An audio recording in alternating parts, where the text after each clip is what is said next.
program is for adult audiences only.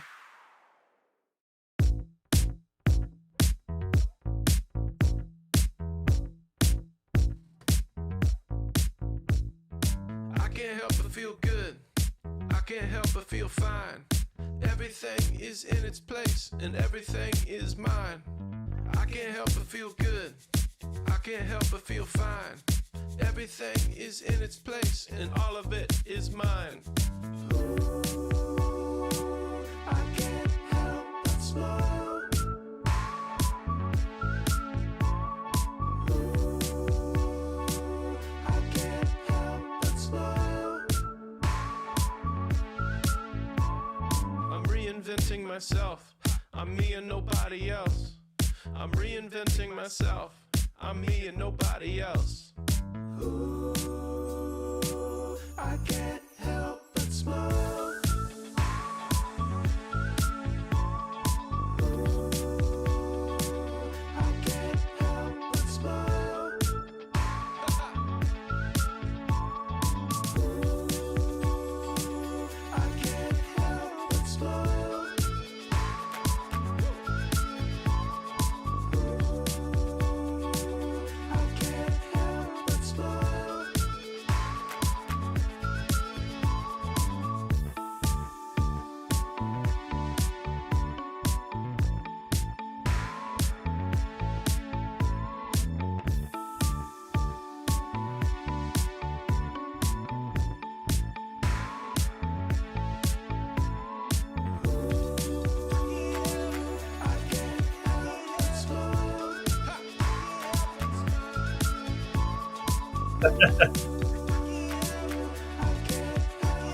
Thấy đã trời. Yeah, the funky groove.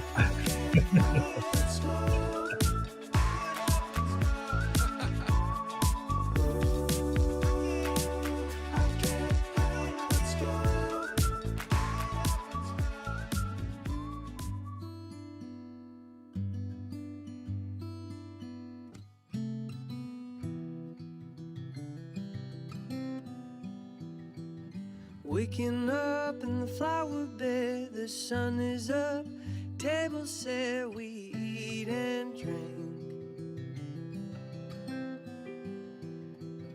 Body and bread, blood and wine, there's a time to live, time to die, and a time to be. Slow down and listen for a heartbeat. With everything in motion,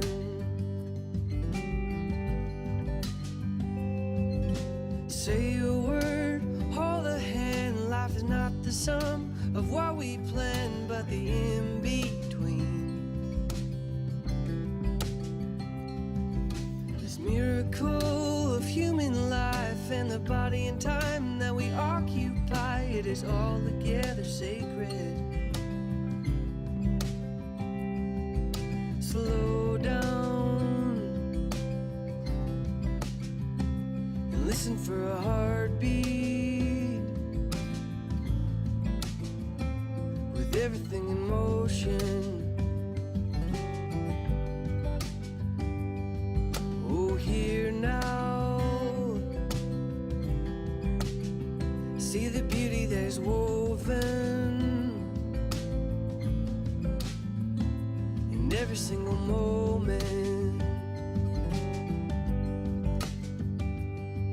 La da da da da da, la da da da da da da da,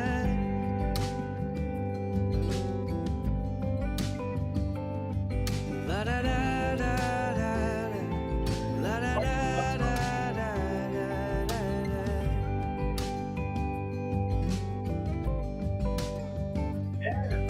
Tomorrow's still a mystery. Don't worry about what you wear or eat. Just stop and smell the roses. Nothing here is guaranteed, but the love surrounding you and me will hold us together.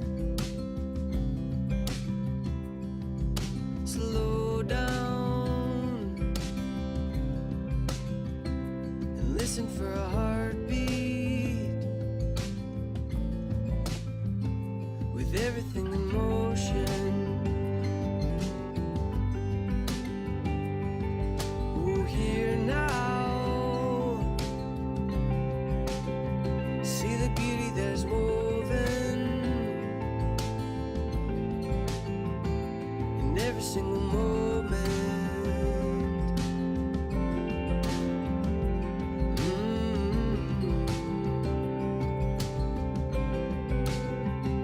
In every single moment.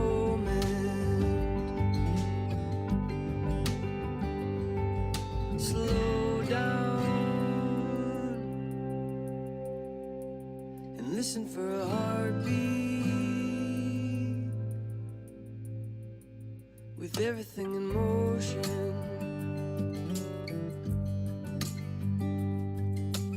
Here now. It's time for the Mixin and Chillin vlog. Even if they implemented some ridiculous laws, this is something that if somebody truly wants to do this, they can still do it. But it's going to take a lot of effort on the vapors' part to actually learn what it takes to make your own stuff.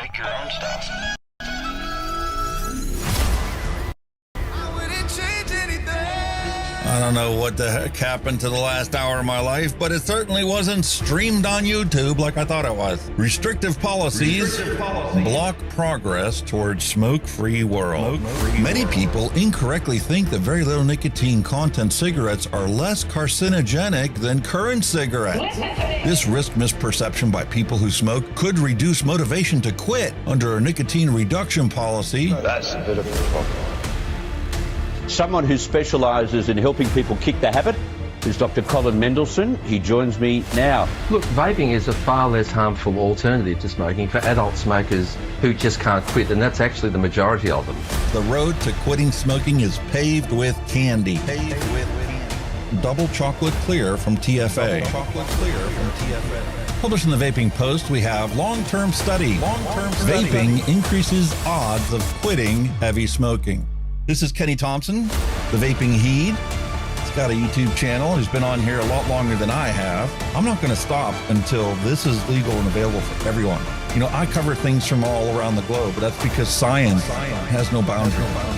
I mean, you know, the FDA and everything would know that vaping is safer than smoking, but they'll have the pressure off the tobacco companies or the states that are on the MSA and all that. It's just a financial thing, and unfortunately that takes precedence against everything. And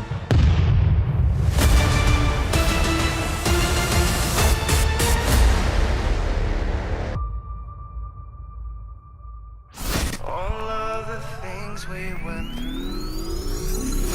You just made my day. Just made my day. You made my day. You made my day.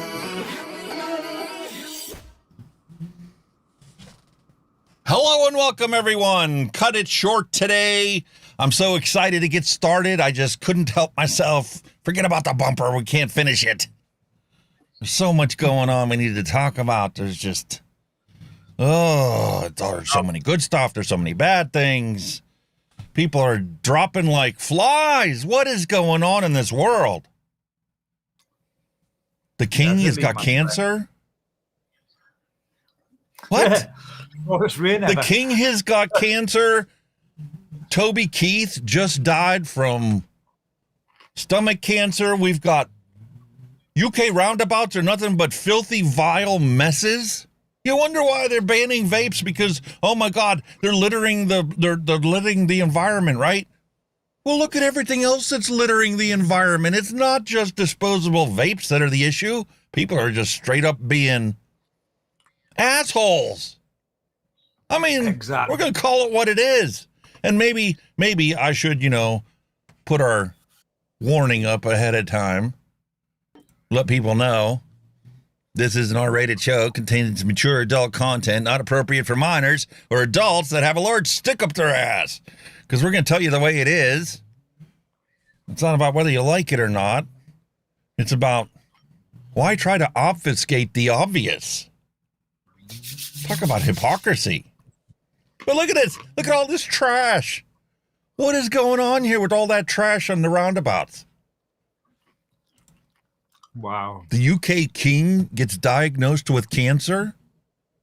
Buckingham Palace reports. And I was just talking to my Kenny, I'm like, us Americans, we're assholes, right? We have no problem telling you what we think. and we have no value in the king or the monarchy. So here's the New York Times saying King Charles's cancer diagnosis may reshape how the UK monarchy works. What?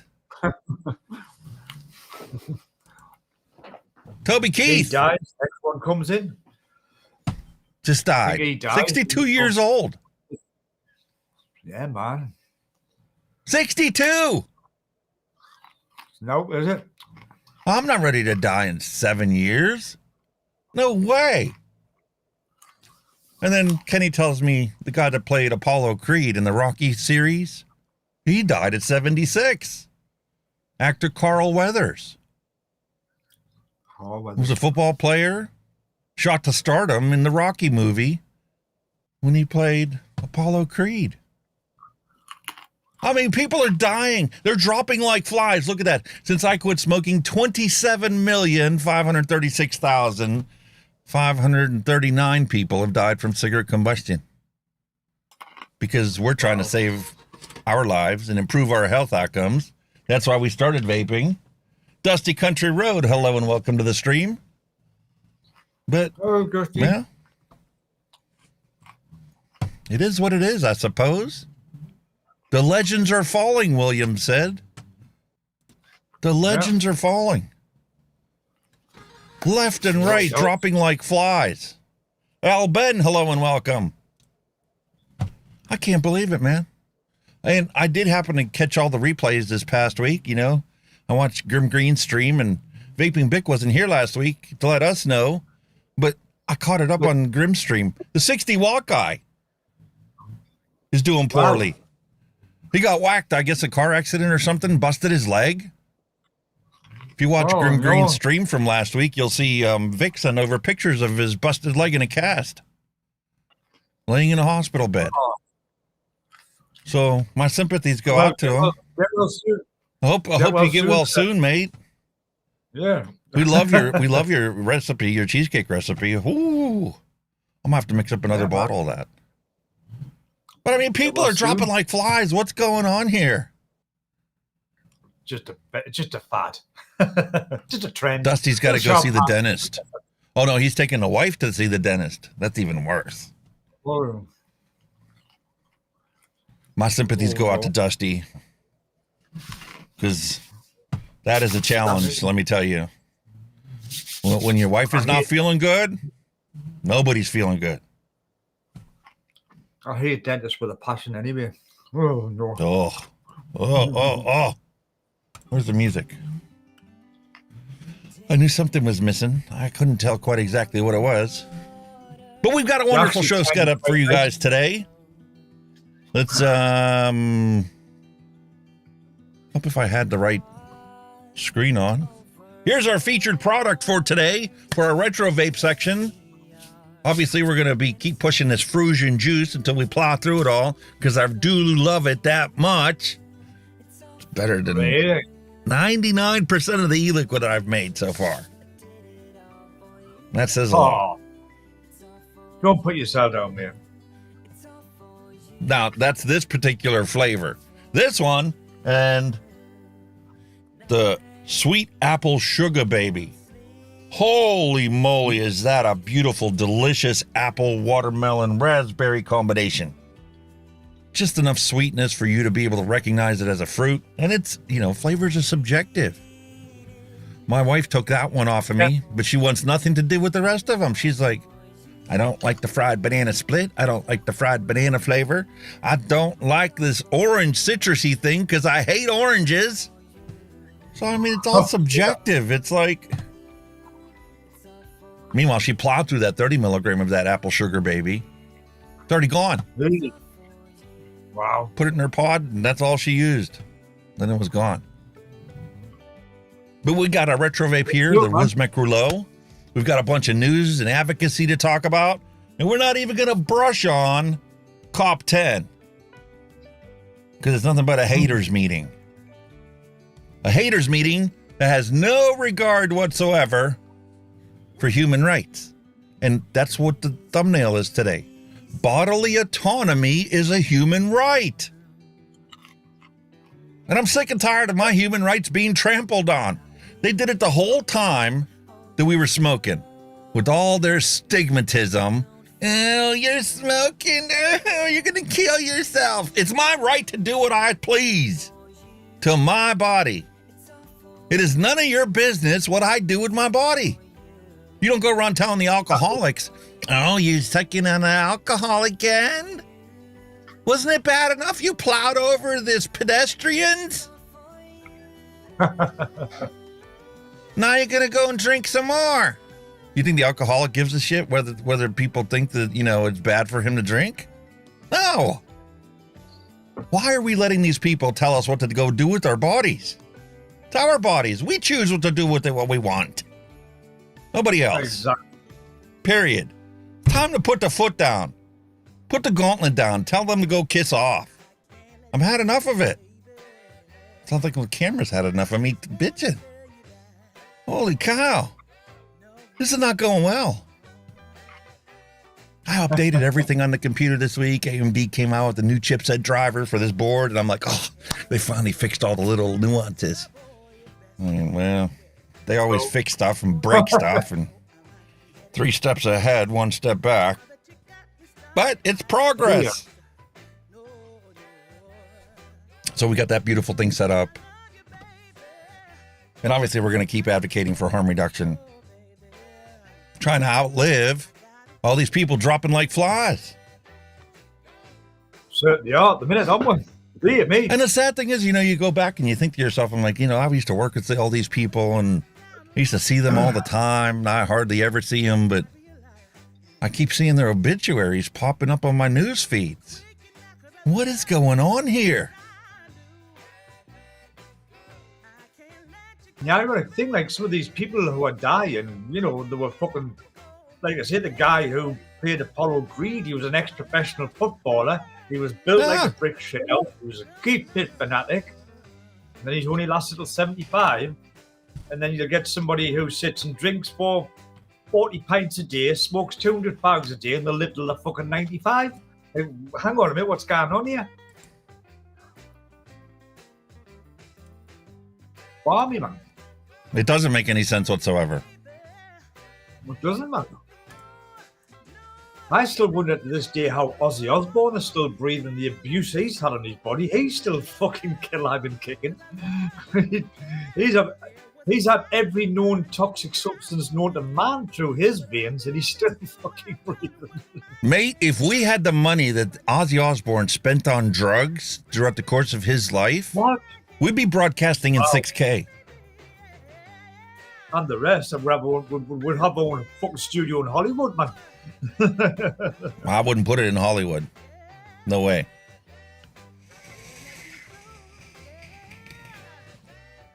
I think we're Tennessee, middle of the country. That way we can go and do visits all around the country. And we would go out and buy ourselves one of those tour buses, you know, like the bands have. They drive around from concert to concert. We'd get one of those tour buses and set up as a mobile studio. Every week we'd be broadcasting live from a new vape shop. That'd be cool, wouldn't it? Hell yeah. Think about it. People could come out, bring their vapes, do hand checks live. That'd be awesome. Live, you and I, it'd be mint, wouldn't it? Hell yeah. You're live in front of 45. Sorry, how many viewers have got?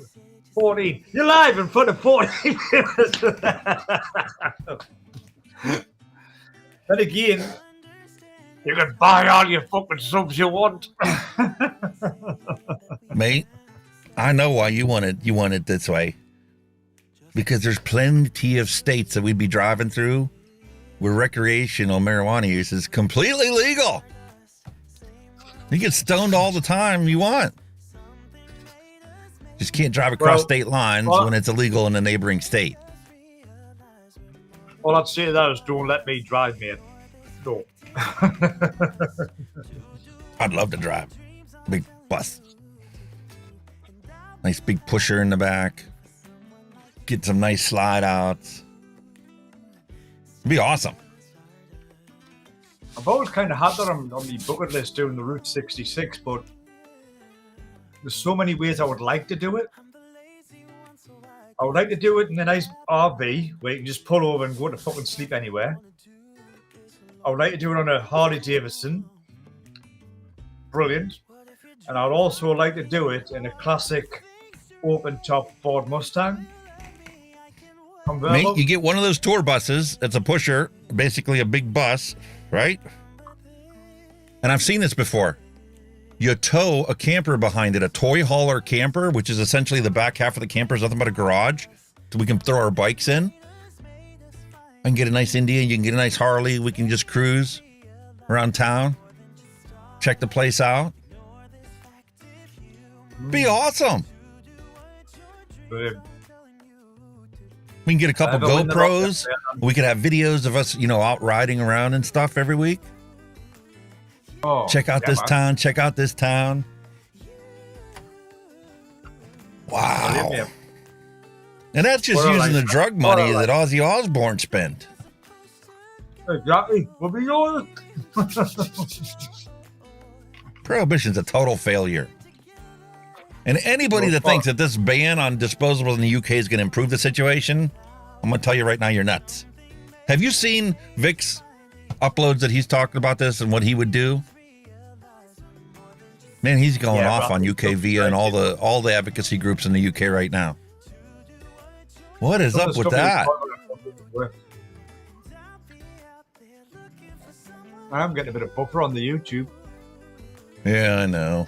I don't know what's going on. I just got notified from Comcast. They're going to be upgrading our internet service because they're trying to provide 10G to all of their customers. Seriously?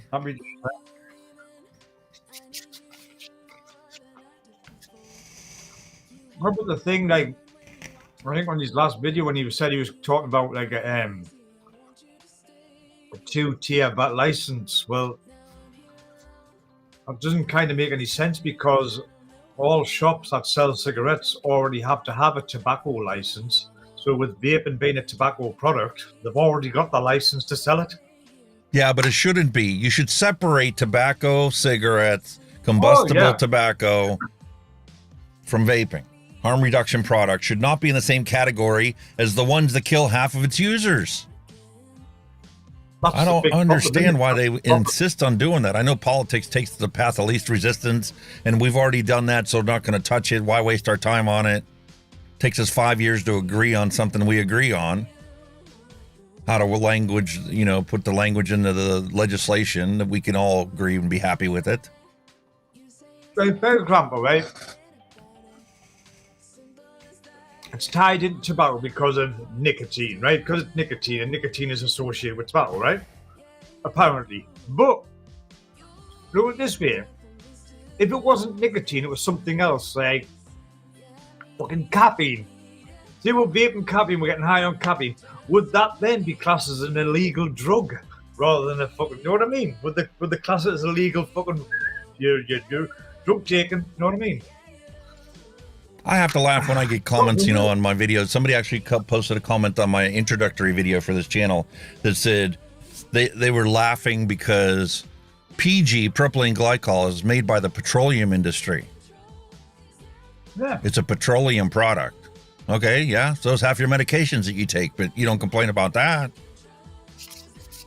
And I was going to be a smartass like I normally am with, some naysayers out there, and I was going to tell them, listen, it can't be worse than Kopi Luwak, the most expensive coffee in the world. Kopi Luwak, right?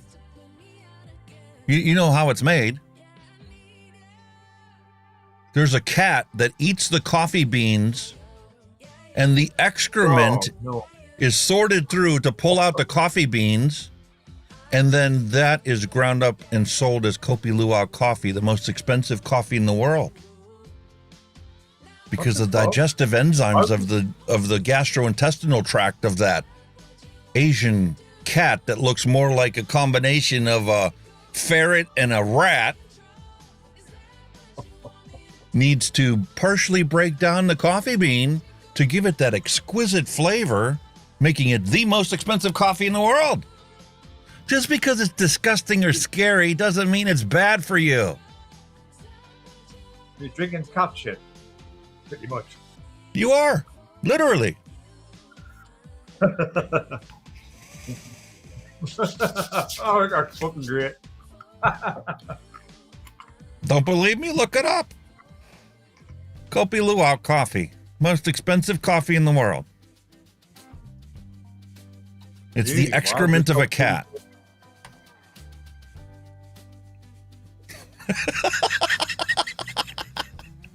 Where do you go from that? What's the segue off of cat excrement? It's like the old, it's like a Yorkshire saying, where there's muck, there's money.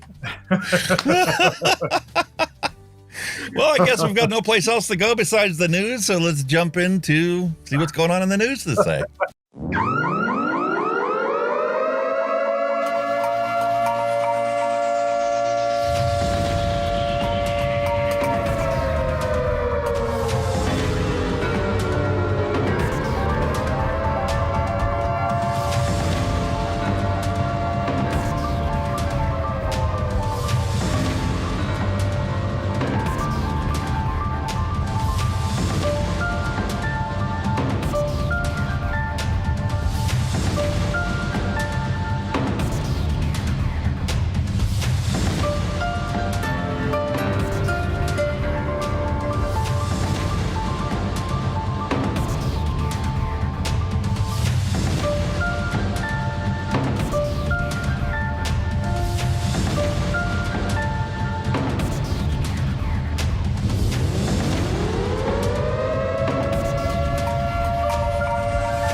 All right. Time for us to focus on the news, and I want you guys to keep in mind that the news today is focusing on with bodily autonomy. I want you to keep bodily autonomy in the back of your mind when you focus on the news today and go, well, this doesn't make any sense. Yes, sir. Al Ben is 4 days away from 12 years smoke free. Well done, matey. 12 years. Woohoo! Get in. Awesome. Well done, that is fantastic news. 12 years. Did you ever think that you're gonna be able to say that you were 12 years smoke free? Wow, man. That's awesome. Oh man. I remember the days when I thought I was never be well done. Congratulations, sir. That truly is amazing. It never happened. Really, really well done. Wow. All right, well, Kenny sent me this one. This one's not in our link. I'm going to have to update the description of this video to include this link. But you can see the link right there in YouTube. Tory Vape Wars. Sunak faces fresh Tory revolt over his vape ban scheme. Now, I haven't seen this before, so you guys are going to see my reaction based on my initial impression of it. So if it's that at least explains it. But this is, banning vapes completely, disposable vapes completely. That's classic nanny-stateism. That's not supposed to be what the Tories are about. There's already a law that bans children under the age of 18 from buying. Can you all hear that? Let somebody put it in the chat. Can you hear that? Or do I need to turn it up a little? I'm okay.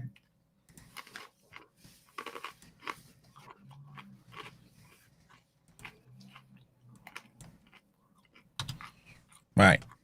Let's try this again. Buying these things. There's a £2,500 fine on shopkeepers should they break that law. Surely that's enough. And if you really want to get tough on it, why not just up the fine to 10,000 or something? What is this all about? Well, I think it's a number of things. I mean, I think, look, vaping, if you vape, if you are a vapor because you were a former smoker, that is a good thing because we know that the health impacts of smoking is obviously more severe than vaping. However, the way in which that they are currently packaged, the way in which they are sold, yes, you're absolutely right. You can't sell a vape to someone that's under the age of 18. But the fact that we're seeing that, 10% nearly of 11 to 15-year-olds have access to these vapes on a daily basis because of the way that they are marketed, because of the flavouring, and they are nicotine substances. The idea that you're going to have a number of young people being hooked effectively on nicotine, I don't think is a good thing. It's depressing to see we should stop. I think it's depressing to see a Tory Prime Minister doing this, following his ludicrous plan that you can smoke if you were born in 2009, but you can't smoke if you were born in 2010, that kind of thing. I just think that's not what we look for to a Tory government for. This is nanny-statism. Leave us alone. We'll make our own decisions. Well, Yeah. And what makes you think, honestly, what makes you think that if you ban something, you're actually going to stop people from doing it? Where in history have they ever banned something and it just magically got rid of whatever they banned? Never happened. It didn't work with cocaine or cannabis or methamphetamine or mushrooms or... It just makes the situation worse because people can't get a hold of their simple, pain relievers that they were taking or whatever. The pharmaceutical industry clamps down on it. What happens? Where do you think fentanyl came from? Nobody in their right mind would have ever thought about fentanyl being sold as a recreational drug. But when you make everything else so hard to get a hold of that doesn't actually hurt you or kill you, yes, you can get addicted to them. But you wouldn't have this problem and a need for this ultra concentrated, super potent drug if you would have left the pain pills and everything else alone. This is it. I mean, you have to be a realist. You have to understand capitalism. In the scheme of capitalism, if a consumer wants something, somebody's going to make it. Because when they make it, the consumers buy it. And when the consumers buy it, more people want to make it. Just because you make it illegal, that's the reason why you got such a black market problem with disposable vapes in the UK. You get this ridiculous, arbitrary, TPD mandated 2 milliliter capacity, 20 milligram cup, strength limit. So what do people want? They don't want those little 500 puff disposables. Spend £5 to buy one of those things, and they're buying 2 of them a day because it might get you through the whole day, it might not, right? So what do people do? Oh, I want a real disposable. Steve Lane, hello and welcome. I want a real disposable. I don't want to have to buy one every day. I want one that might last me a whole week.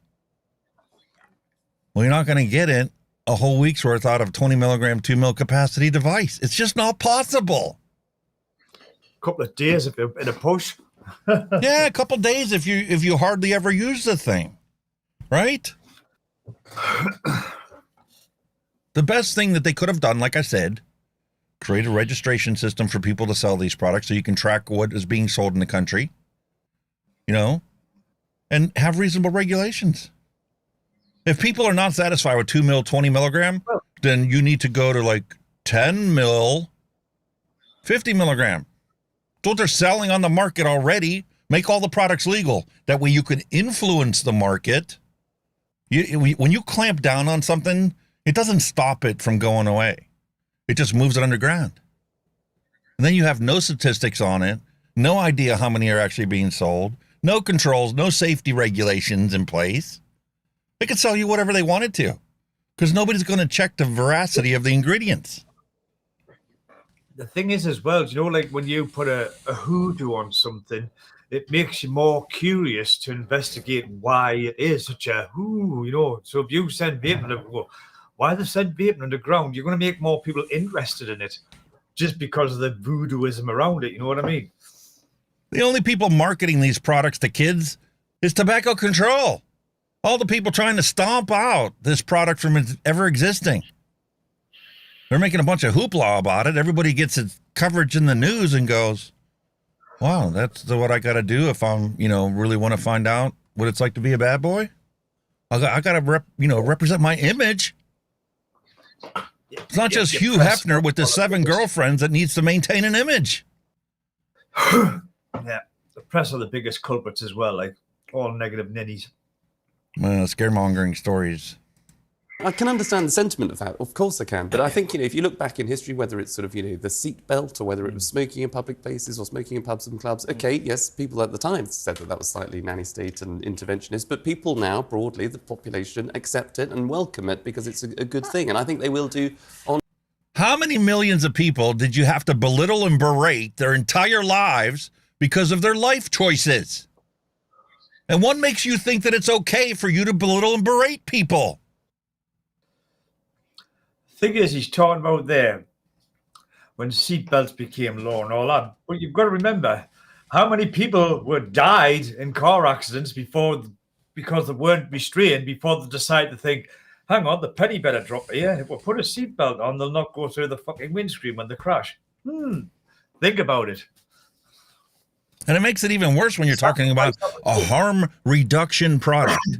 I don't care if this was only 1% safer. People want to argue the science. I don't care if this was only 1% safer. Why don't you ban the thing that actually kills people instead of going after the product that is saving people's lives? This doesn't harm you like combustible tobacco. So why are you focused on this instead of the thing that's actually killing people? They'll never ever ban tobacco. I don't care what you say. Well, yeah, I know that for a fact. And how do I know that for a fact? Because it's all about the money. Yeah. How Wall Street tobacco deals left states with billions in toxic debt. Politicians wanted upfront cash they could spend right away, build new schools, build new bridges, repair the sewer system that is 150 years old and finally crumbling. So we're going to do a little, what was that? What was that guy that went around, need cash now? J.G. Wentworth. So they went to their bankers and went, J.G. Wentworth us some cash now. We've got these tobacco billions we're going to be collecting over these years from the Master Settlement Agreement. So I want the cash now. I don't want to have to wait 50 years to get enough money to go do everything I want to go do now. Because if I get to do all these projects now, I look really good as a politician. Look, I built you all of you got a new school. All of you got bridges, and all of you got new roads and new sewer systems and new water pipes, so you don't have to drink water supplied by lead pipes anymore. I'm a hero. Bullshit. Yeah, except the fact that, you banked on the fact that people were going to keep smoking cigarettes, and you didn't bank on the fact that somebody was going to invent something that people enjoy more than their combustible cigarettes. Taste better. You can wean yourself off of this easily. I know, because I did that. I was down to 0 milligram at one point. But see, I looked into the science because they're like, follow the science. And I followed the science and I realized if everybody in the world had to have a nicotine patch on, there would be a whole list of diseases that would no longer be in existence or would be a minuscule fraction of what they are today. So maybe Mother Nature's providing me with something I can self-medicate with to alleviate the symptoms of, mental health disorders, Alzheimer's, dementia, and a whole host of other issues. I don't have to take a $100 pill every day to improve my health outcome. No, we can't have that. The way you kind of look at it, Mother Nature cares for everything, like the nicotine is kind of like the medicine, the drug, the healer. Lime, lemons, or the cleaner, that provides for everything. There's always something in nature that has a purpose and a job. And it's perfectly natural. You know what I mean? Yeah, but there's no way that they can make any money off of it, so it doesn't suit their interests. Yes, exactly. That's exactly what this all boils down to. It's all about the money. Follow the money. Oh, look how long it took. We banned it, and you thought that we were being controlling little nanny state mommy telling you what you can and can't do. And look, here we go 50 years later, an entire generation humiliated their entire lives. And, well, there's still 10% of them that we can't get them to quit. Exactly. But I'm not going to talk about that part. On vaping. My question in all of this is I've looked into vaping and read whatever scientific reports are out there on it, and I can't find much evidence that this is particularly dangerous for adults. I really haven't found one sort of, this is the silver bullet report that says vaping is dangerous, it gives people cancer, it causes X, Y, and Z health conditions. And there have been numerous investigations now done with sample sizes of 2,000, 4,000 people at a time. And if an adult chooses to vape, then fine, but this is a blanket ban altogether. Yeah, there are exactly. alcohols which are, in pretty, fruit flavours in pretty bottles and cans. Are those going to be banned now as well? Well, I think that your first point is absolutely. Oh, don't bring that conversation up because we don't want you to know about that yet. We need to do this first before we can come after your booze. Today's show is brought to you in part by, no, it's not. I bought this with my own cash. An espresso martini.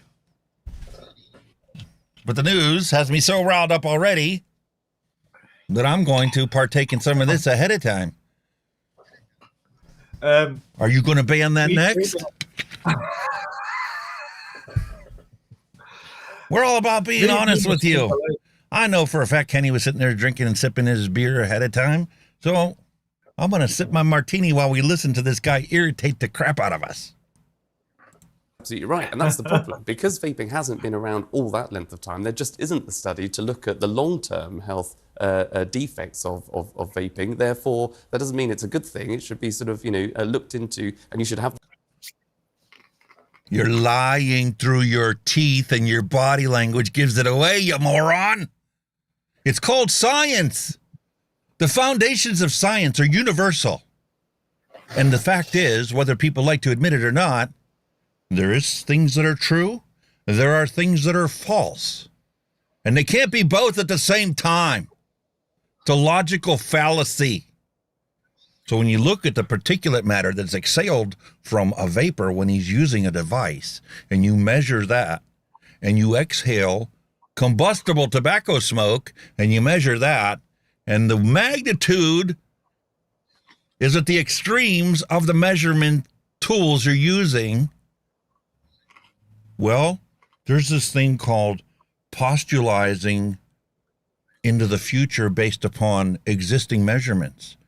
And when tobacco smoke is here, and it takes 40 years to start killing you, and vaping is here, you will probably never realize any harms from whatever this might actually cause.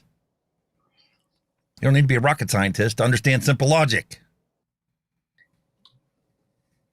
Unless you live to the ripe old age of 200 and it kills you when you're 200. Not with all the other chemicals in our food and water supply. No one of us are going to live to 200. Sorry, just not possible.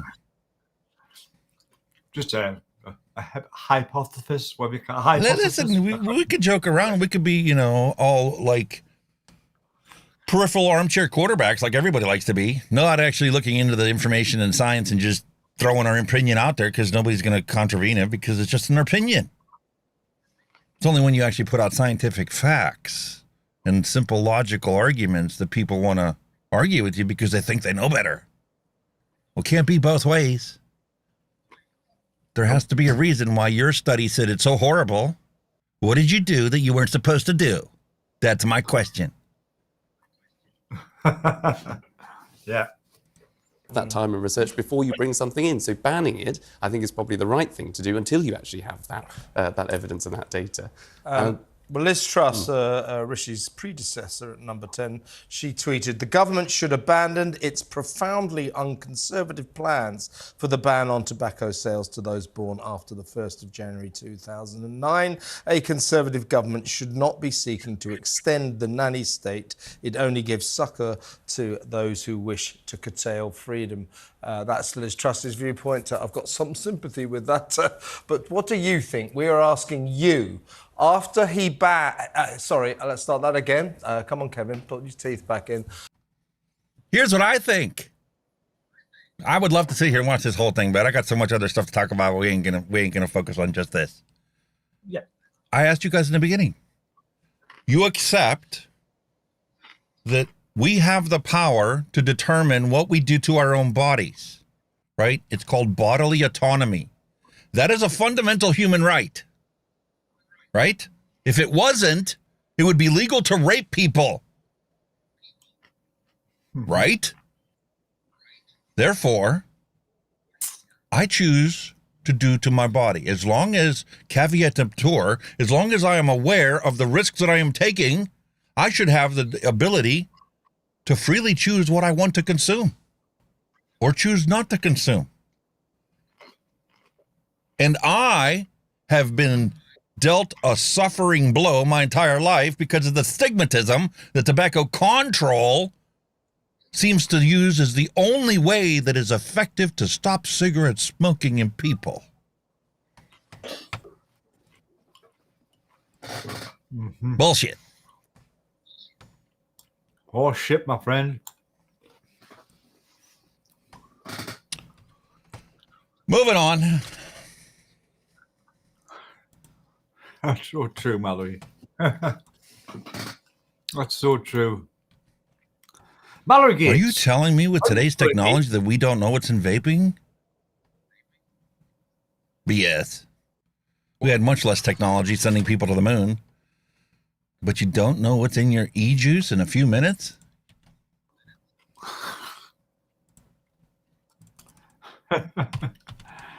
It's mind-boggling, isn't it? Sure is. How a debate over vaping might derail the war on tobacco. Because the war on tobacco is going so well. When I started my YouTube channel, there were 7.5 million people smoking cigarettes and dying from their cigarettes. And now we're up to 8 million people dying every year from cigarettes. Prohibition sure did a great number on the war on tobacco. It's fantastic, isn't it? Yep. I don't know if you guys know Cliff Douglas, great advocate for harm reduction, right? Was part of the tobacco control infrastructure. Now, he's taken over the nonprofit Foundation for a Smoke-Free World. And he's cut financial ties to big tobacco so he can be independent, do what it needs to be done. Awesome. Right? And as soon as they did that, the tobacco control freaks all freaked out. You can't believe a word he says from today forward because he's representing big tobacco interests. They gave him this foundation, and Philip Morris International is the one pulling the strings in the background. We just can't prove it now because there's no financial money going from here to there. Forget about our financial money that's pouring in from Bloomberg and Bill Gates and all the pre-existing philanthropic organizations. And they really need to pop up the chart on how the money flows. Once again, don't need to be a rocket scientist to realize what's going on here. But the realism is that even tobacco control people can't agree on what they should do in the future. At what level is it going too far and infringing on people's human rights when you tell them what they can and can't do with themselves? And at what point does it become absolutely futile for us to mandate all these ridiculous things when the more we mandate and the higher we tax something, well, the less people are going to buy it from legitimate sources. And when they stop doing that and they turn to the black market, well, we have no control over what happens from that point forward. Then it becomes whack-a-mole trying to go after the bad actors. People keep dying.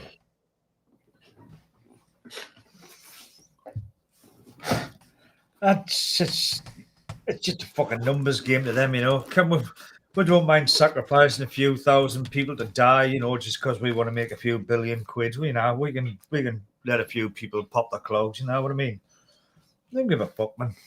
It's a sacrifice they're willing to make. Yeah. Big style. This one actually did make it quite a bit of, you know, I actually saw it on a bunch of local news channels. They didn't talk about it on the evening news, but they did have plenty of coverage, on their websites about it.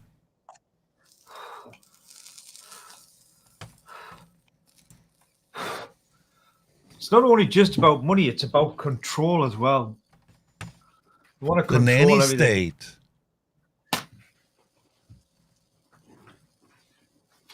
I mean, it's slightly off topic, but I've been watching some of the Senate debates on the social media guys. The grilling that Zuckerberg got, and the grilling that the CEO of TikTok got, and they weren't even giving them a chance to answer the fucking question. Do you got any ties with China? No. Are you a communist? No. I'd be sitting there. Can you let me answer your fucking question, you clown? They're putting fucking words in their fucking mouths. Unbelievable. What kind of question is that? The bloke who's in charge of TikTok, he's from Singapore. He's Singaporean. And the bloke's saying, are you from China? No, I'm from fucking Singapore. Have you got any ties with China? No, I'm from fucking Singapore, you prick. You know what I mean? Just milk it. Why are they milking this China shit? What's the matter with them? They're frightened of the fuckers, like. Unbelievable. Everything is turned into nothing but a circus. Everywhere you look, it's nothing but a circus. It's a shouting match. Who can shout the loudest and the fastest and get people to believe what they say because they're louder. But why are the US so afraid of China? What's going on? Is there something going on with them now? It's a propaganda mechanism to divert the fact that people don't understand reality. Reality? Yeah, fuck. I think half them senators didn't understand reality. Jesus Christ almighty. Honest to God. Mate, they're making money off of the fact that people are bamboozled and don't know the truth. Well, I was watching something through with Russell Brand, and he says, you know how it is when they got that Zach Zuckerberg up to apologise? He says you could tell it was fucking scripted, man. It was scripted. You could see it. He says it was all fake. My favorite is when you used to be able to watch C-SPAN, and back in the day when they had a debate on something and there were people that were presenting their stuff, the Senate room was full of people that was listening to the testimony, right? So that it would influence the way they vote. Nowadays, they've let it slip too many times. There's somebody standing behind the podium giving his speech. There's recorders and secretaries and personnel, staff members behind that person, so it looks like the room is full. But when it's a controversial topic and there's a news camera there, they take the camera and they go, here's the guy speaking. There's nobody in the room listening to it. Nobody. It's all a show. It's all a farce. Like, you could see it was all staged. It was like the Senate even said, "Hey, you've got all the families here that suffered tragedy through your thing. You're on national television. Do you want to make an apology?" Like, come on, mate. You know what I mean? Boom. I've got a simple solution to the problem, but they'll never do it. In order for them to vote on legislation, they have to pass a test on what's covered in the legislation.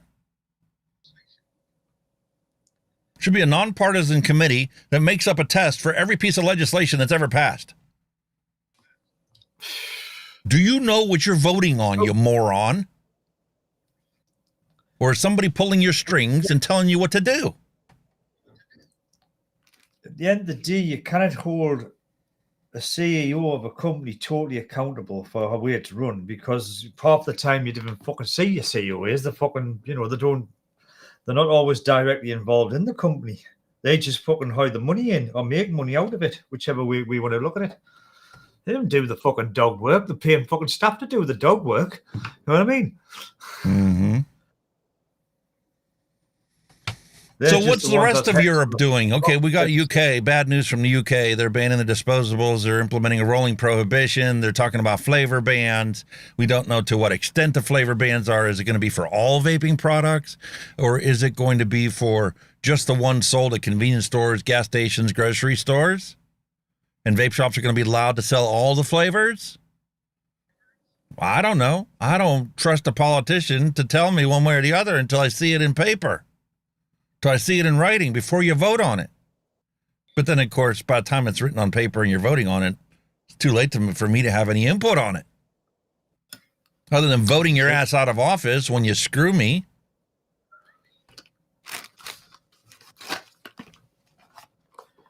So the UK's announced their ban. What else is going on in the rest of Europe? Ireland is seeking people's views ahead of a potential ban there. While many health and environmental associations are urging the government to act. Yeah. Seriously? I kind of got the same path as the UK, to be honest with you. You know, because obviously now they've now recently reinstated that devolved government where they couldn't agree on now for fucking 2 years. So they've been technically an ungoverned country for 2 years, and all of a sudden the government's back, and then hey, we're going to ban vaping. Hang on, you haven't governed your company for fucking 2 years. Do you not think you want to be like other things have got slightly priorities? You know, like, you know what I mean? Shh, we don't want you to know about those other things. We need your attention focused on this. Germany also intends to take action against disposable e-cigarettes. Some ecologists, including Steffi Lemke, a green federal minister for the environment, have gone further, wanting to ban them from the EU altogether. Great, just what we need for harm reduction in Europe. The European Union. Yeah. It's back to the do or die. Listen to what I told you and quit or die. Same bullshit arguments. Disposable e-cigarettes litter the environment. Well, get rid of your stupid 20 milligram cap. Problem solved. Now, instead of buying, I don't know, 20 to 30 disposables a month, you may buy 2. Ooh. We can't do that. That's a simple solution. Why would we do that? Oh, my God. We'd have nothing else to do the rest of the month. They can't even set up a simple recycling solution for them, man. You know what I mean? There's nothing recycling-wise. Very little. Whoever sells them must recycle them. And while you're at it, we're going to need you to charge a $1 surcharge for your device when you sell it, and your pods and then your bottles. And when those come back, you have to give that $1 back to the customer. Well, funny enough, right? I mean, I didn't want to announce it yet, but I've just uploaded a video, right, on ban and disposal, right? Some suggestions, right? It's basically what me and you've talked about for fucking weeks on end. I've just put it out in the UK type of thing. And that's what I said. I said, look, there's a research company, Mark Lucas or something they're called, right? And they said that we're taxpayer or authorities are spending £200 million a year collecting and recycling discarded vapes off the streets, right? And then they're also stating that there are 7.7 million disposable vapes sold every week. So if you charge the £1 surcharge on there, there's 7.7 million pounds per week generated towards the manufacturers, suppliers, sellers, whoever, to set up some kind of recycling station, whether they've just got a bin and somebody comes and collects it, they pay them to collect it and blah, blah, blah. And obviously 7 million a week is going to obviously come to more than 200 million a year. Any extra funds should also finance the authorities to fucking police the bastard things. You know what I mean? Job done. Your vaping industry is making its own money to pay for its own regulation type of thing. It's so easy. It is easy. Nobody's paying for it. Nobody's paying for it. The taxpayer's not paying for it. We are paying for it. The consumers that purchase them are going to pay for it. $350 million a year could easily be generated off of $1 per product sold. Easy.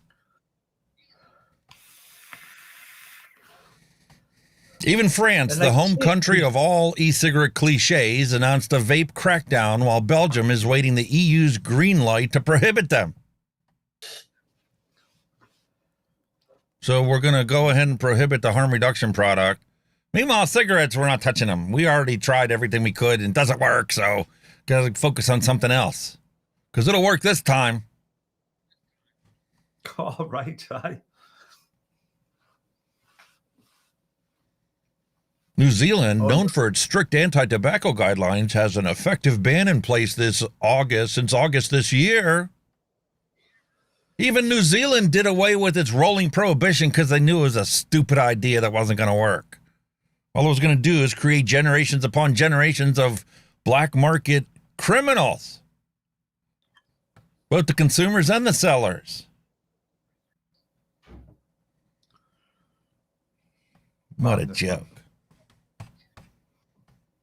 Speaking of jokes, two Denton vape shops burglarized by different suspects in 2 days. Well, when you crack down on stuff, you make it harder for people to get it, and they can't afford it because we live in such a wonderful economy nowadays. What do you think they're going to go and do? Denton police are investigating a burglary at a vape shop Thursday, according to a police report. While it occurred near where another burglary happened Wednesday, the two are unrelated, according to the police sergeant. Might be the same guy. Oh, fuck, there's another one over there. I'll do that tomorrow. It's ridiculous, man. Have you heard about the fire bombings down in Australia? The tobacco shops are getting firebombed. Wow, really? Holy shit. Meanwhile, Big Tobacco finally decided, hey, man, we should probably get along on this subject here, so let's just drop the lawsuit, right? British American Tobacco and Philip Morris reach a patent deal for global vape IP fight. Holy fuck, eh? So, now that they've reached this unanimous decision, concurrent decision, maybe the United States can get heat-not-burn products for sale. So diehard smokers that don't want to transition to vape because of vape's bad reputation might actually thinking about finding a technological solution to combustion where you only heat the tobacco, not actually burn it. And then, well, you're going to have drop in lung cancer, heart cancer, all this other problems because they are reducing the harm that they're breathing in every time they decide to light one up.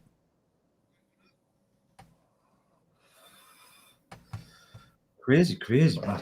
Honestly. Like you said, all about the money chain, mate. Follow the fucking dollars. Follow the dollars. All about the money. And don't forget, once you make something illegal, guess what the news gets to do when they start talking about all the confiscations? They get to put a street price value on everything they confiscate to make it sound so much better than what they actually did. Australian Border Force seized 13 tons of disposable vapes in Adelaide.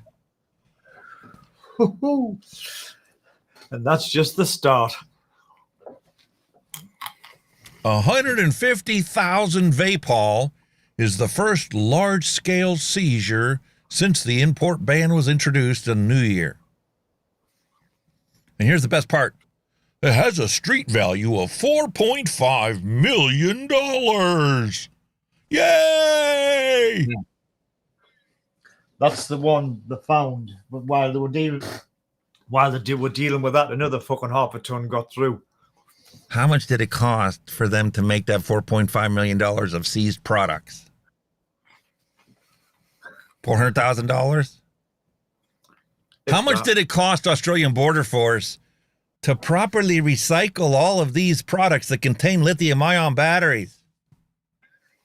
We don't know because they won't tell us. Because we know they didn't recycle it.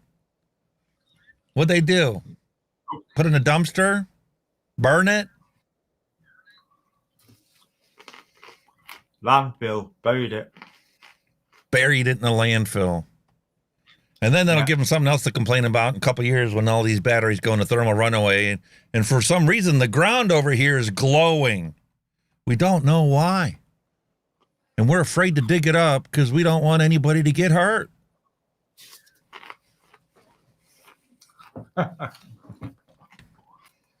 Sure, makes perfect sense. That's why that rock... What's that rock called in Australia, man? The big rock. Oh, man, I'm fucking out. Oh, I know what you're talking about. I don't know what the name of it is. The big rock. Yeah. That's why that glows, because there's thousands of vapes buried under the fucker over.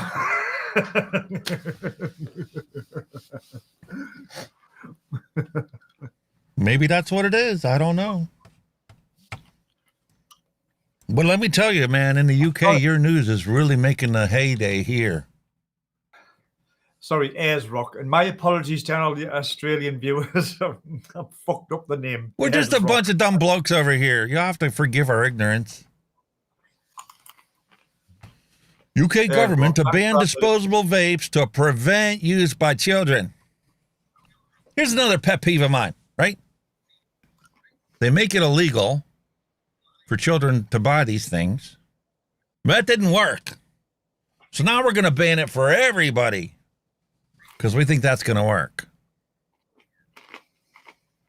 Why is it going to be different now that you banned it altogether? Not going to work. In fact, it'll send a rise in the black market.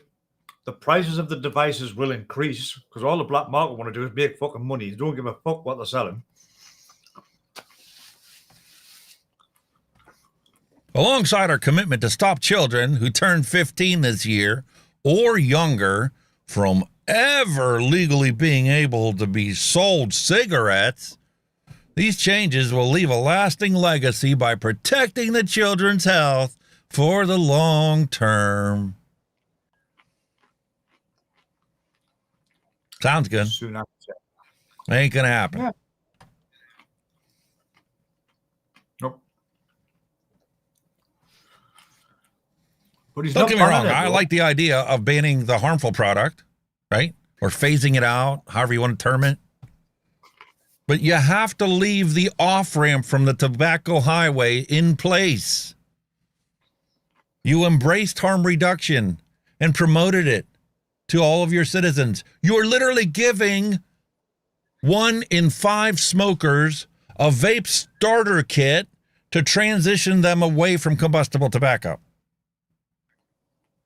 Exactly.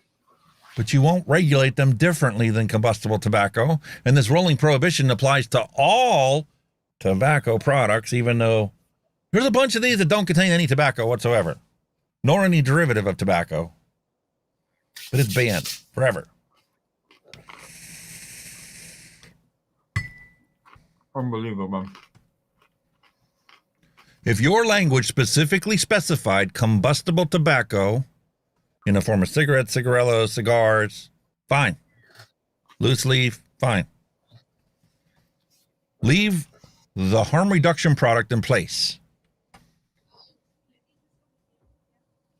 You know who the ringleader to all this is? The World Health Organization. Oh, God. Who changed its tune ever since Bloomberg gave him a big cash grant.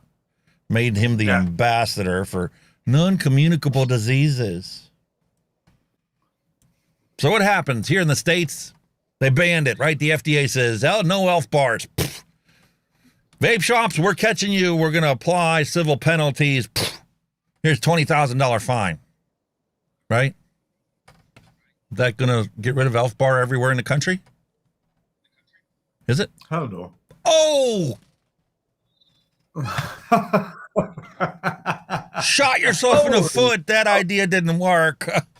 Elf Bar finds an easy way around U.S. vape import ban. We'll just change our name. We're now the Troll Bar. Was it really that simple? Come on. You said the same thing. We talked about it before, about a business that runs itself out of money so that they clear bankruptcy, and next week open up under a new name and do the exact same thing they were doing before. Why wouldn't Elf Bar do the same thing when you ban Elf Bar? No, it's called Shelf Bar. I love it. Prohibition Bar. You think the thing is, right? You know, these companies, they must all think they're fucking thick as shit. You know, These people are entrepreneurs, the businessmen, the fucking highly educated people, the no laws and everything. You think a fucking band's going to think, oh, well, that's it, we're fucked.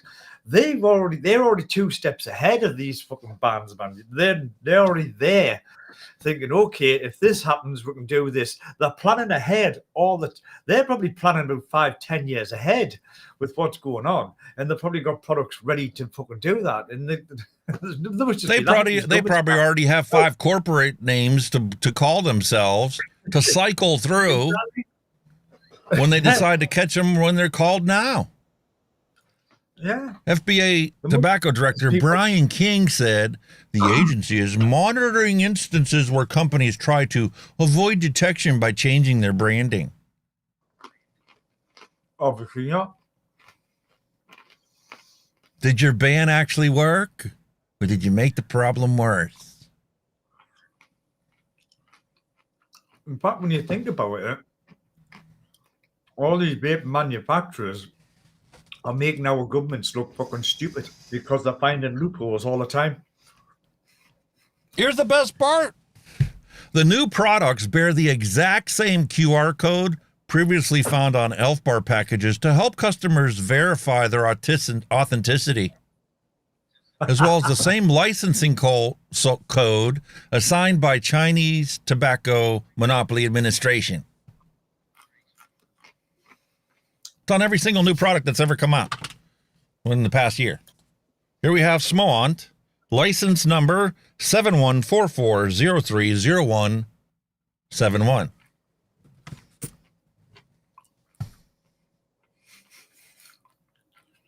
Holy moly, man. Licensing chased out a bunch of the small companies, and just guess what? We don't follow the rules. We'll sell it on the black market. Nobody's going to question it, whether we have a license number or not. Hell no. That is the black market in a nutshell. You want it? I can get you it. No questions asked. Yeah. You like it? I guess we'll have to make more. Yeah. Oh, my goodness. U.S. seizes more illegal e-cigarettes, but thousands of new ones are launching. Crying the blues. Your prohibition didn't work. Never will, man. How many decades do we have to see the failure of prohibition before regulators finally realize that it doesn't work? Maybe we need to have reasonable regulations in place where everybody can sell it. We can keep track of it. We can make some money off of taxes on it. Let people have what they want. The consumers want this product. Otherwise, if they didn't want it, nobody would sell it and there would be no black market. Supply and demand. It's as simple as that. Here's the part that really cracked me up, right? The figures underscore the chaotic state of the nation's $7 billion vaping market and raise questions on how the U.S. government can stop the flow of fruit-flavored disposable e-cigarettes used by 1 in 10 American teens. That's another misnomer. It's not 1 in 10 teens. We already covered that. 10% of teenagers said they tried it. We don't know if they actually did because we didn't observe them. We just asked them what they thought and what they did. And we didn't bother to ask them whether it was a nicotine product or a cannabis product or a CBD product or if they're just making the shit up. We just needed a 10% number to plaster all over the world. Forget about the fact it's dropped 60% in the last 4 years. We don't want you to know that either. Nor do we want you to know that it's, less than 2% that actually might use it every day. We don't know that either because they just answered that same self-survey study. Which, by the way, they said that they were using heat not burn, which hasn't been for sale because of what we already covered in this patent war between British American Tobacco and Philip Morris International. It's not for sale. Not that they could afford it because the unit that they put the cigarette sticks in costs over $110. And we all know what happened when the vape cannabis, don't we? A lot of trips to Taco Bell. Yeah. FDA whacks one product, and then the manufacturers get around it, and kids get around it. Oh. So sorry for your luck. Prohibition doesn't work.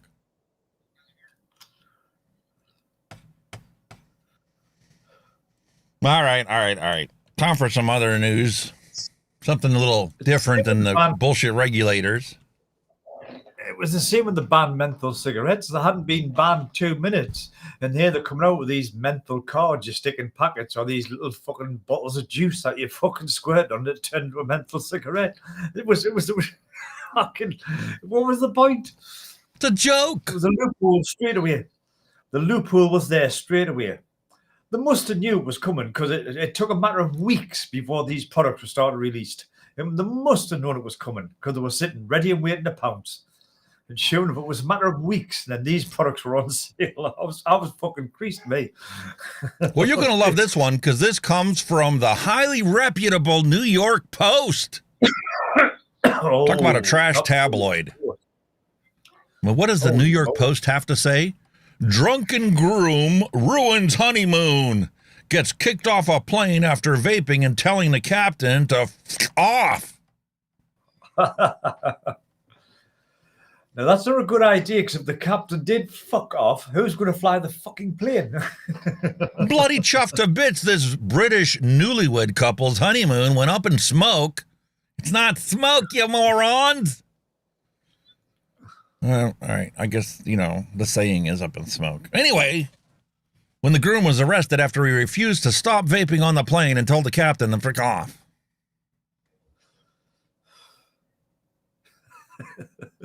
Christopher Thompson, 43, and his new wife boarded a flight to the Greek island of Santorini from Manchester when crew members spotted smoke coming from his seat. It's not smoke. What fucking planes? Imagine if you hotbox a plane, it's on fire. Not smoke. If it was smoke, you'd still see it. Oh, we can't tell you the truth. We have a propaganda we have to achieve. Thompson ignored orders to stop and was deemed a safety risk when he continued puffing away and vulgarly cursed the captain when confronted. Oh. He's just saying I'm vaping it because the cabin pressure and the altitude will make me liquid turn to piss, so I'm just not wasting it. Yeah, because it's going to leak all over the place. That change in pressure. Yeah. Well, it looks like they still had a happy honeymoon. Good on him. I mean, I do agree in some instances there is a time and a place when to vape and when not to vape. I do get that. You know what I mean? There's courtesy. But the problem is there's so much fear around these devices because most people don't know the truth. This is it, like. Well, all the fear-mongering, man. Speaking of fear-mongering, I've been trying to fear-monger you guys to realize that the PMTAs have basically created a tobacco monopoly.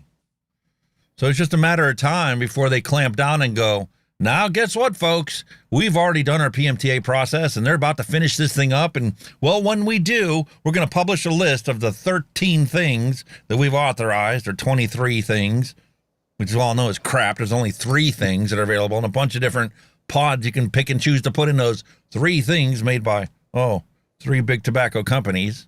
No, mom and pop shops made it through. Sorry. No corporations that were exclusively vaping manufacturers made it through. Sorry. Short of the Supreme Court stepping in and unifying the decision of the Fifth Circuit Court down in Texas, or Louisiana, I'm sorry, forcing the FDA to authorize everybody's products that they've already denied and spent the last 4 years denying. I don't see anything changing. Well, no, because they're not reading them. You stated, like, I think it was last week or the week before that, they're submitting all these pages of fucking evidence and shit, and nobody's even fucking reading them because they're that fucking big. Yeah, well, now the legislators in each of the states are trying to enforce the PMTA list by telling the shops what they can and can't sell.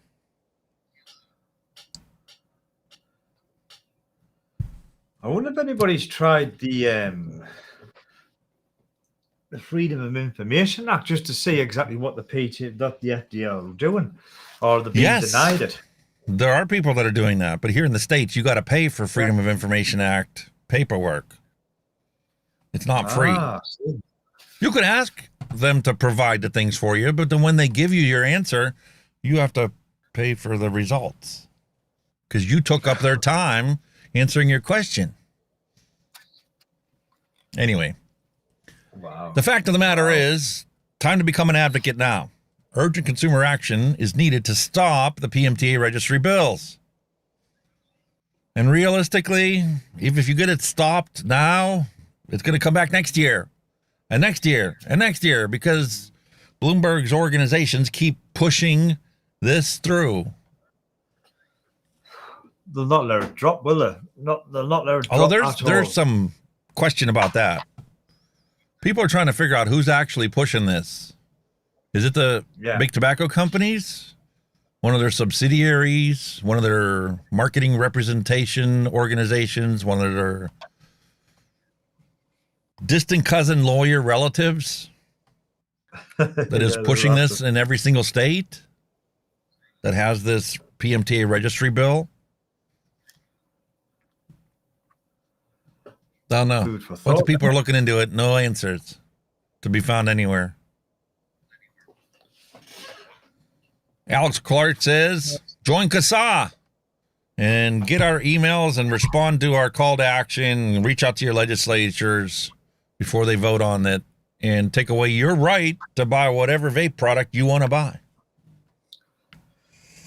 The thing is, though, CASA kind of sat and twiddled their thumbs a lot as well. So a lot of people are kind of like asking them questions as well. Yeah, but they don't have any money, mate. You know what their budget is? Yeah, I get that, but they're still getting finances off somebody to be running.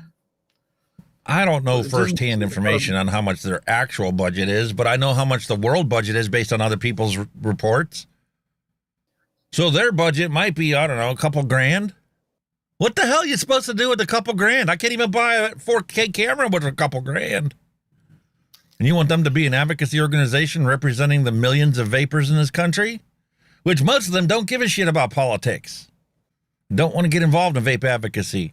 And rightly so. I mean, you don't hear people, joining a video card advocacy organization to make sure that, there's no laws passed to ban you being able to use AI on your graphics card to make cryptocurrency.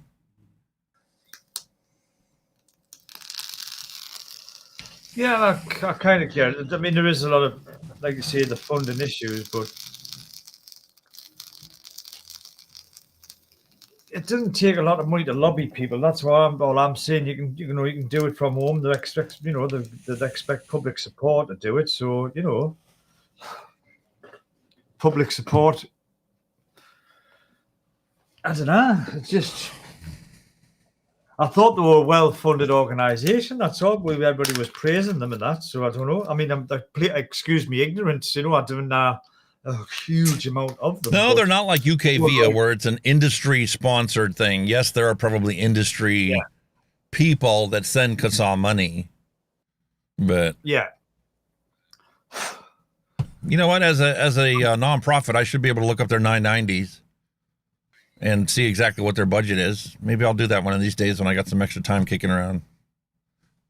Yeah. But I don't think I guarantee you that it's a shoestring budget compared to all the Campaign for Tobacco-Free Kids and the American Lung Association, American Heart Association, and all these other, recipients of the Robert Johnson Foundation and so forth and so on. Oh, they'll not be big. That I well know. That I do well know. A lot of them aren't. So I know all of you guys watching right now are already members of CASA, so I'm not going to tell you this, but for the replay crew, if anybody happens to watch this video, catch up on the news, join CASA if you aren't already a member. It doesn't cost you nothing. Just basically put your name on an email list, so when they go to pass some ridiculous law in your state, they'll send you an email to say, hey man, they're about to screw you. You might want to reach out to your politician and tell them, go pound salt before they screw you. And then your only recourse is to vote them out of office after they made your life harder. Totally fucking screw you, basically. But Sorry, even the Sun gets it. Even the Sun, another tabloid. That is a pile of shit, that stuff. The Sun, my even God. They get it. Toxic trait. Kids hooked on nicotine will find a way around the vape ban. Well, it's already illegal for them to use it. They found a way around that. What makes you think that this is going to stop them from being able to still find a way around it? I think the fear is, I mean, see, this is how I find some, I mean, forgive me ignorance, but this is how I find a bit of hypocrisy within, like, some of the vaping communities. You know, how they're all turned around and said that, you know, disposables were the scourge of vaping, they were going to destroy vaping and all this shit. Well, here we are. And maybe they were right, but with all the hoo-ha that surrounded it, is this going to be the first domino that leads on to other stuff? You know what I mean? They've just highlighted it, if you ask anything. In my eyes, anyway. I like that. William Dobson's like, not a tabloid, more of a comic magazine. Oh, definitely. Oh, God, nobody takes the Sun seriously. Nobody, unless they're fucking nuts, like. Hey, man, in the good old days of the 1950s, youth culture was characterized by sex, drug, and rock and roll. Exactly. Woohoo. Free spirits. I don't even think you're a free spirit now anymore, are you? No. No freedoms allowed. Compliments of the BBC. We want to tell you about, you know, how dangerous is vaping and what is the disposable vape ban?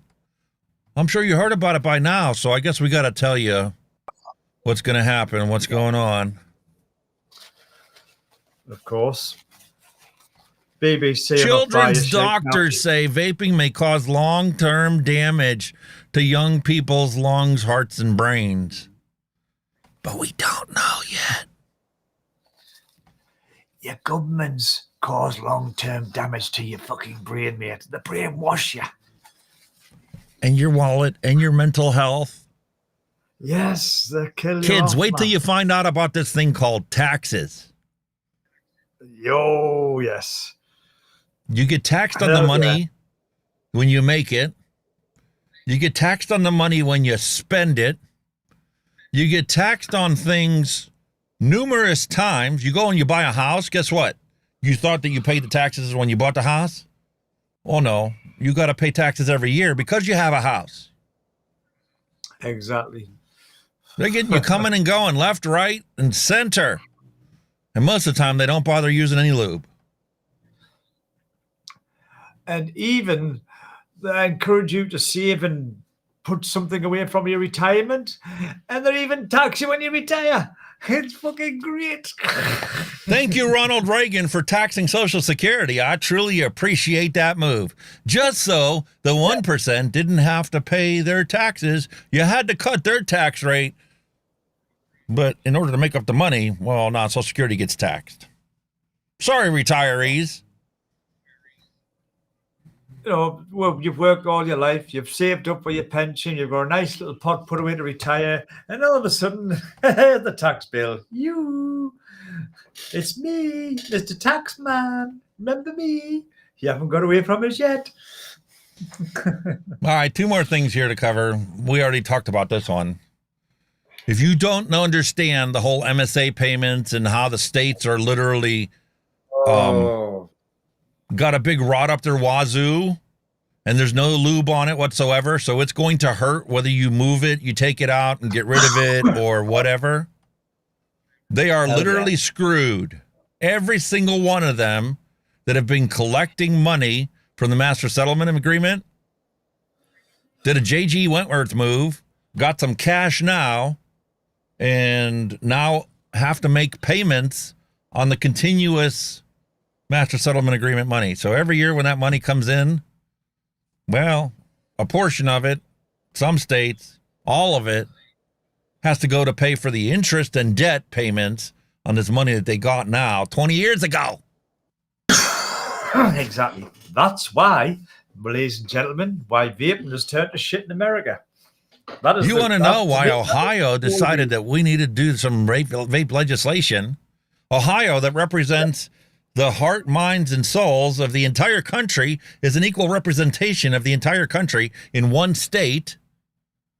You got everything from farmlands to industrial manufacturing in the state of Ohio.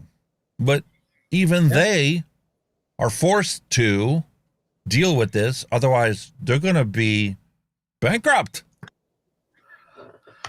That was the news when it was time for them to repay the money on the bonds that they'd already blew up the fucking, pissed up the wall or whatever. They didn't have the money and all these states were fearing bankruptcy. And you wonder why vaping got screwed over in America.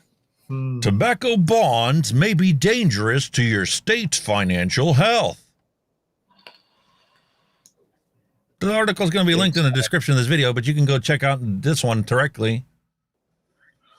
Pennsylvania settlement money received in 2014 is $233.3 million. Ohio received $331 million. California, $726.6 million. And New York, $828.8 million. That's up your cigarette sales, folks.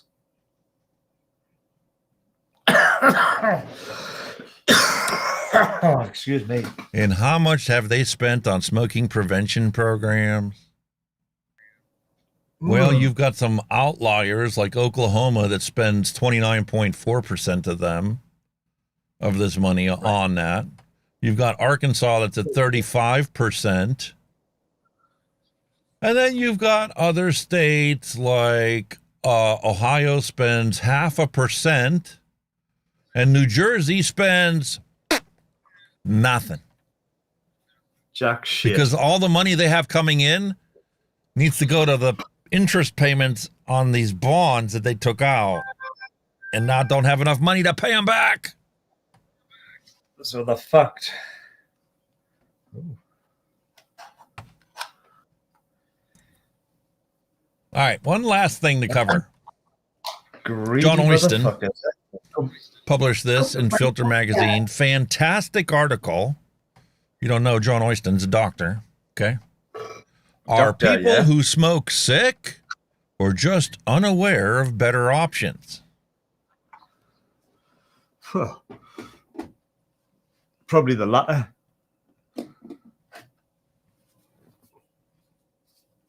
Well, it's probably the latter.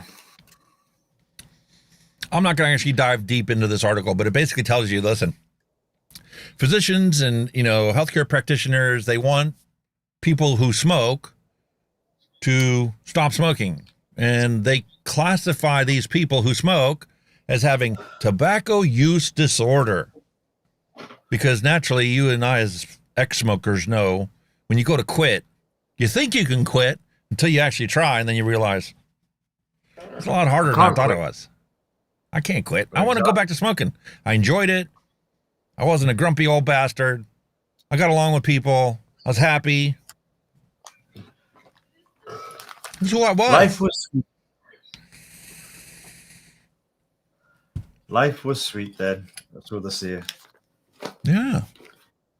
Despite decades of work in tobacco control, the World Health Organization reports that tobacco use causes over 8 million annual deaths. Oh, shit. And the number of tobacco users globally, most of whom smoke cigarettes, is only declining very slowly. 1.36 billion in 2000 to 1.25 billion in 2022. Wow. So guess what? The master settlement agreement and the state saying no vaping is harming people giving up smoking. Quit or die doesn't work. Prohibition doesn't work. Nope. It's, you know, it's the old flog of the dead horse thing, isn't it? And they will keep flogging it. Without a doubt. But he supports vaping as a form of harm reduction for smokers who can't or don't want to quit. You don't want to quit smoking? Fine. Try this. It's a less harmful product.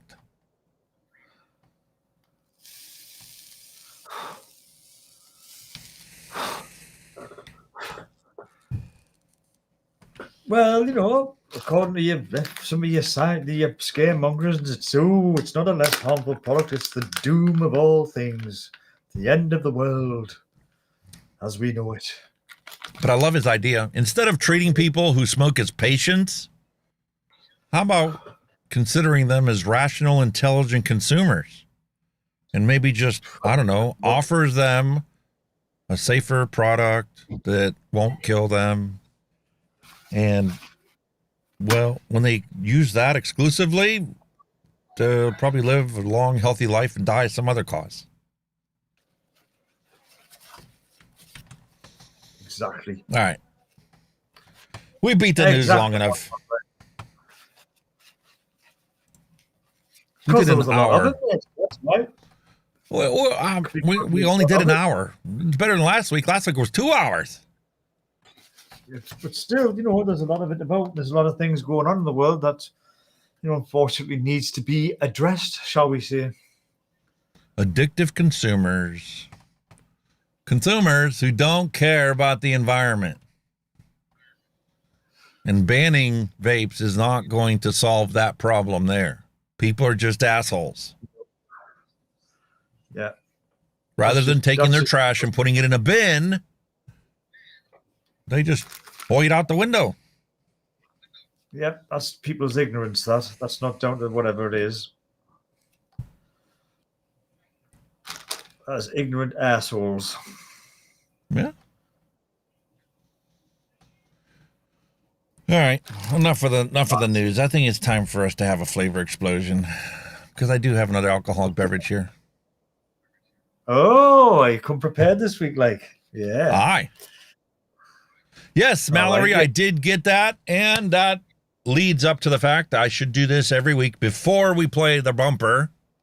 Get your hand checks in now, ladies and gentlemen. Get your dad jokes in now. You can drop them on the Discord server in the daily chit chat or whatever. You can post them on Facebook. You can post it on Twitter. You can send me an email if you want. djalex@hunkyvape.com. Send me your jokes, send me your hand checks, and we'll feature them on the show. Without a doubt, boys and girls, get them in. Without further ado, time for a flavor explosion.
Up for your entertainment today, I have some Pennsylvania Dutch salted caramel cream liqueur made with real salted caramel and fresh dairy cream.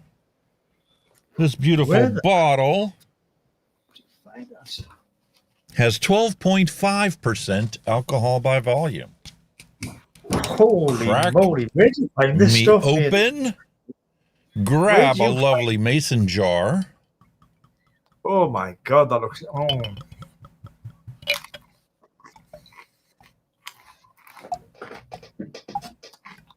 Wow, that looks so nice. Looks a bit like Bailey's.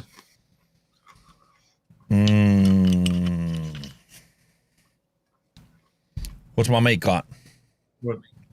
I'm going to be a bit envious of you, Michelle. Like, yeah. I've gone for a good old safety bet to go to another Boddington's game, my friend. Paul's favourite. Boddington's Draft Bitter. I just love this stuff, you know. I mean, it's only 3.4% by volume on a 440 ml can, but it's your typical English bitter, shall we say, what we English like to drink. And yeah, I love it. Absolutely love it. Plus, it's a school night. ABV so on that? The 3.4. 3.4% alcohol by volume compared to 12.5% alcohol by volume. Cheers to our health. To your health, sir. See, it's a school night, you see. Oh, school night. Don't let the kids find out about this. That looks awesome, that, like, it actually looks nice. How did they get that creamy mouthfeel? I mean, Bailey's, that's the one thing about Bailey's, you know, it's great for throwing in your coffee. It's great as a sipping, you know, liqueur and whatnot. Salted caramel. Right. It has that salted caramel, beautiful taste, beautiful mouthfeel of heavy cream.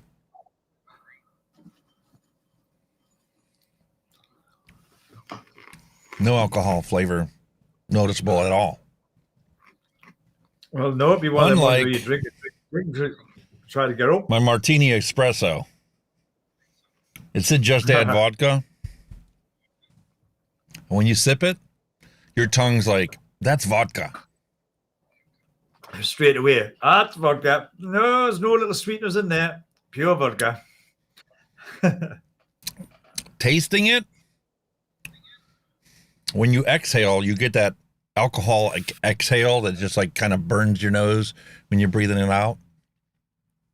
Flavor wise, you do get a little bit of sweetness. You also get that dark coffee flavor to it. Yeah. But compared to this, I mean, granted, that's what, 80 proof, 40% alcohol. Compared to this at 12.5, this is just a beautiful cream.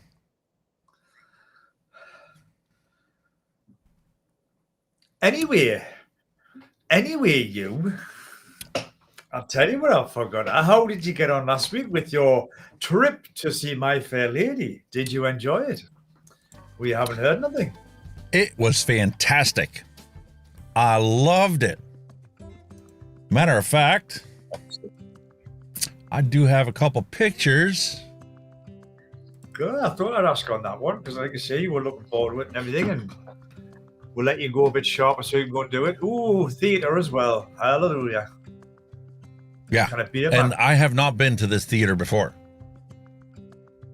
Maybe I was at the Heinz Center one. This one at the Benedum, I believe. Fantastic. Loved it.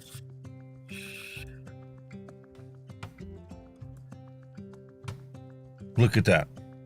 That's the only thing I'd like sitting in them seats. When you're sitting there, you're like, oh, I'm going to fall over. You know what I mean? They're very deceiving, aren't they? I was surprised. It looks like it's going to be, you know, pretty steep. But I mean, I've gone to concerts. Like the hockey rink is steeper than this. but the sound was fantastic. You could hear every single person on that stage. They had the audio perfect there. The sounds in them's fantastic what they are. And the wife and I had a wonderful time. We loved it. Good. Glad, it was very glad. Fantastic. And I do remember seeing this play before. Not as an actual play. Maybe it was the movie that I saw. Probably the movie. It was a big movie in its day. Then again, if I remember back in high school, I know that some of the schools around us did that as the play. Not our school. Yeah. I think there's some like in our school, it was like actually part of English literature as well, and drama and all that shit. They actually taught it in some of the lessons. Wonderful story. This rich bloke tries to convert this poor peasant into a proper young lady and ends up falling in love with the girl and realizing that. When you think about how it's inspired films, I mean, look at them Educating Rita with Michael Caine. You know, he's a high university thing. She's like what they call a commoner, and they're trying to make her talk and learn and all that. She turns out to be a very clever person at the end of the day. But nobody would have thought of giving an uneducated person a place in a high-spec university, learning, you know, whatever. And this is also a time for us to talk about food. Oh, no. Oh, look at that. Good old English brekkie. Damn. Is this a common thing? Yeah, I keep seeing posts of the same basic choices. Yeah, except that is egg over easy, pork and beans on toast, sausage bacon. Egg. Yeah. There's a few things missing off there. You could add black pudding, like black pudding as well. Why would somebody put that much ketchup on a banger sausage roll? Hey, I like brown sauce on an English breakfast. Pickly, more fruity. This is the guy I was telling you about. Andy KJ used to do vape reviews. Now he's posting, he's a foodie. Every day he's making or smoking something in the grill or, you know, in his smoker. He's posting different food that he makes, little tacos. And I got a question for you. Is this what a Big Mac looks like? Or I'm sorry, a double quarter pounder with cheese looks like in the UK? I've never seen one like that for a while. Probably about half the size. Where is that at? I'm going to have to go and get one. It's that big. Somebody said it was in the UK. That's where I got it from, that same group. That's not what a quarter pounder with cheese looks like. Quarter pounder with cheese has 2 patties on it. That's a double quarter pounder. It has 2 patties on it. This one looks like it's got like, what, 3, 4 patties? A quarter pounder has 1 patty on it. It's big and it's relatively thick compared to like a hamburger patty. But there's no sauce on it whatsoever. Nah. No pickle. Very bland, mate. They're very, even your McDonald's here are bland. They're dry as sticks, man. They're horrible. Dry as a bone. Absolutely crap. When I go there now, I'm very rarely buy a burger. I just get them. I just buy the box of 20 nuggets and a couple of dips. That's all I get now because the burgers are a waste of time. Crap. Every once in a while I get in the mood for a Big Mac or a fish sandwich.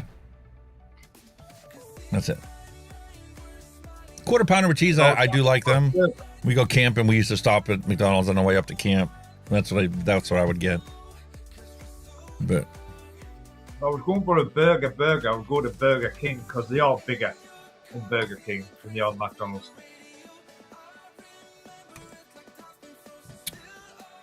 Well, more taste eating a coaster at a pub table. Exactly.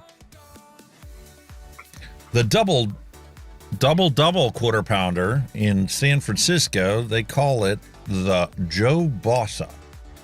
Just kidding. Mushrooms. I love mushrooms on a burger. I was thinking about for the breakfast, English breakfast, mushrooms as well. Sean wants to know how you're doing today. Very good, my friend. What are you vaping on? Let me see your hand check. Well, I've just sorry, I'm starving.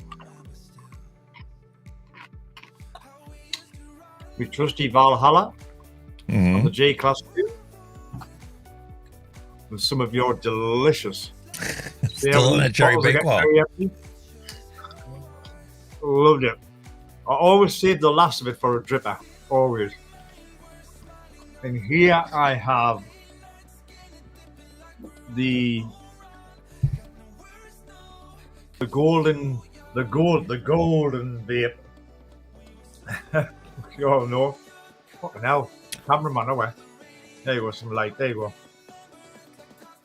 Beautiful. And that I've got the last minimums of your cinnamon day and swirl. Muffins, your CDS muffin swirl. You see, they are going fast now. I'm here. Got the good old Arbiter on the Derma, and then that I have got your bunny sucker punch. Not my recipe, I just mixed it. There's nothing much of your stuff I ain't vaping at the moment. I think it's all Hunky Vape special me. Sean, I'm doing quite well. After today's stream, got to go see my daughter. She's a cheerleader at school, in addition to being a professional or competition cheerleader, whatever you want to call it. Anyway, today's senior night at the basketball game, so we get to walk across the court for senior night for her cheerleading. I'm looking forward to her graduating.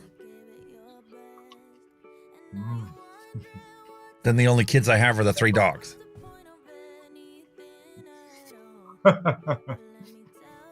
And as far as my hand check goes, I just started the review on the Smoant Chiron T50. And I know my wife's going to love it, so I haven't even let her touch it yet.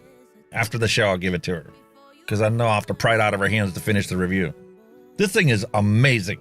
Everything I complained about on the last review that I did for Smoant, with this and having to tip it and not having enough airflow and the adjustability of it, the airflow, it was like so loose in this one. That is not a problem on this one. The airflow adjustability on the side, like if you're going to adjust it to make it more open, it literally lifts the coil almost out of the pod when you adjust it. You can feel the coil moving inside of this. The magnets are strong enough that it doesn't pop off, but holy adjustability. Beautiful duckbill mouthpiece. More airflow than even I need to have. Wow. So I actually cut back the airflow just a smidge to maximize the flavor.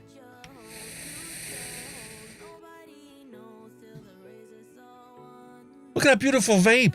It's just fantastic. I love it. And I know once I give it to my wife, she's definitely going to be running off with it because it's got the whole rounded edges for her. It's small, compact. She can take it and go out on her vape breaks at work.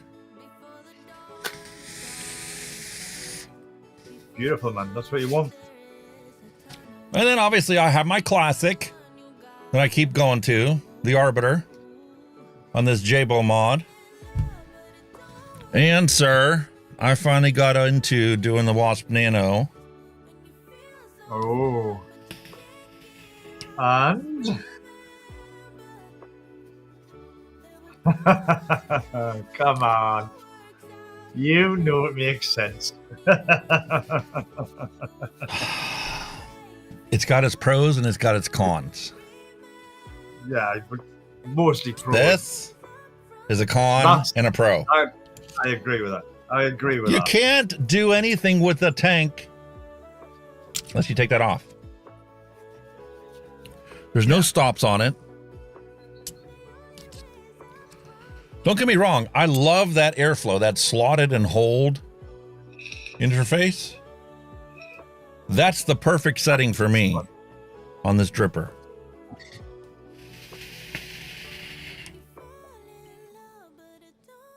I fucking wear it. That's it though. Those coils, when I first dripped on it yesterday, when I did the review on this, or recorded this one, or the day before yesterday, whatever it was, had the funky flavor like Sigelli coils used to have.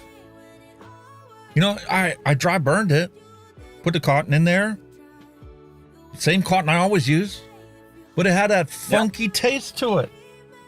You know, I put this e-liquid on there. No, not that one. The citrus one that's sitting on the stand back there is what I dripped on it yesterday. And it just had a funky off taste. I'm like, I'm gonna have to put my own coils in here, see what this is like. Total difference, yeah. Now that it's sat here overnight with that citrusy e-liquid on there, I don't notice that off taste. No. I notice that flavor from that.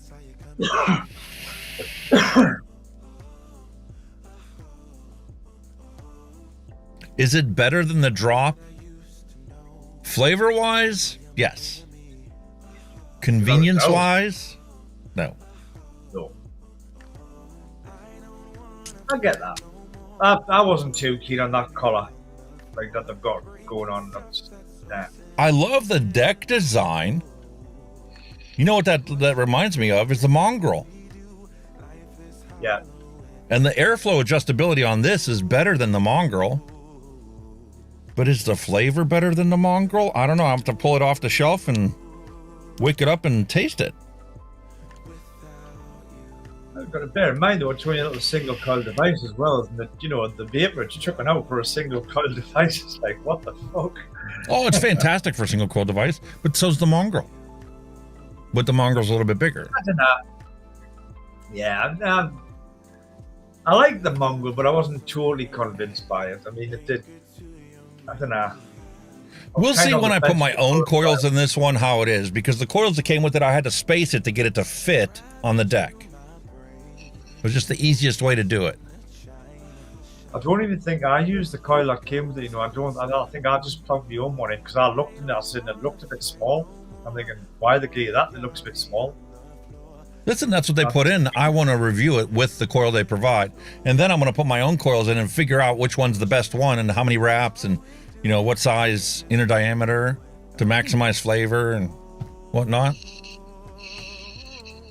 William says I should try the sandwich RDA, which, by the way, is his post that he put onto the Facebook site.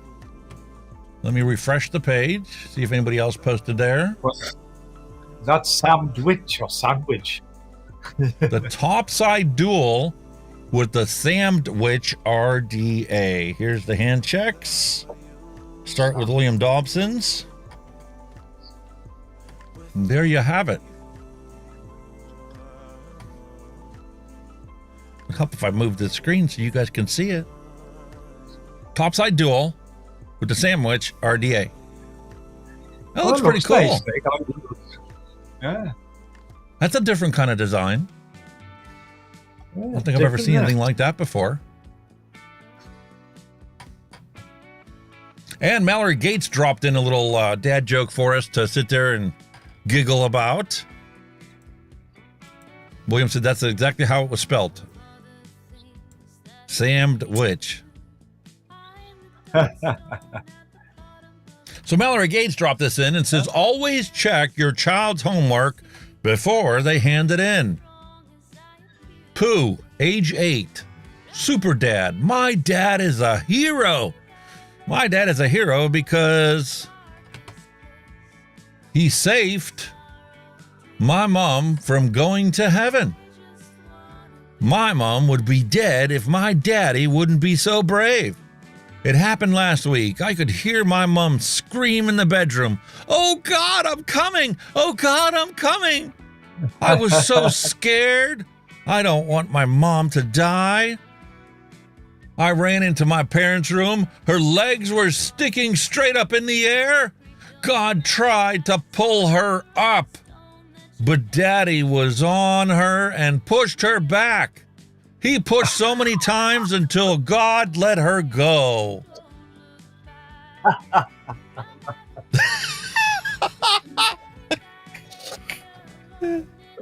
Oh dear. Oh my God.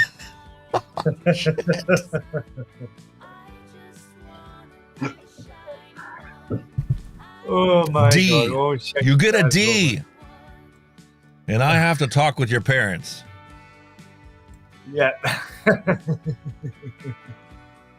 Whoops. Oh, that's brilliant. That. Could be worse, mate. Brilliant. A friend went to Pizza Hut tonight. Might be one of the worst reasons to have ever closed a Pizza Hut. Due to unforeseen circumcisions, the dining room will be closed this evening. Sorry for the inconvenience. Open for takeout and delivery only. Unforeseen circumcisions? I hope that's not on the menu. Have the foreskin pizza special. Oh, hell no. There you go. Here's a hand check for you. Talk about that shaft. What? Stacked Holy mech. moly. Stacked tube mech.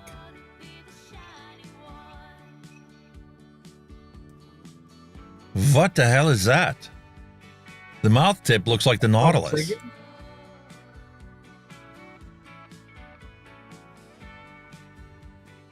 Holy moly.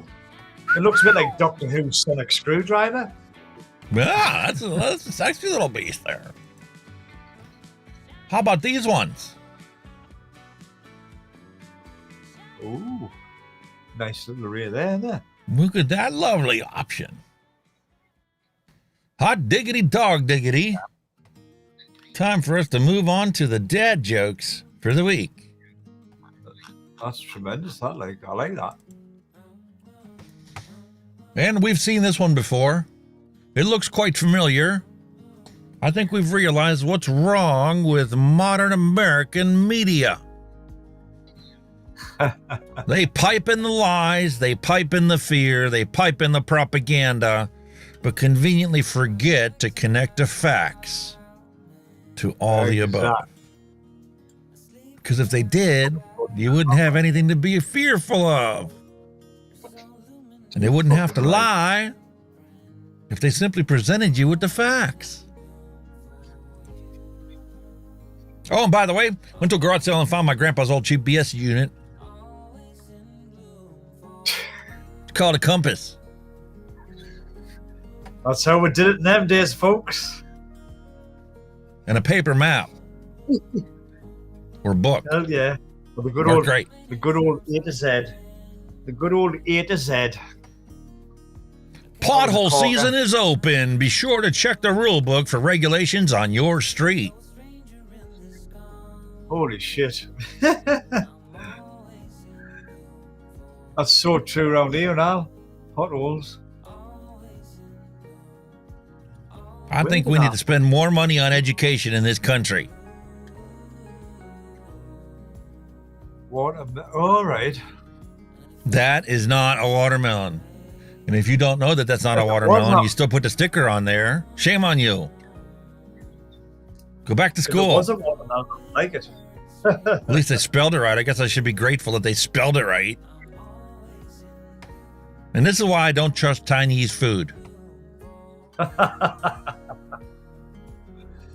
Oh. Oh. Oh. Oh no. Here we go. There you go. What in fuck's name is that? Corvette plow truck? Now you're thinking to yourself, if I had a plow truck, I certainly wouldn't put it on a convertible, right? Well, that's what I'm saying. Apparently that argument doesn't really make much sense in the city of Pittsburgh, because here's a picture that was taken yesterday on the Parkway.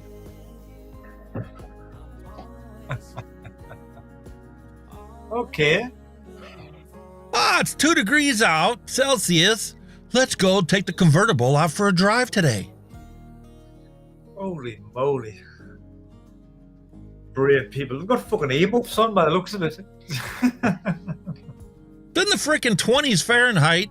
Let's take the car out for a drive today. Actually, it's in the 30s. Low 30s. Not a convertible anyway. Fuck that. But let's take the convertible out for a drive. It's Pittsburgh. This is our, spring weather. Sure. Makes perfect sense.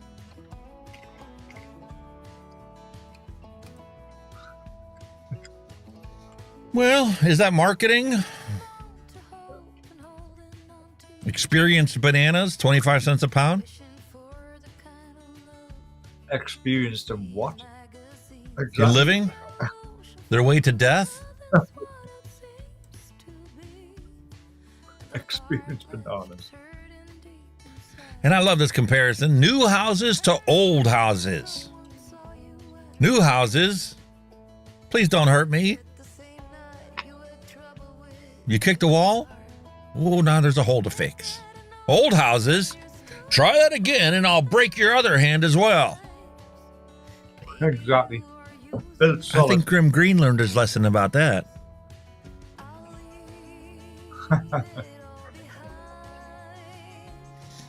And let me tell you, the warning messages are just out of control. Oh no. No. Why is that on a gas pump? Oh, hell no. Hell no. If somebody chooses to put a gas nozzle in their mouth or rectum, I think we should let them.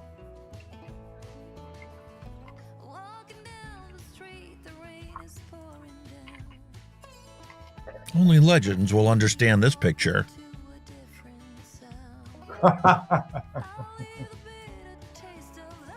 Well, my boss is never gonna believe why I'm late today.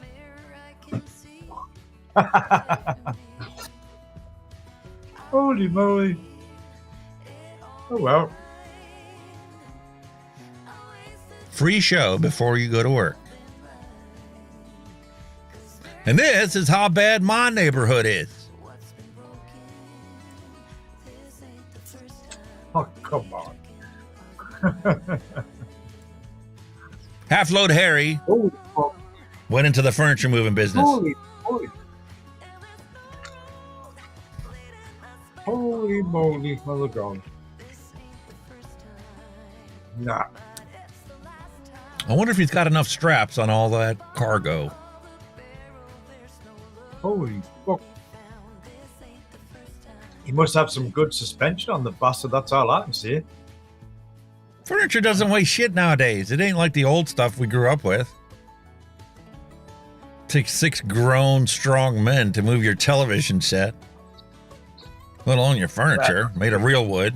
Now it's all that MDF particle board stuff. Yeah. Speaking of which. Oh my God. Speaking of which. Well, now, don't pass under any low bridges.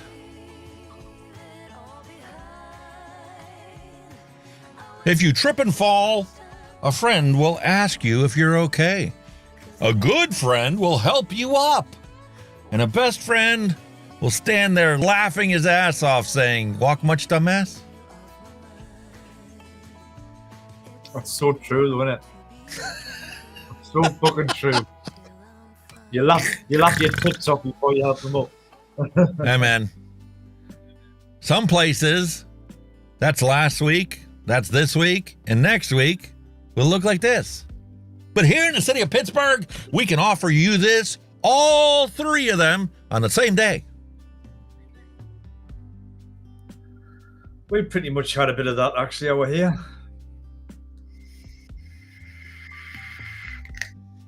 English teacher. Anyone want to guess who wrote Tom Sawyer? Student. Rush? Yes. Rush. Yes. Today's Tom Sawyer made me proud. Yeah. And you're going to love this one, my friend. You're going to really love this one. The Facebook cover photo compared to the actual photo. Get your motor running. Michael Redfern, hello and welcome to the stream. Hi, Michael. Your favorite tweet of all time, Michael?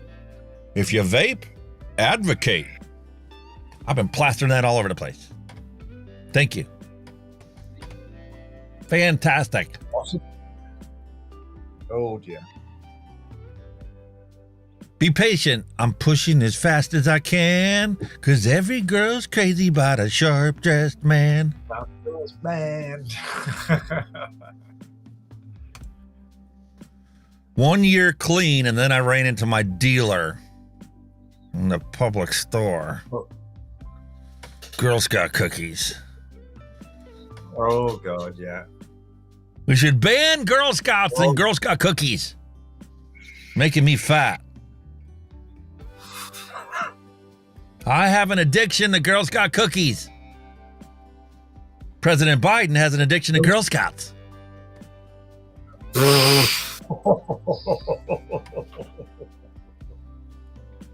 Now one wants to know what color the car that was stolen was painted in. I don't know what to tell him. I can see a rainbow.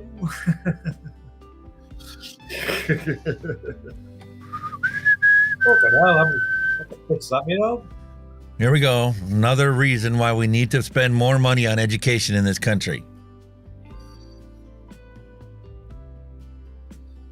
That is not cheese. That's weirdest looking cheese. That's the weirdest looking cheese I've ever seen, mate. The label on the package should not tell me what I'm supposed to pair it up with.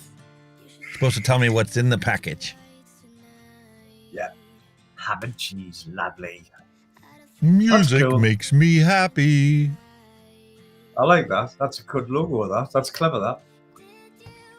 Earlier today, I saw a bumper sticker that said, I'm a veterinarian. Therefore, I can drive like an animal. And suddenly I realized how many proctologists are on the road. I forgot to tell you, now it is. There's a sticker, there's a sign at work, right? And I chuckled. It's like, it's giving directions for like driver training, right? It's a little sign. It's got a little picture of a van with an arrow pointing. It's going driver training this way. And then underneath, it's got drugs and alcohol.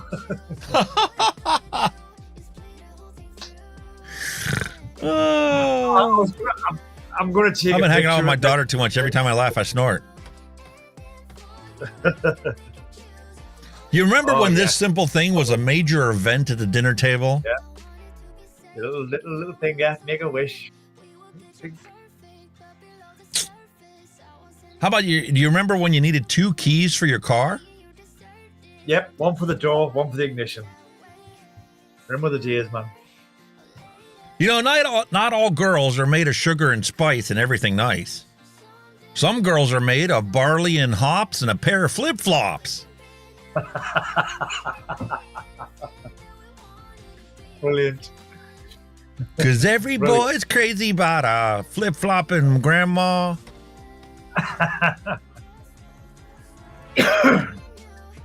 You know, nobody wants to listen to Whitesnake with me. So here I go again on my own. Down the only road I've ever known. Oh, I really do miss Kansas and Toto and Styx and Foreigner and Aerosmith and Boston, Leonard Skinner, Pink Floyd, Led Zeppelin. That's a good one, that. That's a good one. You know, I posed nude for an art class today. They didn't ask me to, and I think they were making ceramic balls. Now I got to go to court for public indecent exposure. It was all in the name of art, Your Honor. All in the name of art. Listen, bodily autonomy is a human right. So I'm sick and tired of having the free pot prisoners. Busted down on Bourbon Street. He was set up like a bowling pin. Poor bloke was trying to get a smoke. Just a little toke. Nah. Throw him in jail. Okay, yeah. And for those of you that are still young or young at heart, just because January 14th is coming up doesn't need to be chasing all these girls. Because come November 14th, this is what it's going to look like when they come chasing after you. Oh, yeah. And who said flavors don't matter? What on earth is that? Age discrimination in a bag. Ibuprofen flavor. For those of us that have aching backs and knees and can't walk because of our arthritis, well, Frito-Lay says, here's some ibuprofen flavored Lays. No prescription necessary. Something wrong with this store. 4 for $5 for Kroger buns. Limit 3 items per customer. What? Fuck off. People don't know math.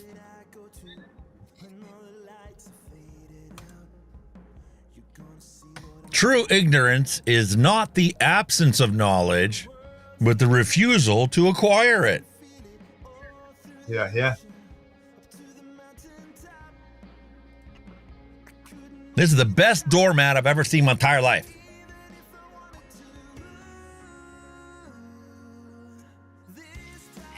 Come in. And when you open the door, when they're ready to go home, go away. That's so cool.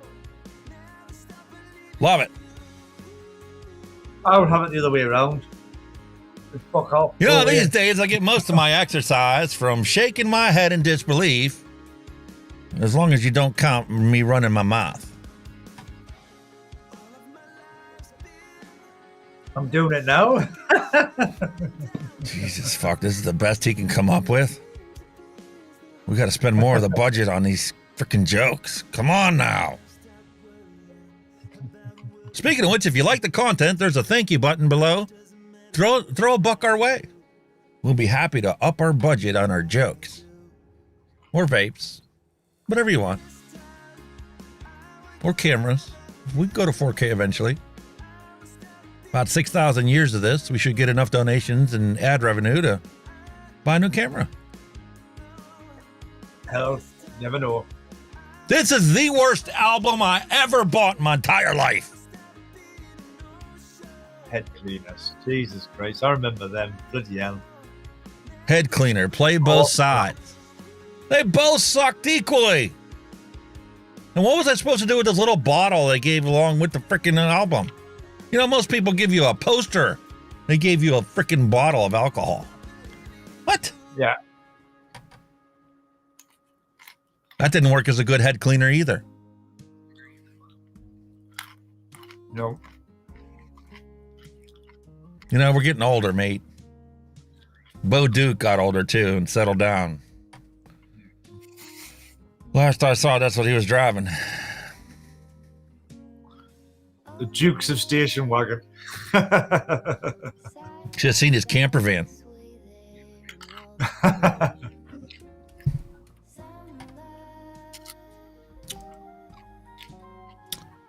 And not all of us fare so well in society.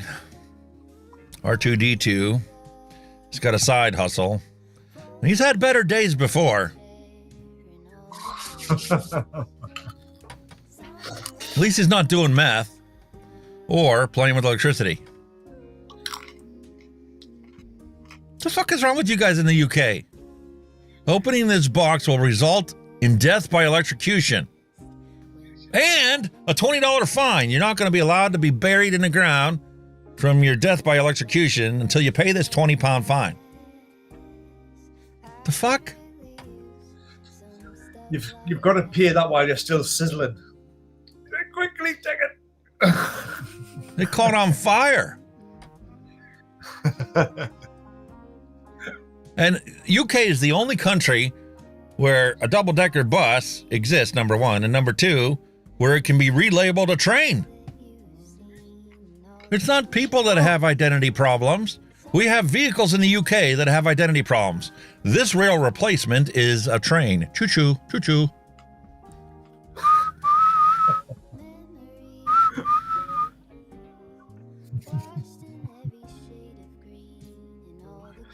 So what we're doing here on the train. Speaking of reminiscing about the past, Welcome now. This is chippy prices in 1976. Fish and chips was 21 pence. 13 pence for the fish and 8 pence for the chips. Or cakes, you can have either or for 8 pence. And if you want chips and cake, 16 pence, because 8 and 8 is 16, and, you know, common math. We didn't want you to use your brain, even though we know back in the 70s we taught you how to do math in your head. Chicken's 30 pence, and specials start at 17 pence. Mushy peas are 5, and curry's 5 pence as well. Welcome now. How much is fish and chips in the UK now? About 15 quid. If you're lucky, or is that the average? Average, I mean, portion of chips is around about £1.30. Fish If I go to is McDonald's here in the expensive. States and want fish and chips and a drink, I'm going to be paying about the same $15, 12, $15. Unless you get the super small size. You can get away for tenner.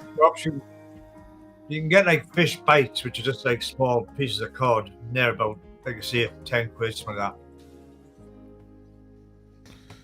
Your plug, hello and welcome. He's on a Twitch stream. Appreciate you watching. And the pop-up actually worked. Hot diggity! Got our ducks in a row this week. Michael Redfern says he prefers tobacco flavored like a real adult. Oh, You're definitely not going to like my drink today. Salted caramel.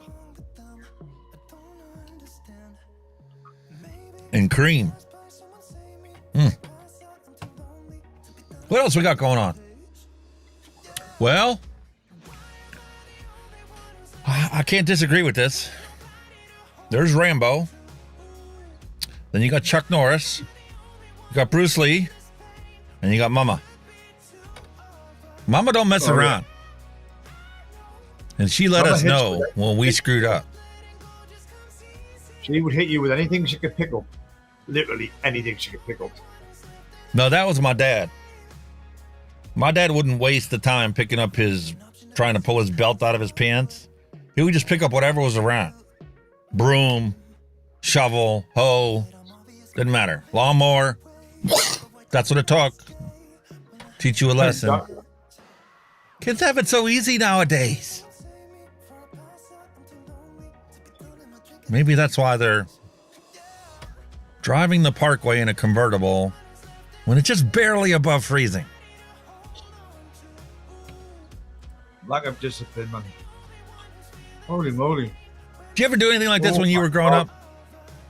I mean, we never put it on 55-gallon drums like this. I mean, that would take a long time. But we used to screw with people in high school. We'd take their car and we would turn it 90 degrees between two cars. They couldn't get out.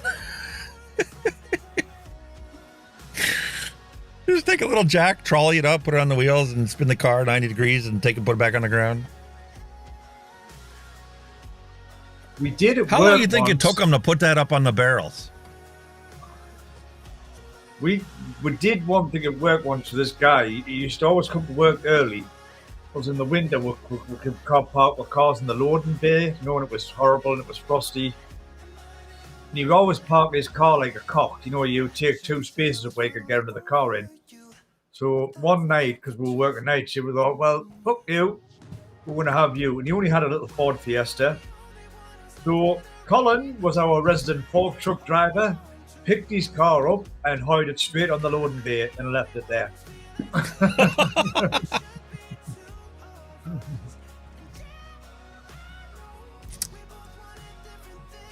How many of you remember these growing up as a kid? And how many of you broke an arm or a leg because of it? Still got them in some of our farms. Still exist to this day.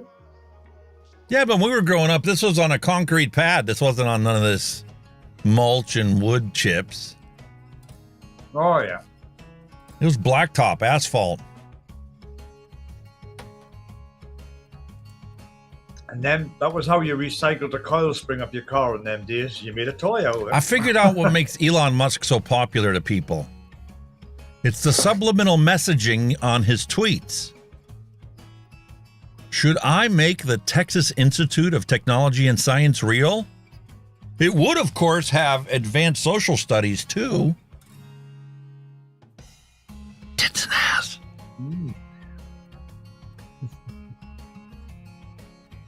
He's an odd fella, him, like. A very odd fella. And then we've got Grim. Oops. Looks like Scotty isn't very science literate. That's gotta be embarrassing.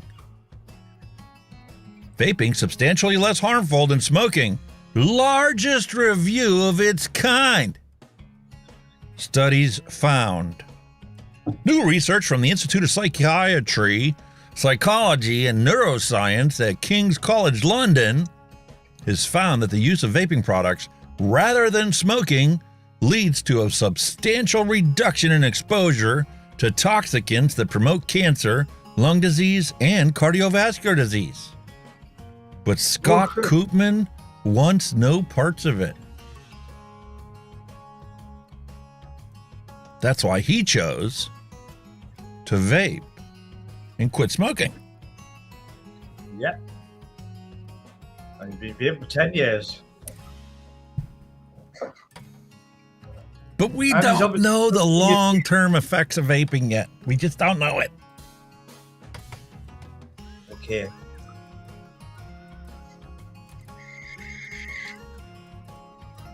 Science has got me. Have you seen that? That's interesting news there. Have you seen that? And that's a bit off topic, but the new that fucking machine they've got to split the atom, that big circular machine they've built, or the fucking in Sweden, that's the way it is. It's fucking huge thing where it splits the atom. Massive machine. I reckon it's too small.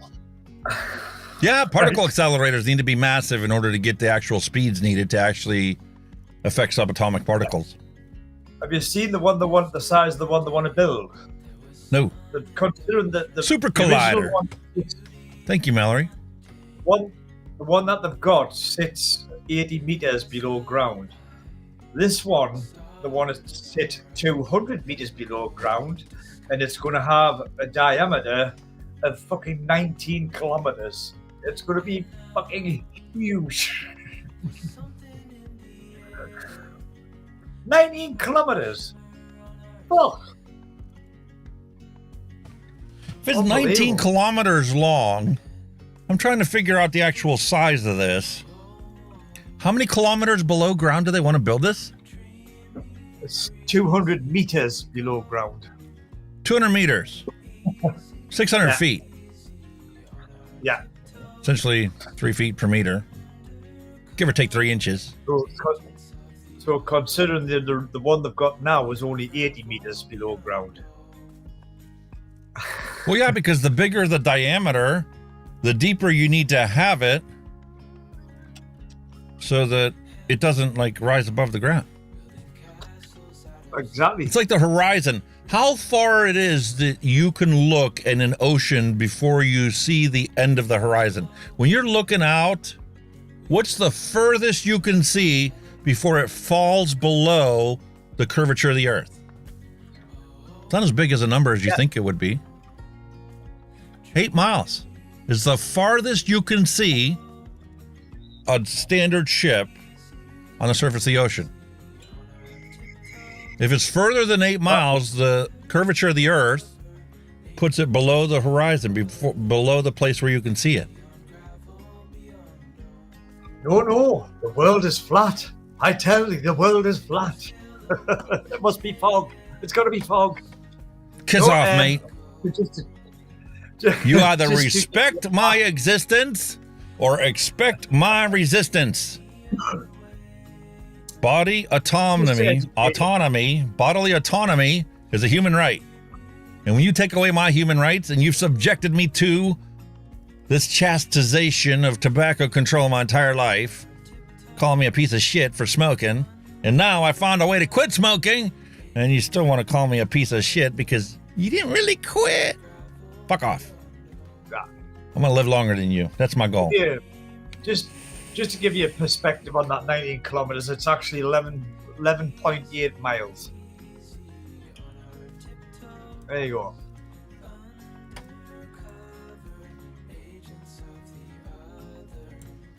Why would you need something? Why do we actually need something? Why do we need to split the atom? Why? Because it's cheaper than paying for another freaking war. 46 billion apparently. That's cheap. That's True. cheap. You know how much they spend on these new freaking tanks out? Now, granted, that's not a picture of a new tank. Okay. The new tanks have ultrasonic weapons on them and lasers and shite.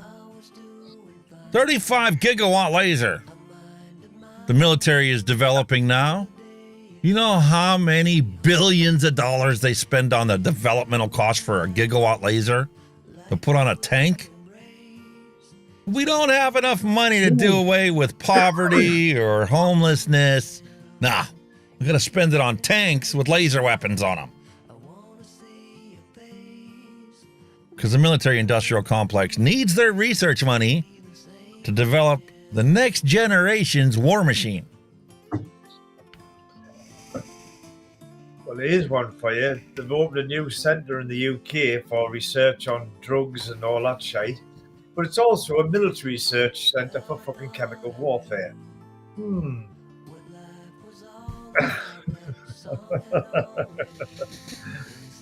Fucking come on. What world are we living in now? What are we fucking living in now? I'm telling you, man. Listen, I was watching YouTube. The ones, the recommended videos they keep sending me, it just keep getting more and more absurd. I was watching a bunch of blokes talking on a news channel about World War III and how they need to reestablish conscription. The draft. Yes, I heard about that, yes. We need to draft a whole new generation to go fight this war. Which one?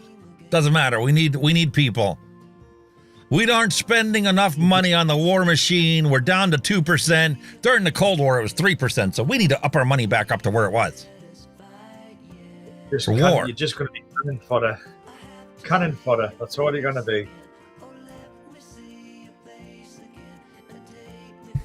I mean, you know, this thing like with the US and Iran and Iraq, whatever, right?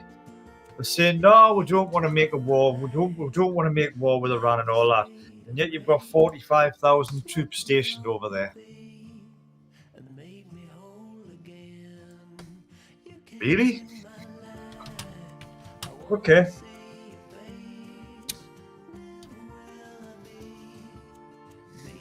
Can you tell I've been watching a bit more Russell Brand? Aye, mate.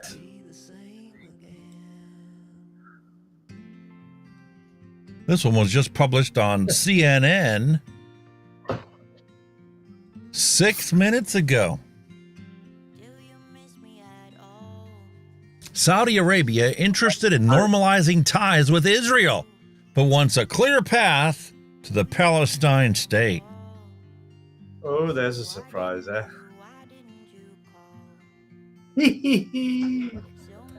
Tell you, man, it's all fucked. What's Russell Brand up to today? We haven't checked out his stuff. Let's do the live search for it. He went on with Tucker. I think he did a live interview with Tucker not so long ago. Oh my goodness, he's talking about King Charles' cancer diagnosis, the hidden truth that King Charles nobody is III talking about. sadly has cancer, but have the cancer headlines that we should have been paying attention to already been published? What? About King Charles's cancer diagnosis and the predictable way in which it's playing out as a soap opera across the world, with talk of Harry visiting and the nature of his disease and whether or not this will be beneficial to other men with prostate cancer, and will it be used to... Who told us it was prostate cancer? Well, they're kind of guessing it because he's just been in hospital and received treatment for an enlarged prostate. So that's why they're kind of trying to put two and two together.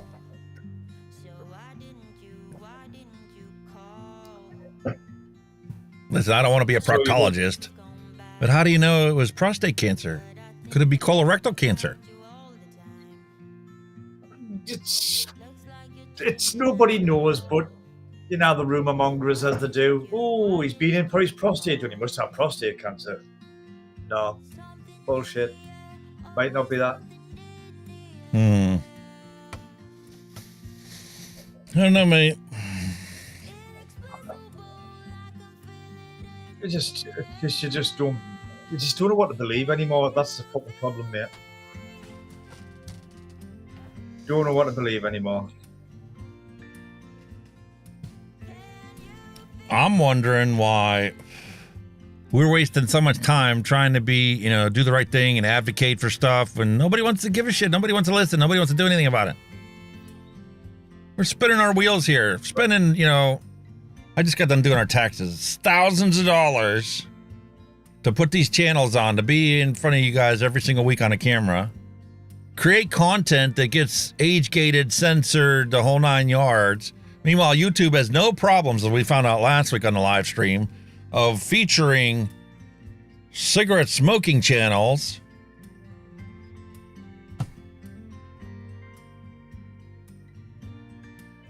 No, it is. I think these, obviously this Senate thing I touched on before about interviewing these fucking social media gurus or the owners and that. Do you not think it's more about control? They want to control them, don't they? And they know they can't. That's where it's down to. They want to control social media. They're using social media, and social media was originally designed. Russell Brand talked about this last week on one of the videos he put up about how social media was designed by the military-industrial complex with the hopes of using it in the future to control the populist opinion on things. But see, the problem is, like everything else nowadays, they don't know how to just gently guide people's perceptions a little bit here, a little bit here. We saw plenty of, reports and studies about social medias and how they are strictly used to influence public opinion 5% this way or 5% this way, just to change the trajectory. And over the course of time and its natural evolution, people will end up where you guide them. Oh, yeah. The problem is when you try to make these abrupt changes and then you get a different political person in office that turns the whole mechanism off and 30,000 websites disappear off the face of the internet and then reappear when that person leaves office, it becomes pretty freaking obvious to even the casual observer out there that we're being manipulated. And then we don't believe a damn thing that they say about anything. And it also reveals in its associations of what other news agencies are out there that are pushing us to believe the public narrative that's approved and authorized as indoctrination by the people in control. Well, I mean, as Muslim brands mentioned many times, they've got an agenda. You know what I mean? That's their agenda. And they're going to push it on you whether you like it or not. As simple as that. And they act to the people that don't follow that agenda. Yes. I mean, when he went on that Tucker show, he did that interview with the Tucker show. Because Tucker used to be I think he was a big anger man on Fox or something. And he left them and all that bullshit, or he was fired, something like that. And he was interviewing him. He was saying, it just says, isn't it He says that they give you these accusations of you committing rape, where he says they haven't named many of the victims, you haven't been arrested, you haven't been prosecuted, they've just basically slandered your name, just to shut you up. And it's kind of what they have done. I think it's hilarious how people are finally starting to catch on. A book that I was required to read by my English teacher in high school that I dismissed as being so far-fetched and bizarre that I could never imagine it coming to fruition in my lifetime. I never imagined that it could have such a broad reach in reality in my middle life. Here we go. Kurt Yo posted, whatever the party holds to be the truth is the truth. It is impossible to see reality except by looking through the eyes of the party. This is the fact that you have got to relearn, Winston. It needs to act of self-destruction, an effort of the will. Quoted right out of the book. And it's not just tobacco control that is doing this to you. It's the entire mass media. There used to be, before the 80s, before Reagan got in office, there used to be a cap on the amount of media stations one person could own. And nobody could control more than 39.6 or whatever that bizarre percentage was of the media outlets in the country. Now, 100% of the media in the United States is owned by 6 corporations. And we wonder why the corporate interests are the only things that we see. And anything that takes profit away from them gets squashed. That brand keeps mentioning legacy media. Legacy media, because he's talking about the traditional news stations, you know, your traditional local news channels and your ABC, NBC, CBS, Fox News, those conglomerates. What is bigger than that? It's no longer just that. I think he's kind of saying they're not competing with each other anymore. He says they're just trying to fucking get rid of the small media. You know what I mean? The outspoken media. Are they really, or is that just a psyop as well? Never know, do I? You never will. Since you can't comply with the mainstream propaganda mechanisms in place, we're going to give you an alternate source of information to listen to group you into another category that we can influence a different way. Meanwhile, the whole time, both of these propaganda mechanisms are keeping you totally distracted from what's really happening and the money that they just keep raking in by milking the system for all it's worth. Yeah. It's kind of like saying, like, you know, they used to compete for stories, used to compete for headlines. Now they're kind of, it's the independent medias that they're trying to fucking shut down. That's the word I was looking for. The goal of journalism, the goal of newspapers used to be to publish things nobody wanted published because they were scared shitless that you'd find out about it. Not publishing things that are just strictly made up malfeasance to get you to hate a certain thing or love another thing because it's the lesser of two evils. They kind of clamped down it here in the UK when we had all like the fucking spy and shit off the papers, you know, like I think it was when what do you call him?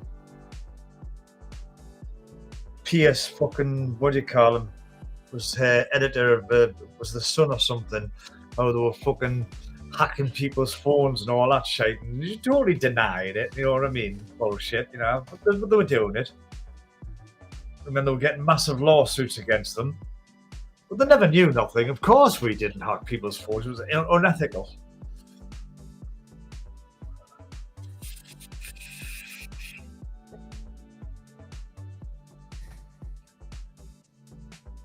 Everywhere you look nowadays, this is all you see.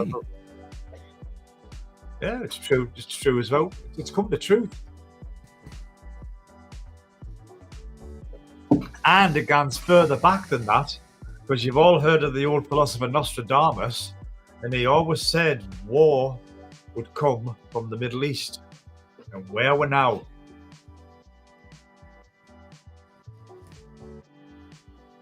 Where we're now. We're a fucking fanny's hair away from another war. A big war. They're prepping the people for it. Yep. Trying to reinstitute the draft in the UK. Constitute, and that's not. And the thing is, it's not going to be like, you know, the drafting young people. They're going to be drafting older people as well. So the age limit's going to fucking. Because our army, with the government cutbacks, our army is depleted to literally nothing, and most of them are serving in countries that abroad in wars and conflicts that it's got nothing to do with us.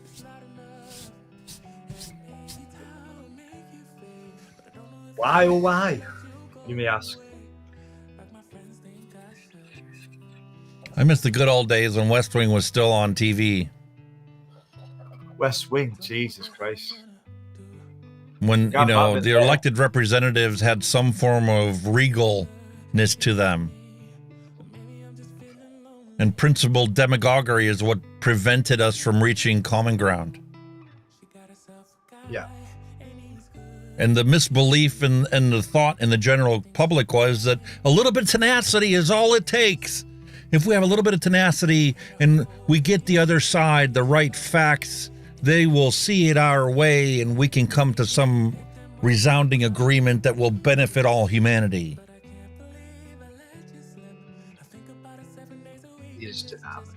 What a farce from reality. The whole lot is just fucked up in so many fucking ways right now. And I do feel sorry for the next generation, what they've got to deal with. It's like, well, fuck that. I'm glad I'm fucking done my time. I wouldn't like not the world I wanted to leave for my children. Nah, not a cat nails chance. Horrible. All right. Enough doom and gloom. It's time for us to do a retro vape or a random recipe. Take your pick. I'm interested in the retro vape. I'm quite interested in that one. It's the Wismec Tinker 2. Yeah, I've heard the Tinker 2. Retro vape it is, my mate.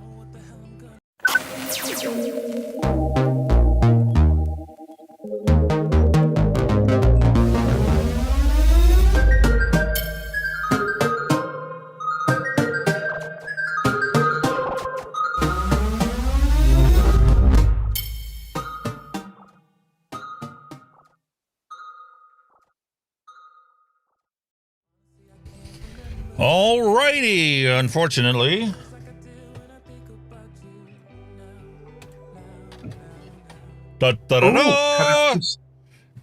Can I just say one thing?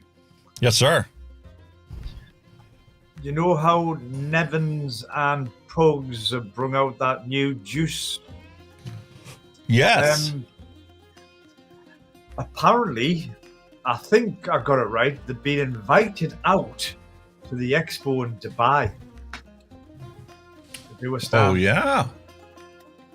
That's one of the biggest expos on the planet, apparently. It is right now. Yep. So, good luck, guys. Get out there. Good luck. Fluids. That's the juice range. Fluid. F-L-O-O-I-D. Fluid. Vaping is making exponential growth in Dubai right now. Despite the smearing campaigns and the misinformation and all the propaganda that, you know, permeates that country from other parts of the world, the people know the truth. When you pick this up and you use this and it gets so enjoyable that you don't want to smoke a cigarette, and the more you use this, the less you smoke, and eventually you quit smoking altogether. And then you realize the health benefits and how you can go up a flight of steps and not be wheezing and short of breath. And how you can cut back on your medications because of it. People aren't going to believe the lies. You can say them all you want. You can mandate it. You can legislate it. People are going to choose the safer, healthier option.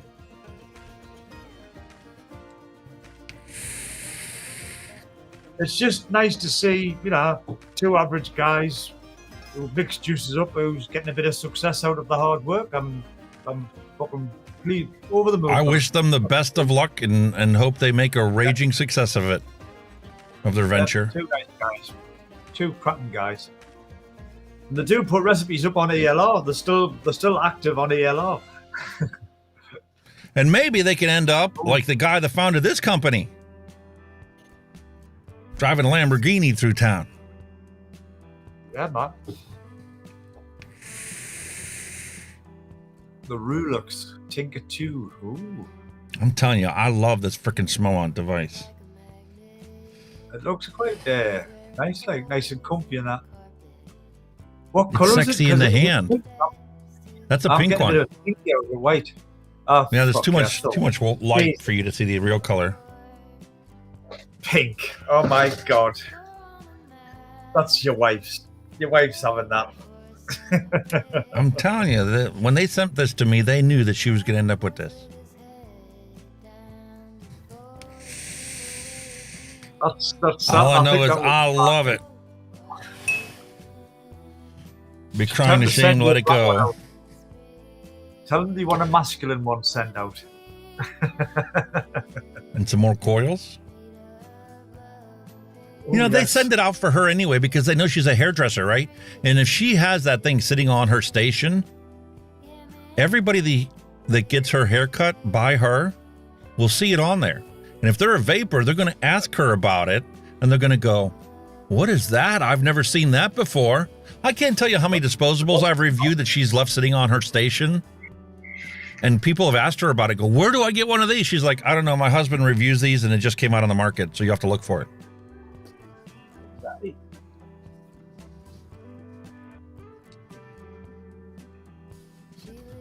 Inside avatar controls?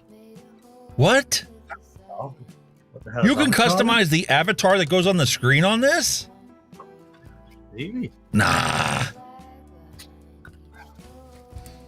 Listen, I wouldn't put it past him.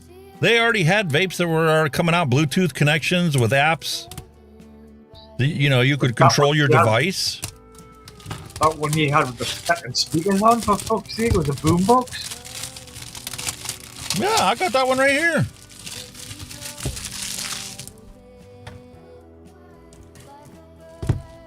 I love that thing. And when it came out, all the reviewers were like, oh, you're going to ruin vaping for everybody. That's attracting kids. A Bluetooth speaker? No adult's going to want a Bluetooth speaker. Fuck off. I want a Bluetooth speaker. I love this thing. The Wismic Active. The only downfall to this thing had a sealed battery in it. Had an internal LiPo. You couldn't change it. And it dies too quickly when you're using it to vape and for Bluetooth. Well, yeah, it's going to be heavy on the battery, isn't it?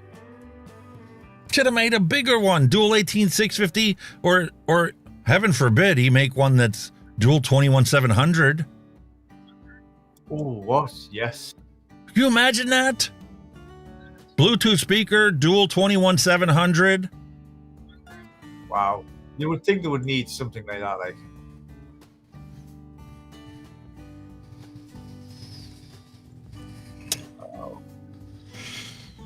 Well, we won't see that in our lifetime.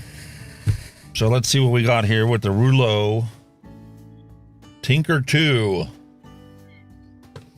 Is this one inspired by a set of sneakers as well? Ooh, green and gray. Oh, look at that. They put a little accessibility piece in there. Well, it was out around about 2019 was when that was around, maybe 2019. Holy crap, is that more ergonomic than the first one? Way more ergonomic. The first one was funky and wide, and it was supposed to be, inspired by a set of sneakers. This one kind of has the same stylish lines in it. It's still actually for sale around about the $60 mark. No kidding.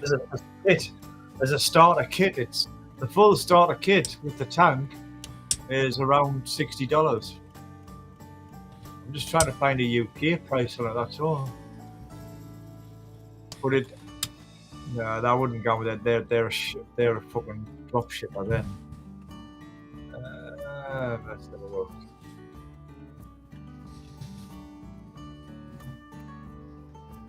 All right, so it is marked inside there. Positive and negative.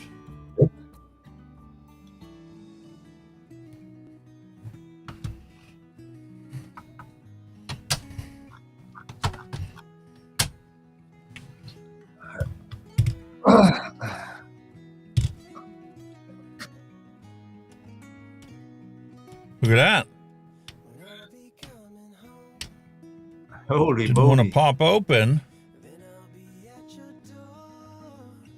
I reckon the tank that on it is called the trough. It's the trough sub-ohm tank that comes with it. 200 watt box mod.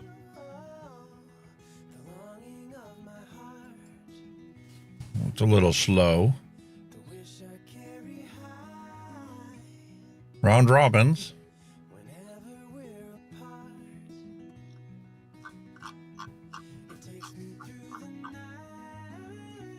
Let's see what is in the UK.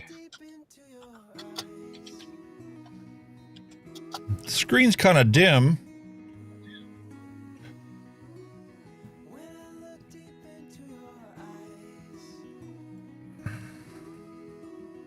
The UK, it's around about 45 quid. So it's still out and about. It's still out for sale.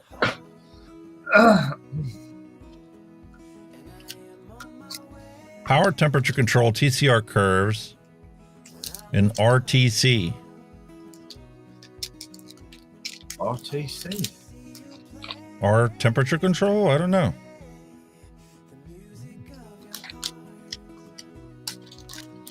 So we have coil, power, stealth. Probably shuts the screen off. Subpara.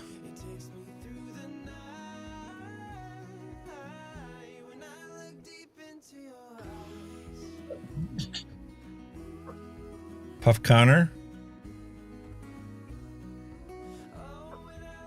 You can set the time.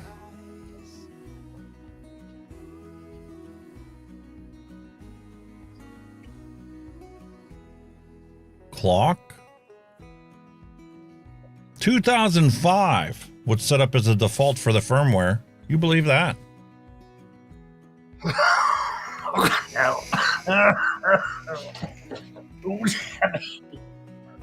You're right there. That went down the wrong wall. Oh, dear me. You're not allowed to die on stream. Well, you're not. Gotta go out with a bang, mate. That you would. No, but I've just realised I've got one of them devices I showed you earlier, and I've been testing it, and I've just had a chuff off it, and it was like, ooh, bit tosh. You know what I mean? Ha ha. Seeing it's 20 milligram, you know what I mean?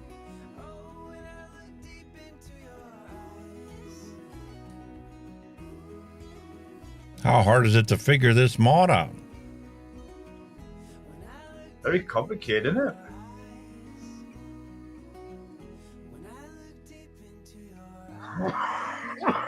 Jesus, snap. I think I'll put that down. Jesus Christ, 20 milligram. Oh, fuck. 2023. 2024. That's better. Where are we at? 1,400 hours. These buttons are pretty hard to push. That all it is, we're here. 4 o'clock, 2 o'clock. Yes, sir. 2:59. 3 o'clock. Middle of the day for years. 3. I keep wanting to push the trigger button, the fire button, to advance it to the next one. The right one's advanced, the left one just scrolls it up and down. Doesn't scroll down, just scrolls it up. Weird, I get it. So we'll set it, say it's 3 o'clock. January, February is the 6th. It's a bit high. Preheat, timeout, exit. Info, battery, 4.21, 4.24 volts.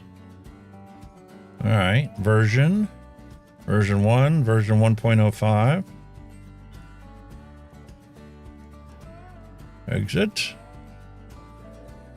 And then you can set the mode.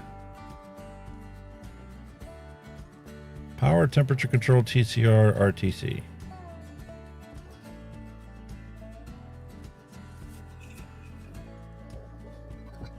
What about that fucking So, RTC? here's the tank.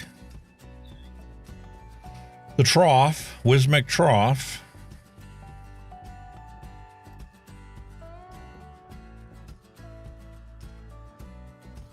.35 ohms, 30 to 80 watts. Really? Jesus. WTD1 single. There's the drip tip.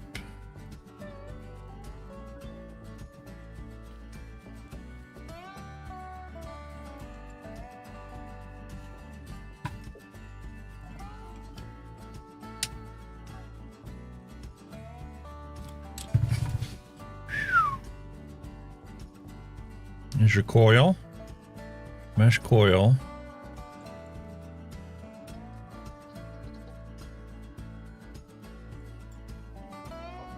Just wondering what that is.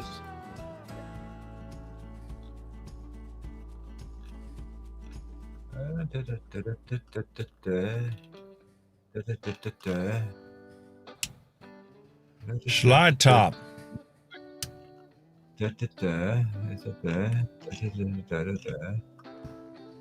All right. I am going to fill this up with our Fusion Juice Company, Clementine Citrus Mango. Don't have much left of that, but I'm going to use that for this tank since I truly enjoy this flavor. I'm going to put some right on the very top of the cotton. That absorbs that nicely.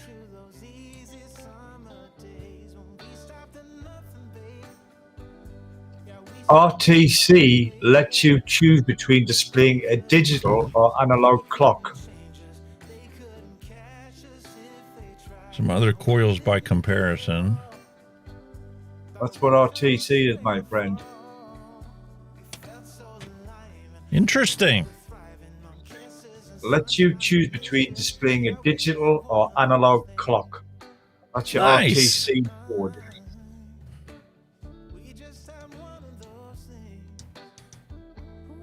We'll have to switch it out and see what the different looks are for those two. Oh, that actually the menu is quite interesting as I'm looking.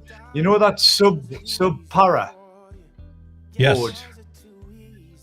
It is where you can select what you want displayed below the ohms reading on the front of the screen. You can select between a puff counter, amps, and voltage. So you can change your display below the ohm reading to puff counter, amps, or voltage. That's cool.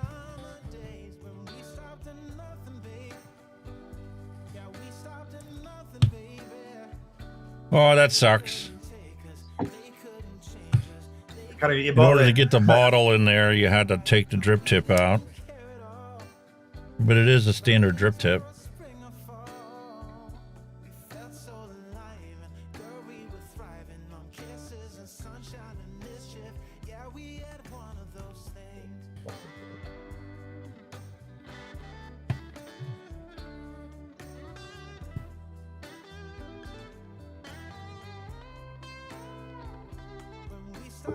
Don't you hate it when you get to the bottom of the bottle and you got to really squeeze it to get the juice to fill up your tank?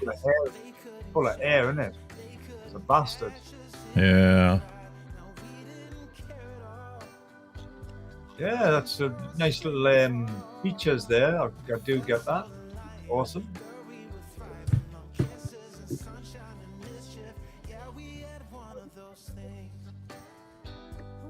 I like that. Kind of cool. Why are you doing that? Why are you? Yeah, have a look at that. Have a look at Turn the light off. Turn the light off.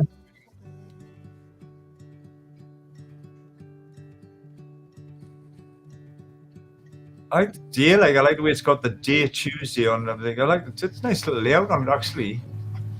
I wish it was brighter, though. Yeah, it's normally the case.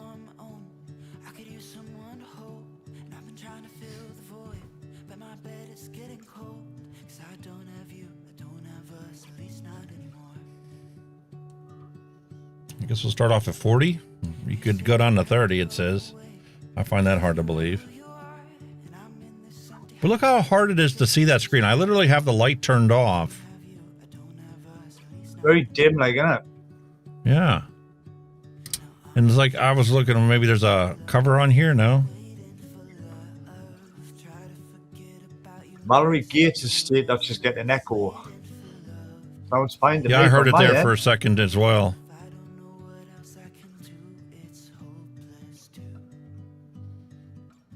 Which is weird because I have noise canceling on for Ninja. Shouldn't be coming back.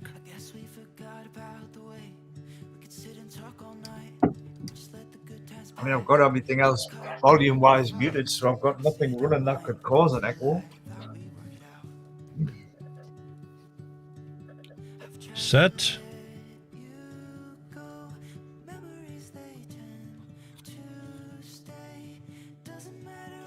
Can lock the coil. And the Sapara, you can pick the time, the amp, voltage, or puff counter. Pretty cool, that, like.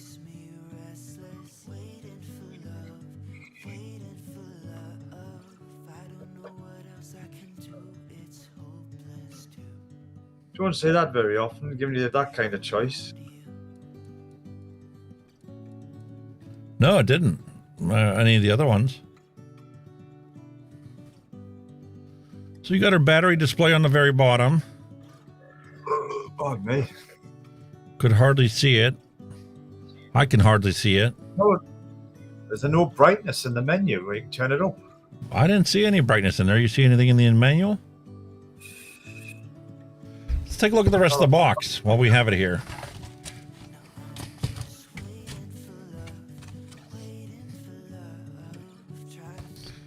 So you have this little cover over top of it. Look at that cable. That has got to be at least a 3-foot cable. There's a fucking novelty in it. Spare glass. That was a bubble Spare glass on a vape starter kit? It's not a bubble glass. Or the bubble glass on. There's a bubble glass already on it. All right. Spare glass. Dual coil.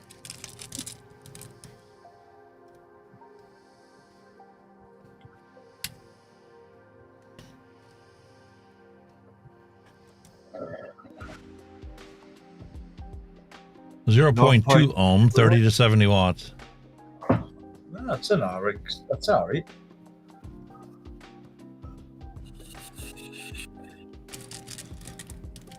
Oh, it is about kind of big wicking ports on the side and all, haven't they? They're pretty Size decent. Wicking ports, they're huge. Holy moly, kind of big them, like. But there's a ring of wicking all the way around the outside of it. Then you've got the dual coil chambers inside.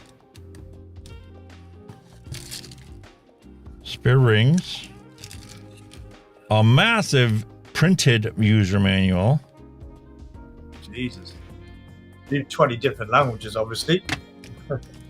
Probably the standard 7. But that's impressive. But you got plenty in the kits in them days, didn't you? Getting out in them now. They're all extras. Yeah, you don't have to beg and plead to get, extra coil or extra glass. Now, I mean, this had everything in it. I still don't know what this avatar controls are.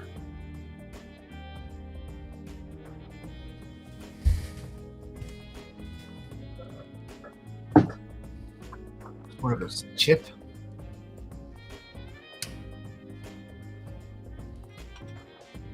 Maybe.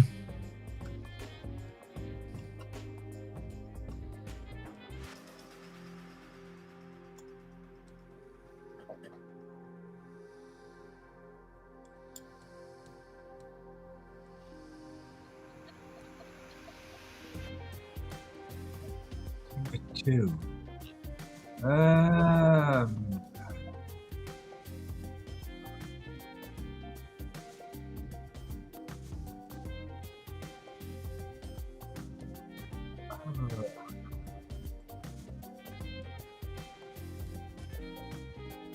Not on you, not you. Where have I just been looking there before?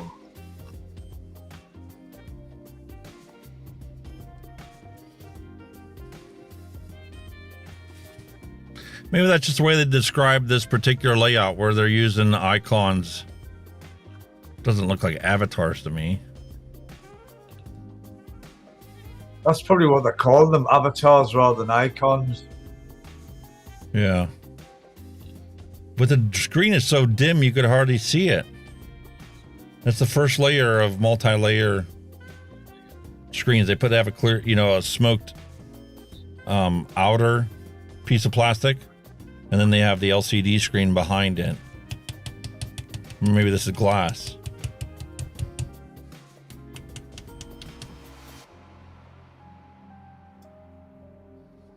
Overall, though, I like the aesthetics of it. I like the looks of it. No, I guess it's just a matter of how's she going to vape.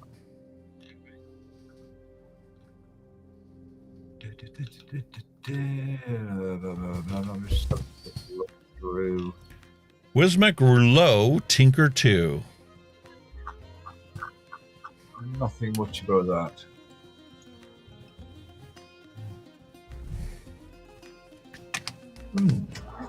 Interesting. Very interesting, my friend. We know nothing. Still just keep watching Hogan's Heroes. I'm from Barcelona. I know nothing.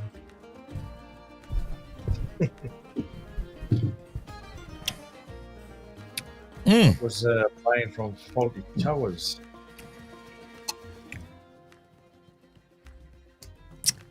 That is delicious, but I'm going to have to stop there, or I'm not going to be walking across the basketball court with my daughter tonight.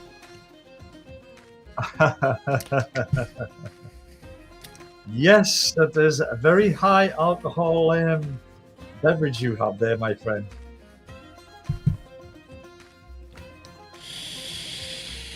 I think if you actually had any more, you might be up there doing the cha-cha with her.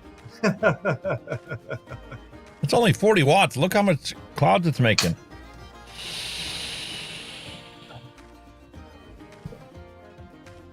What we're chupping, mind, innit? Do you still have the Echo Mallory, or is it gone?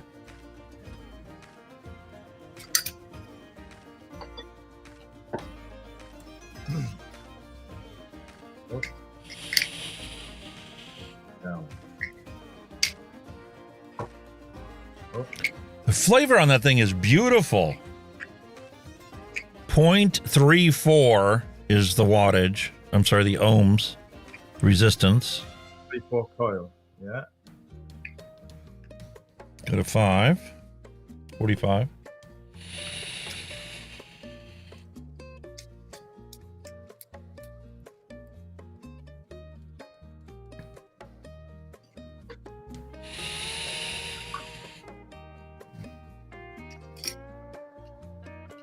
Oh yeah, that's way better.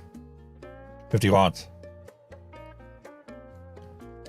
You get the old wee through, eh? It just brought out the sweetness in that liquid. Before that, it was kind of flat. You still have plenty of brightness to the fruit and the citrus aspects of it, but it was kind of lacking a little bit of that sweetness.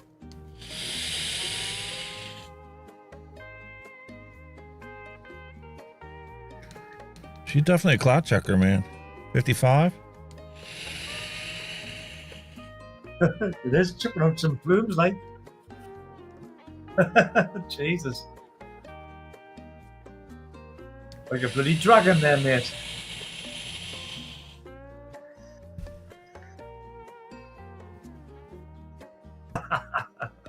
Jesus. Love it. I freaking love it, man. Rouleau Tinker 2. The flavor's better on this one. The aesthetics are better. The hand feels better on this one. The menu still obviously needs a little bit of work to it. But for something that came out, what, how many years ago? 5? You said 2018? 19? 2019. 4 years ago? If you could still pick this up, especially when you say 35? Yeah, cheapest That's a bargain. The UK.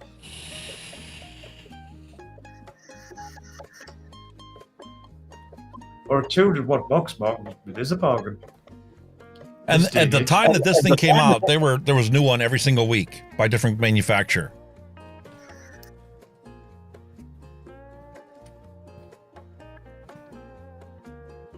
It's kind of got that ageist legend look to it, hasn't it? Think about it. If you married and had an offspring from the Aegis Legend 2, with the original Tinker that came out that looked like a freaking football sneaker, a pair of running shoes, that's what you would end up with. How do I know? I mean, where is it? I know I got it. Here's the one that my wife customized. Oh, that's cool. Very ageist legend, isn't it? Sure is. Let me pull the Tinker off of the shelf. Yes, a little tinker, and he guys goes, a little tinker. Oh my God. Tell me that doesn't look like a pair of sneakers. Yeah, I remember that. Oh, Jesus. Very colourful, shall we say.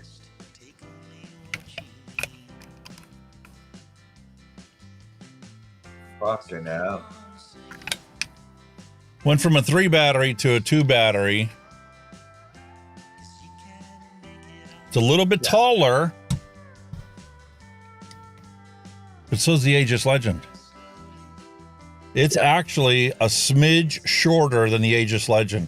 Probably 1 millimeter difference in height between these two.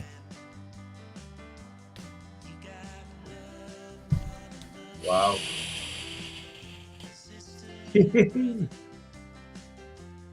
If you love the look and feel of the Aegis Legend and want to pick it up in a Wismec brand, the Tinker 2 is your cup of tea. I can't get over it. There you go, matey. Another good one, eh? Apart from the screen being a bit dull. Only downside, isn't it, really? Menu. That's the only real downside is the screen is dim. But once you set your stuff up, how often do you look at the screen? Yeah, this is it. Like, I wish I could read the ohms resistance on it because it's red in this one and it's so hard to see. But if you look, you can make it out.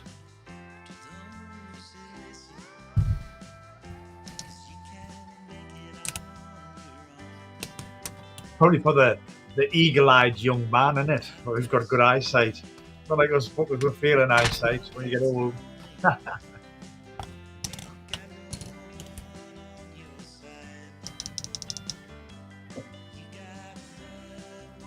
You can definitely make it out on the Legend.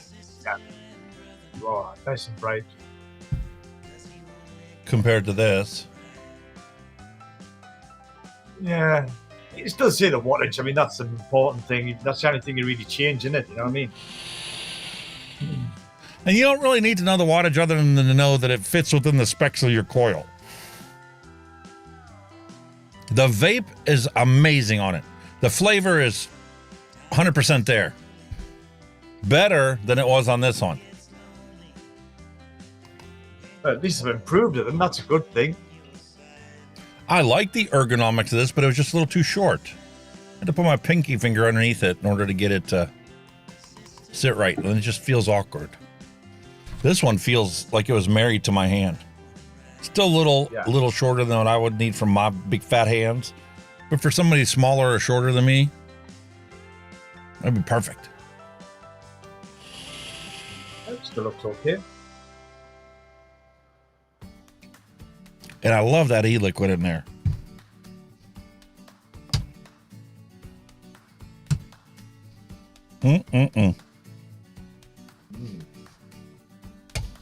One, two, three.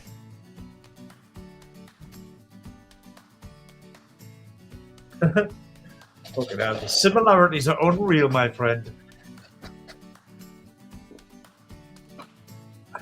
They had a baby.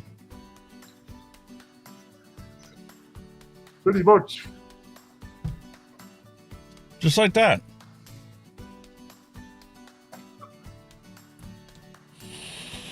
Glad it's turned out all right, mate. Good. It's a decent. But then again, it's only 4 years old, so you kind of expect to be something where half decent. I kind of wish, they were still available for sale here. I'd pick up a couple more of these. It's a nice, comfortable feeling mod. Well, there must be for sale in the US because some of them are priced in dollars. So, it up to $60 US. Yeah, even clearance priced.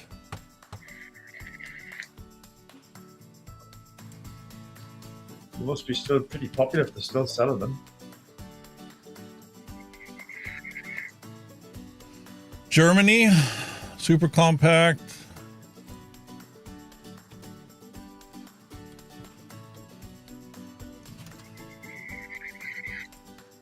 French, Rouleau. REULEAUX, Tinker 2. Yep. It's a funny way to spell it, but it's there. Element Vape, I'm sure you're out of stock.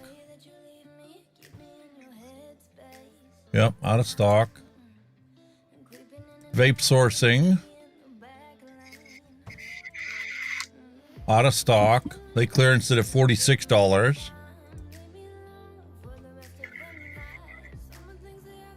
.3F Vape from China is $50 out of stock. A lot of forum posts from September of 2019. Yeah.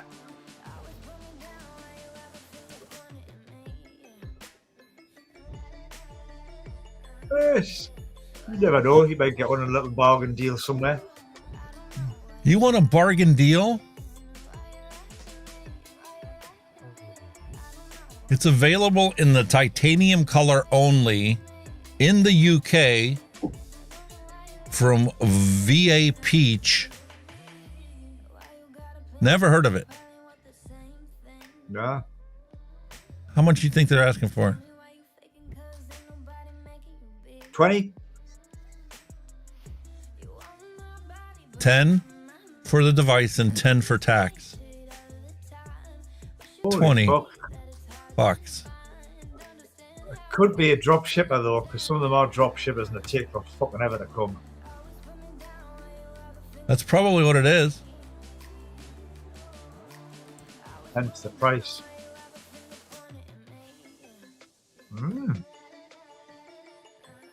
I've never heard of this company before. Sure, I've got a ruler somewhere. You can pay with Skillerx, Bitcoin, American Express, PayPal, MasterCard, or Visa. Website has a copyright date of 2019 on it. Are they even still in business? That's what you wonder, innit? You've got to wonder. You take the stage. You do have to be careful. It's best to, if you can. Yeah, because it says you need a minimum order of $41 and should not exceed $135 before you can check out.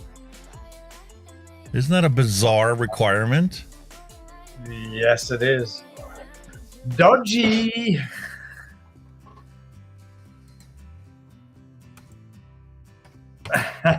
You see, you've got to be careful, man.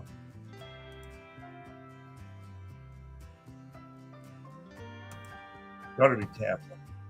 MVS, My Vapor Store, $44.99 just for the mod.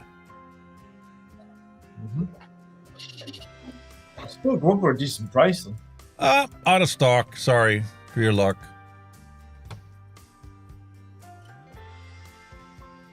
But that's why it's a retro vape. Exactly.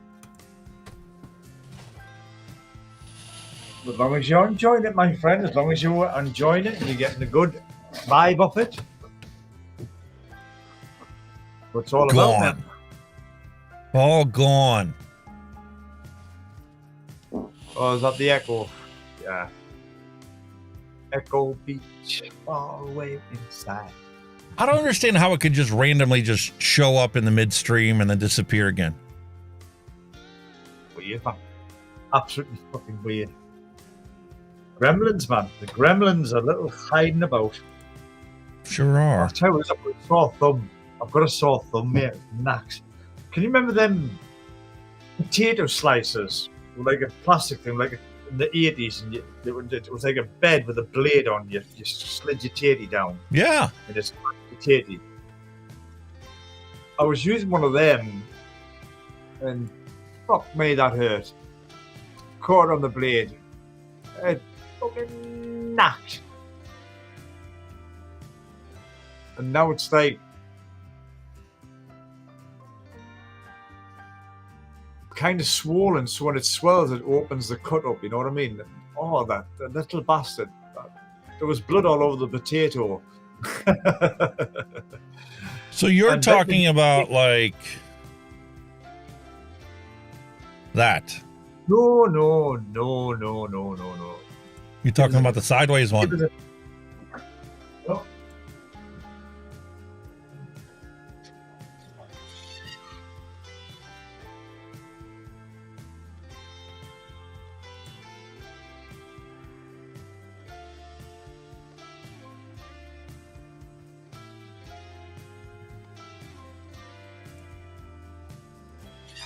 This is the one to get. No, that's a peeler. This is a slicer. That motherfucker. Oh, mandolin. Yeah. And my thumb went in there, and it. Oh, slice it right off. I did the same thing with the table saw, mate. I was pushing a piece of wood over a table saw and a push stick. Oh. Dummy me, ran my finger right over the table saw. Got a beautiful scar on it. Did that in high school. Oh, it was fantastic when I did it. Didn't feel a damn thing. All I would do is push my wood through there, and I'm like, oh, my wood's cut, but why is there blood all the way up the wall, dripping on my face? And I looked at my finger, and it was just dripping blood. I'm like, oh. I guess I better go to the office. I'm going to call my mom. We're going to have to go get some stitches. But these are perfect. Throw them in a dishwasher. Yeah, even the kids can use them to peel the stuff. Yeah, good old titty peelers. Best design ever. This one here, I got like 3 of these that my mom gave me when I first moved out of the house. Yeah, I hate these things. If you haven't got the angle right, they're a pain in the arse, aren't they? Just dig in. Yeah. That's why I really love these ones, because these ones, it just works. But the head pivots, doesn't it? So it's always in contact with the potato. Well, yeah, that's pretty slicer thing. Oh, it hurt. Mate, you should have ordered one that comes with these gloves. Fucking gloves, you're kidding, aren't you? No.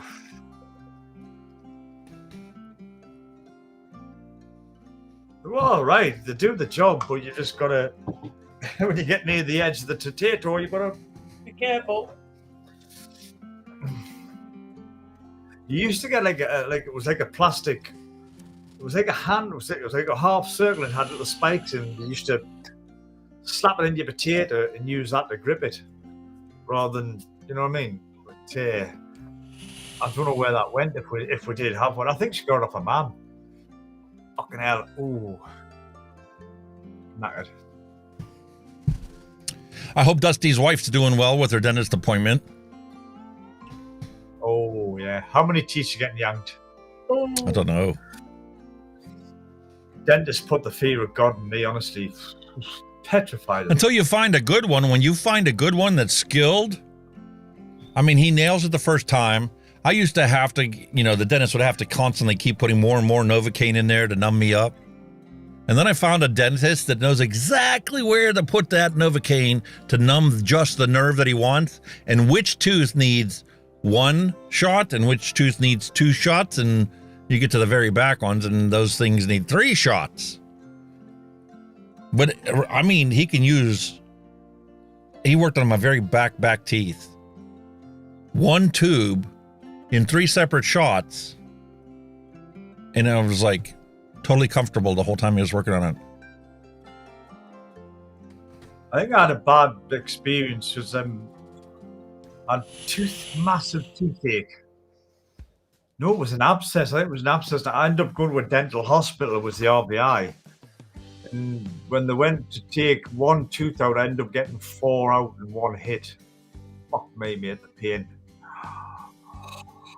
And because the dental hospitals, they treat you free, because in the dental hospitals where they train their students.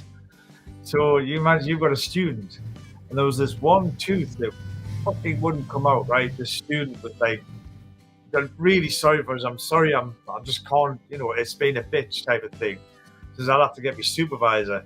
And she brought my boss in. I mean, they literally had a knee on my chest while I was just fucking yarking this tooth because it just would not fucking come out, right? And when it did, because most people don't realize that your teeth actually have ligaments, just like your muscles attached to your bones through ligaments. Yeah. Your teeth have ligaments that go between your bone and your jaw and the actual tooth itself. So when they put those elevators in there at first, it's not actually to elevate the tooth. It's literally to slice that ligament off of the tooth. And if you don't get that ligament off of your tooth, you'll never pry it out of the socket. Once you remove that ligament, the tooth will just come right out. That's what I'm saying. The push down first and twist before the pull to sever the ligament, don't it? And I think, but the jaw ache and everything, Jesus Christ, honestly, I was ill. I was in bed for 3 days with it. The fucking knocked. Didn't hurt when the because if you're one of those rare people that have ligaments attached to the very base of your tooth, you cannot get that tool in there between your gums and your tooth to actually go all the way down to the bottom to snap that ligament. And if you got a ligament that's attached low and attached high, you can pry on it, and you literally break the jawbone pulling it out. Oh, it was painful. I remember that was really bad. It was about a 4 in 1 hit. They took 4 teeth out in 1 hit, and I was like, fucking hell. Fucking blood, man. I was just hanging in my face, you know, pissing with blood. I thought I was going to have a hemorrhage. So miserable. Coming home from the dentist, if they don't know exactly what they're doing, you will know that you don't have a very good dentist when you get home. Because when that Novocaine wears off, the trauma that they do to you while you're under becomes quite apparent. Oh, tell us about it. Jesus Christ. Even my wife thought you looked fucking ill, mate. That's how I am. I was great. We've got somebody that comes to the show on a regular basis, isn't here today, but I saw them posting on Facebook that they were having more tooth problems and having to go back to the dentist again. I feel for you, man. It was after COVID, going in and them showing, we need to fix that. I'm like, how many appointments am I going to have to get? And knock on wood, I had a good guy. I mean, every time I was there, it was like in and out, 20 minutes. Didn't feel a thing. Fixed it right up. The only thing that he screwed up on is the one tooth. He insisted on using the old amalgam, which is, you know, your mercury and silver and tin metal filling, which requires a mechanical bond. When they grind your teeth, they have to create a channel, and it's a mechanical bond that thing turns solid. And if you chip any of that mechanical thing off, that whole filling will just fall right out. That's the advantage of resin fillings, is they legit are like fiberglass. You know, when you put fiberglass on a body, it attaches throughout the whole surface area that it makes contact with. Having a mechanical bond and the resin guarantees that you're not going to lose it. It's worth the price. To be honest, like I said, the mercury ones are the one I've never had no bother with. Them little friggin' shitty little plastic things that put in they're always falling out. They're absolute fucking garbage, man.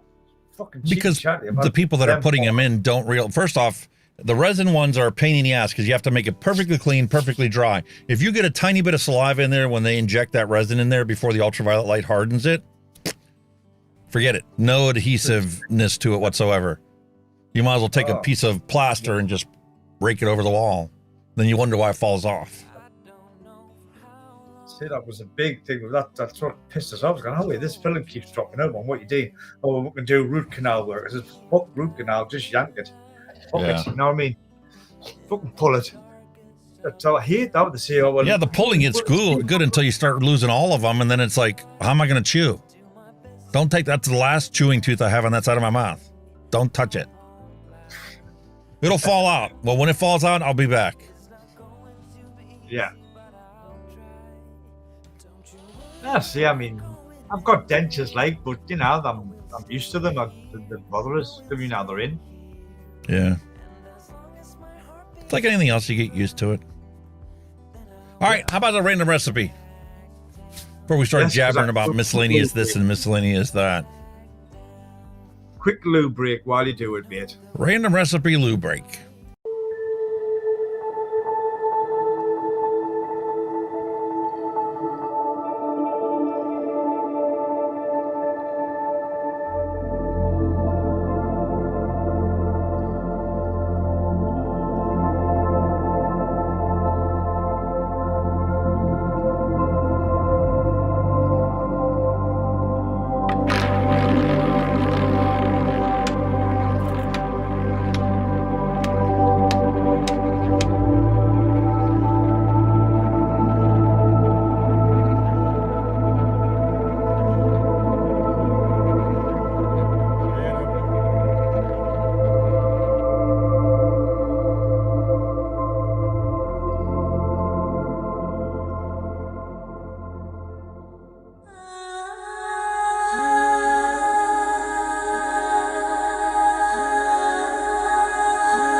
There we go. Let's see if I can just click this button here. What can I make? What can I make?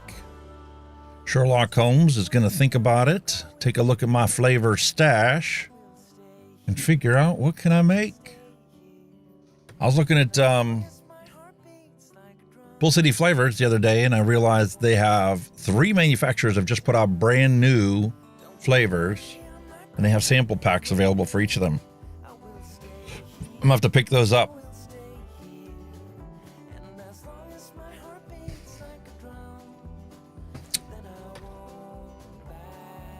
There we go. Mila's Strawberry Reduced Flash Formulation. Interesting. We have Strawberry Red Touch from Flavor Art and Strawberry Ripe from TPA. And then probably the exact same recipe using the not reduced flashpoint flavoring. 2, 2, and 3. It's a very strawberry.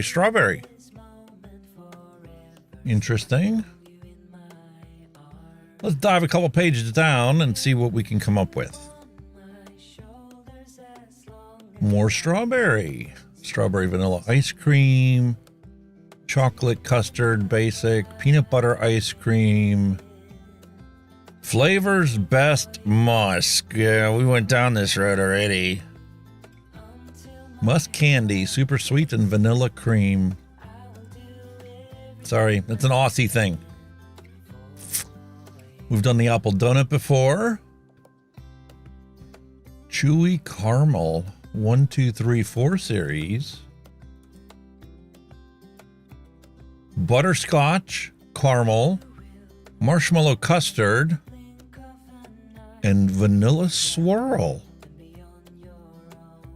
It sounds interesting. I'll have to keep that one on the back burner.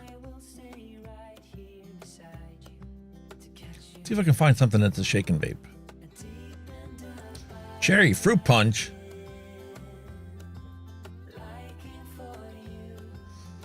Juicy lemon. Capella's lime. Capella's raspberry. Super sweet. Sweet strawberry. And tart cherry.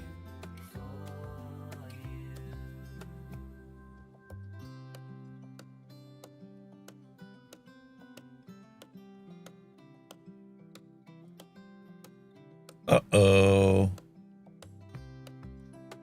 Best flavor ever. Shake and vape gets even better steeping. Says I can make this. That sounds like a beautiful shake and vape recipe. Let's see if I can find these flavorings.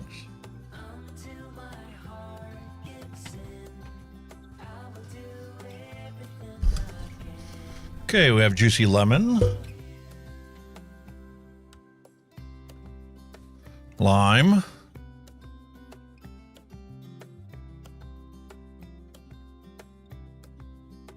I'm assuming raspberry V1 from Capella, because I have V1 and V2.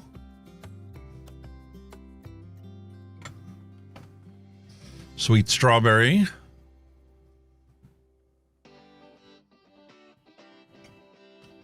Tart cherry. We'll use some Capella Super Sweet. Bada bing, bada boom. We have all the recipe ingredients here.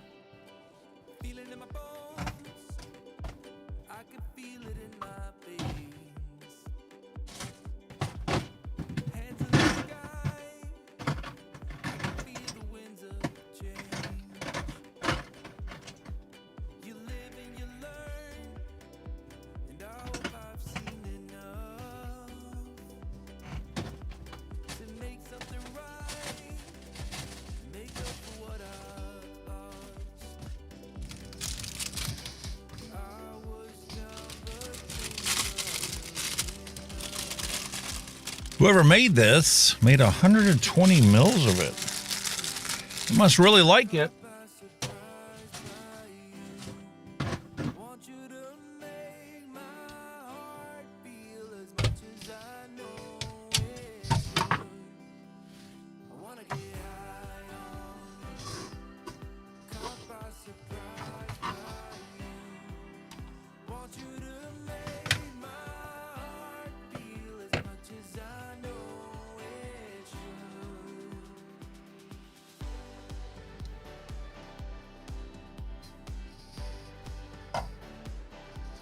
I am going to make myself just a little 10 mils of it to try it out.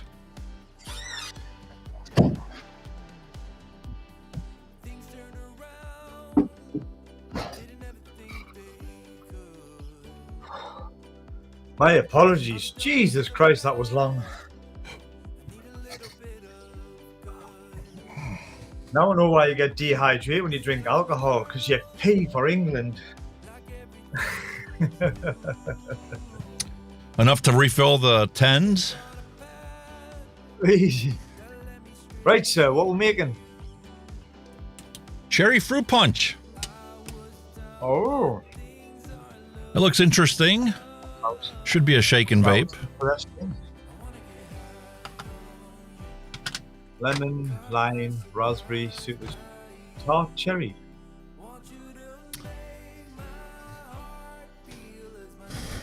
Or Capella. That needs fucking rewritten, man. Alright.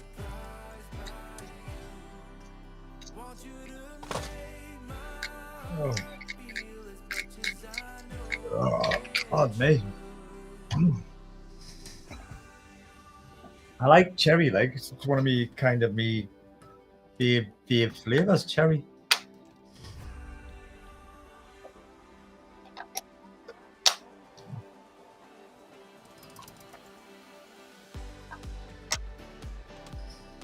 Constantly switching these batteries around to get them charged.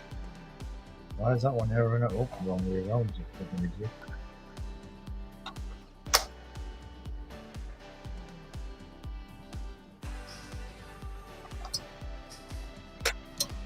Bang on. Oh, you're getting good, mate. You're getting good. I think you've done it That's before. the advantage of having a 1 mil syringe. I know I can pull up 0.6 and drops it in at 0.6. That could be your Tear medical that out. training, my friend. I really enjoyed the medicine aspect of it. I enjoyed the people I worked with, but I didn't enjoy the politics of it. Can't believe how much politics was involved. No, it's the case, isn't it? Look at everywhere now, man. Oh, at work at the minute, we are absolutely fucking. It's just crazy. It's just ridiculous. And I mean ridiculous.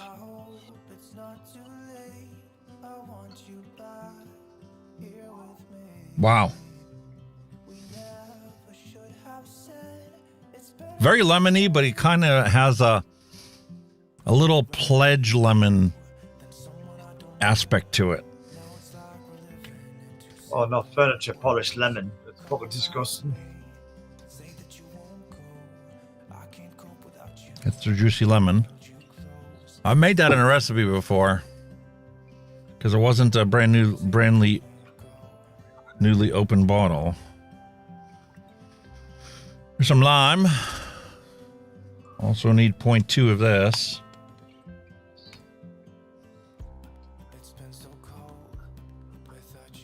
Tell you what it is, the stream is miles behind. Or it's really fucking thingy this.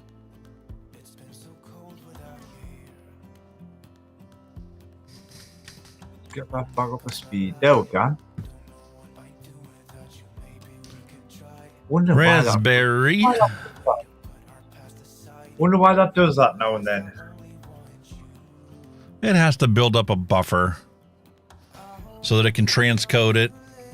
Because some people are watching on lower resolution stuff. No, it was the YouTube video was back to when you had the titty peeler out, and that was ages ago. So I've refreshed it now, and we're pretty much back up to real time.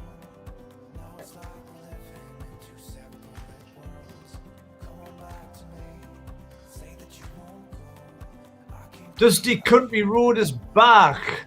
Says they're going to pick up a top denture plate. A top denture plate on Friday. Wow. We're just wondering how your old lady was doing. Yeah, probably being measured up for some nashers by the sound of it. Get the imprints done and all that shit, and then say, "Hey, you'll get your teeth by Friday." Yoo-hoo! That raspberry. We made that one recipe with Nevins, and it was essentially just this raspberry and that SSA whipped cream. Ooh, fantastic. Yeah.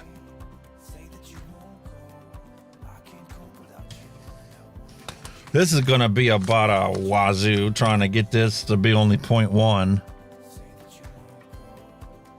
Ooh, no, is it?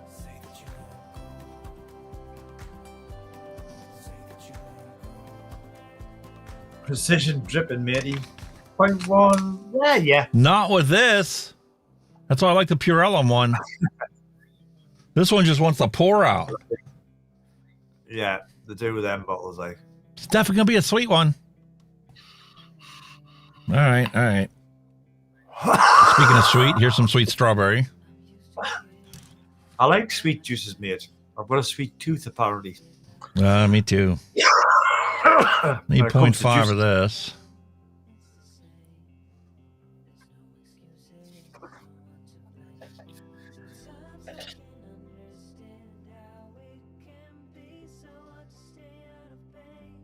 Love it.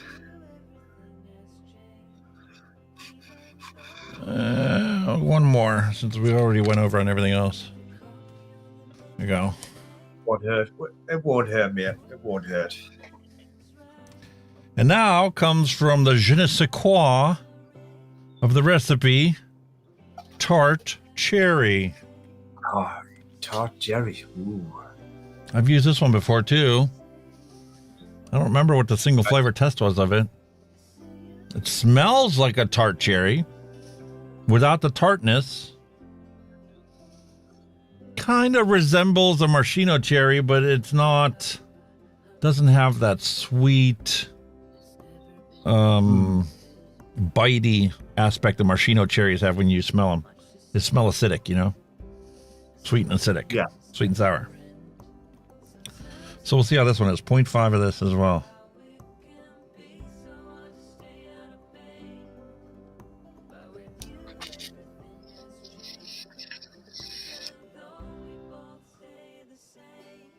One more. Go.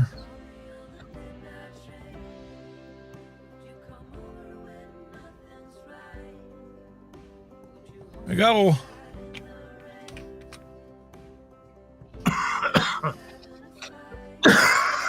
Oh my god.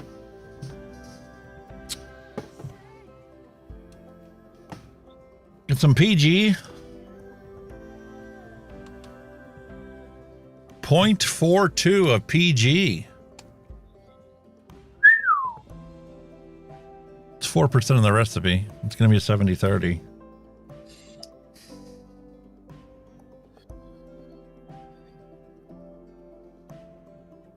$70-30. Woo.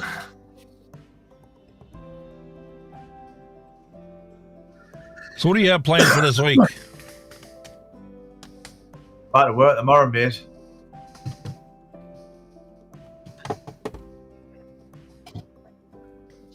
All work and no play at the minute, mate. Honestly, it's ridiculous. The workload is absolutely phenomenal. The routes are huge. That's Amazon for you. Oh, well, apparently they've dropped 2 companies off site, but so all their runs is getting like shared out between everybody else. But they're just making our workload huge. I mean, I've 160 drops or something the other day. It was just crazy, man. In an 8-hour shift.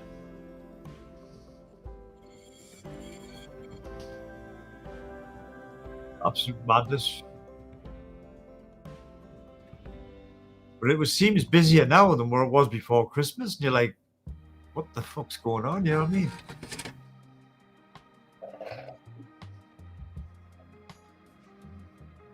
Mark Sweeney's People are still post- tight over here in the States until they get their income tax refund. Then you'll see businesses picking up again. Mark Sweeney's commented, I have lost my live chat. Any idea why or how to get it back? Oh, try refreshing your page, perhaps? And when you go back on, flick it over to live chat, not fucking top chat.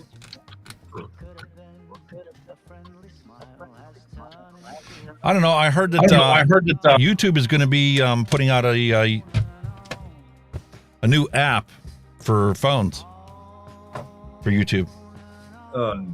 Really? And why am I picking it up and hearing it in my ear when I talk every once in a while? It's not you, I don't think.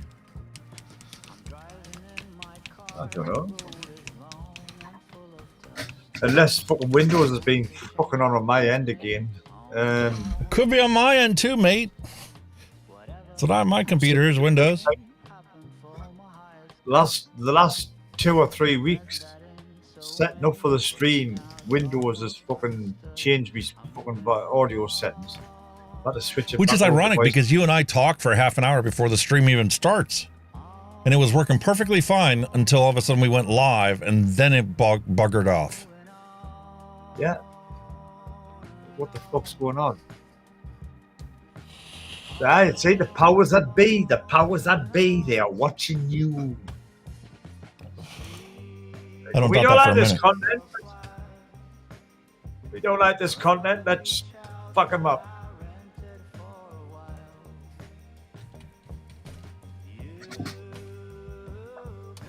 Ah.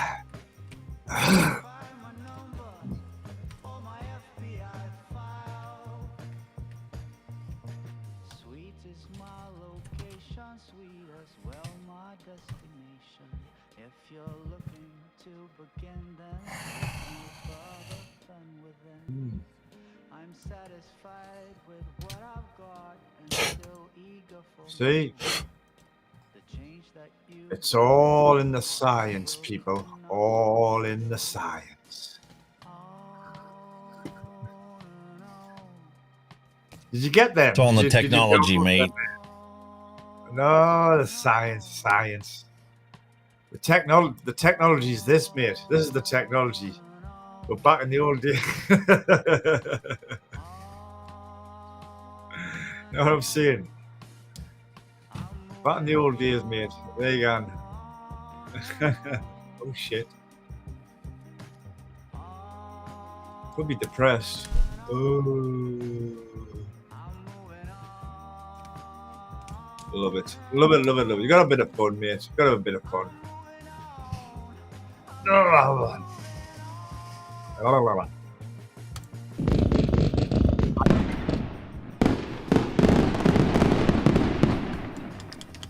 Hey! See, I'm blinding Maori gates with science. I'm blinding them with science. Blinding them all with science, mate. Speaking of which, Here we go. the other day Mallory was trying to get us to pay attention to the barcode that was on the screen, and we didn't see her message right away. And she tried to send us a little thing there. Barcode?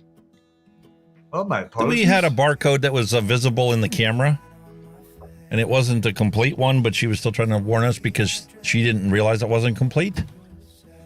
And that's not the point. That's kind of irrelevant. I just bring you up to this. But the whole thing is when there's a code that you want to do, it's an exclamation point.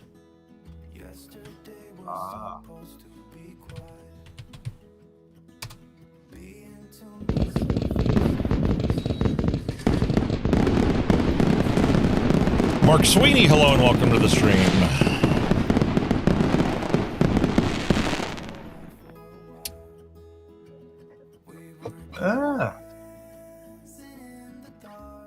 And then the other one that everybody has access to is vaping is better than smoking. trigger either one of those two, and it'll get our attention next time.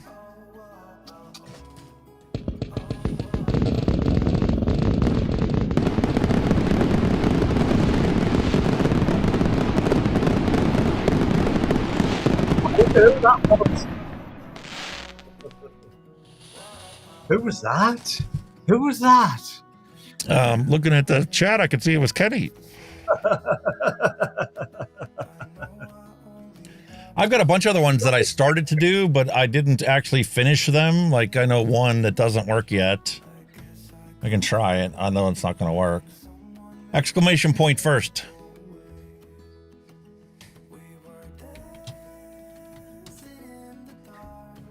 That one doesn't work yet. I need to go in and change the code on it since I changed the scenes. It doesn't work anymore. There you go. There you go.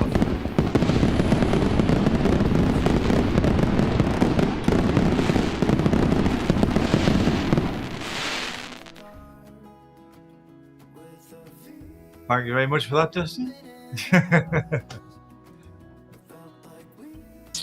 Awesome.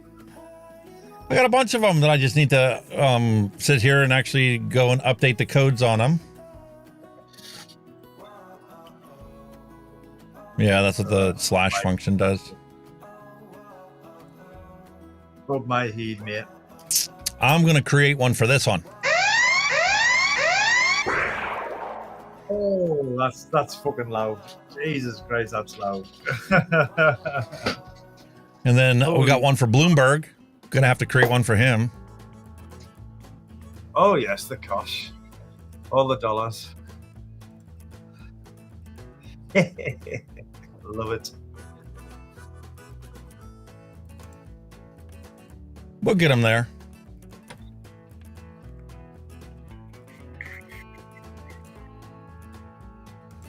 Anti-vaping propaganda is brain poison. Yeah, it really is.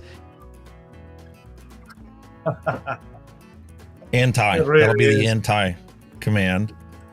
Yeah. Let's keep on vaping like our lives depend on it, because they kind of do. True. And then next time when I fail at doing something, you know, build a build or something like that, You get an F- in my book.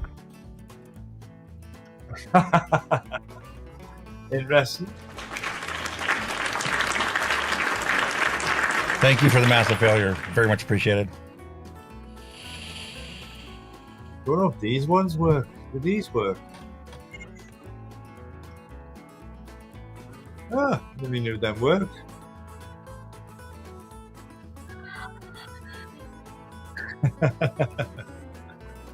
You have These your are deck fucking open? good, yeah, these are fucking do.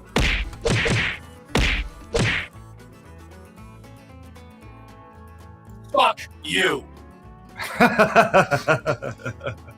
Thank you. You're a liar! You know something that you're not telling us, you slimy scumbag liar! Ooh, fun times. All right. You're really starting to fucking irritate me.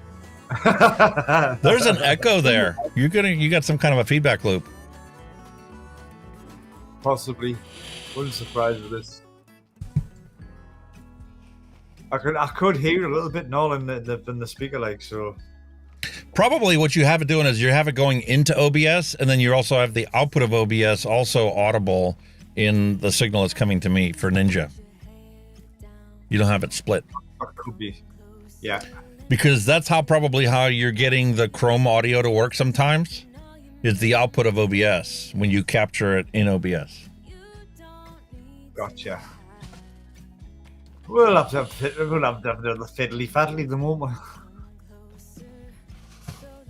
I should put up some tutorial videos on how to do that properly. Yeah, man. But you got it working. That's progress. Remember the first time we did this, you were like, I don't know, OBS? I don't want to install that on a computer. I did that before. I don't remember any of it.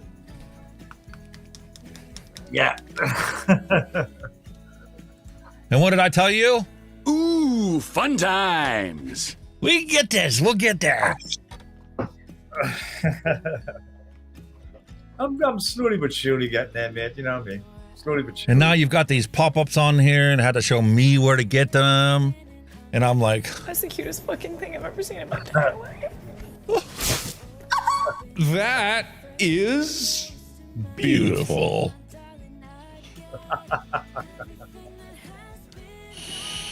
Oh, I do a bit of hunting about, like, you know, I do like to learn. It's all a learning curve in it. So I do stuff, you know, look it up, learn about it. That's how you do it. That's what I need to do, is put up some forever content. I haven't decided whether I'm going to do it on this channel or whether to put it on a different channel. But, I mean, I have learned so much over the last 3 years. I wish that somebody put up a concise video like that showed me how to go and do this kind of stuff instead of having to figure it out and fiddle fart around. Sometimes I would spend an all day in here trying to get one of these special effects to work. And then after like the second or third one that I got working, all of a sudden something just clicked in my brain and it's like, oh, I can create 100 of these and get it done in like 3 seconds. Yeah. And if I had to create it from scratch, it would only take me about 30 seconds a piece. So that's not that hard. It's like I say, if you know how to do it, it's easy, isn't it? If you don't know how to do it, that's when you have your problem. So today, Dusty, we didn't build anything. Today's retro vape was the Wismec Tinker 2. The Sublime Tangon, the trough. Very Aegis Legendy mod and setup. Size and shape wise. Unlike the original Tinker, which was a 3-battery mod, looked like a pair of sneakers. Big old bulky thing, wasn't it? This one, I'd love to have a half dozen of these. Different color for every day of the week. Add to my collection of 14 other mods I got on my desk.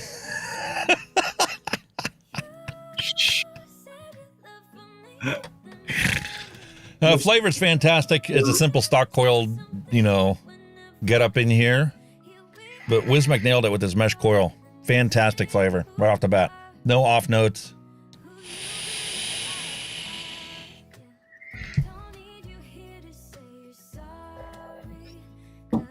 Clouds for days, bro. Got a little problem here. Are you getting on with your little tinky thing?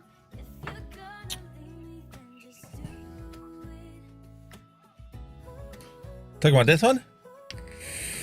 The little cube. The little man we're doing. We've got him on the go. I'm loving it, mate.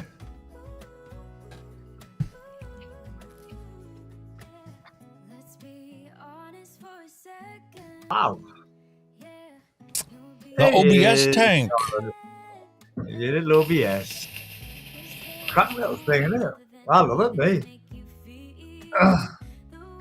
That's got that Fruit Loop cereal in it. Holy crap, is that good?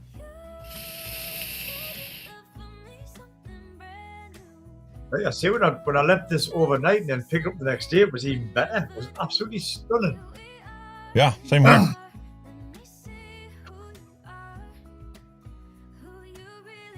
I'll have to clean his camera lens or something. She just does not want to focus. 21 watts.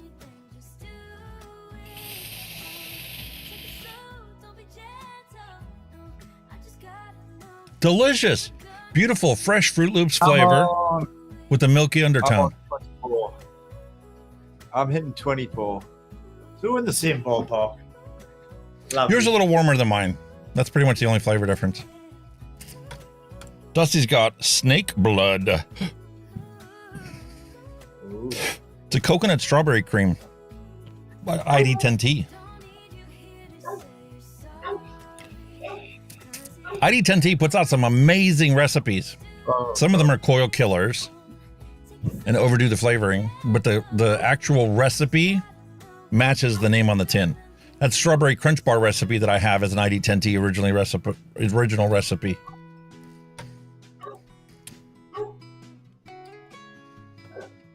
ID10T is not an idiot.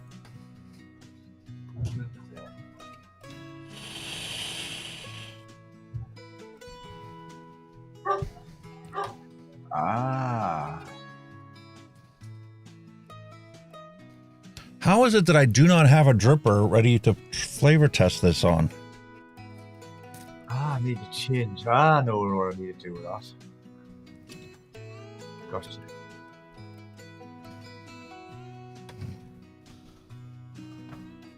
How about this one? Why are you putting it there?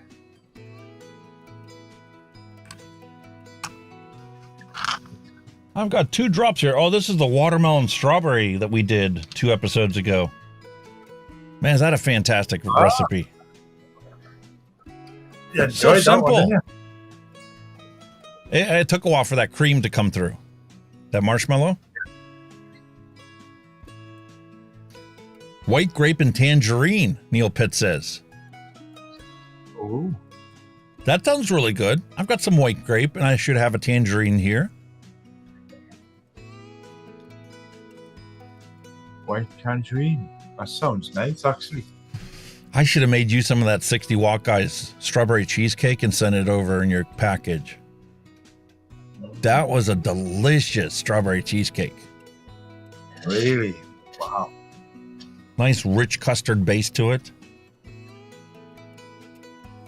I like cheese. I like the odd cheesecake one. It's quite nice. But like I say, you've got to get a good in it, I suppose, at the end of the day as well. Put them all a bit. I find some, like, when they use the biscuit base, the overkill on the biscuit base, it's too much biscuit. Yeah, that's the problem with the biscuit is when you put the biscuit in there, you don't taste it, and then all of a sudden it takes over your recipe a month later. It's like, yeah, all I taste is biscuit. Yeah, that's just basically what I was getting. I was like, what the hell? Where's the cream gone? Same with the marshmallow. You put the marshmallow in and it's like, I don't taste any marshmallow on the shake. I come back the next day and it's like, oh, that marshmallow's pretty good. I come back a week later and it's like, oh, marshmallow's overpowering everything now. Let's make another batch, cut it in half. See how she ages that way.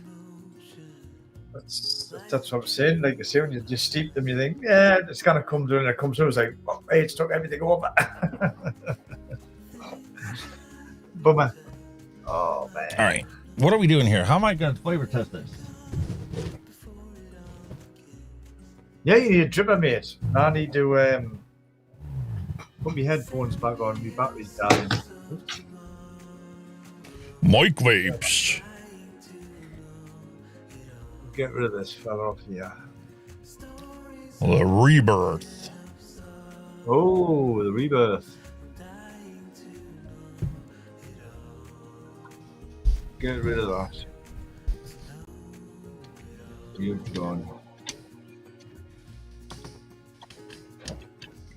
Sorted. You're back on charge, my friend. Lovely. Wouldn't it be lovely? That's charged up nice. Now that's from that musical. That song. God, I can't. It's been so long since I've seen it. I can barely remember it. But you know the song. Oh God, they pop in your head like.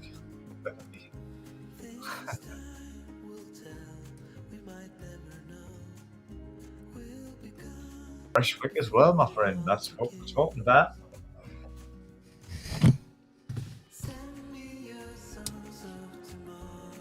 I love this thing. Ooh, they're dry.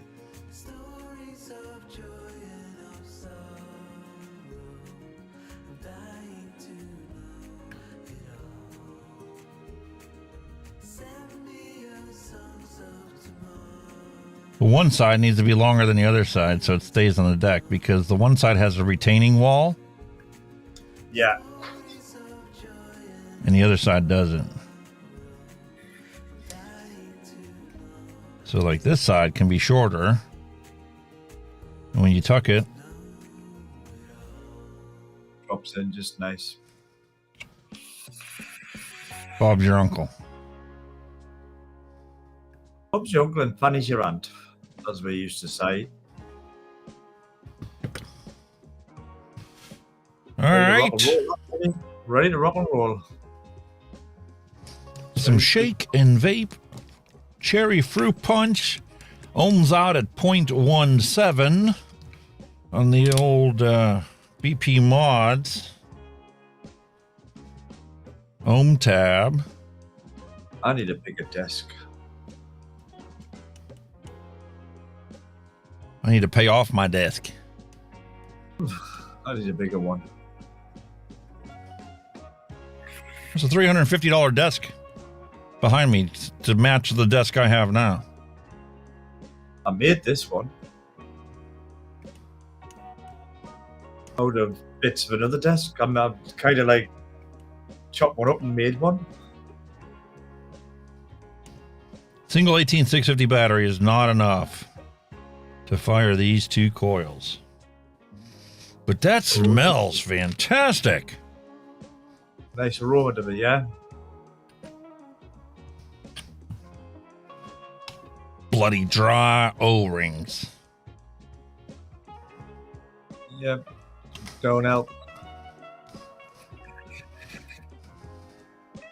Tolerances on this thing were really tight to begin with. Yeah.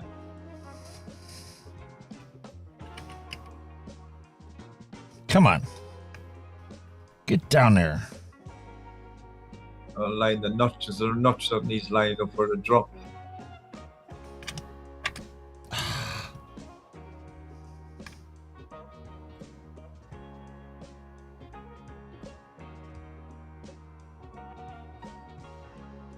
There's a notch here. A little notch there.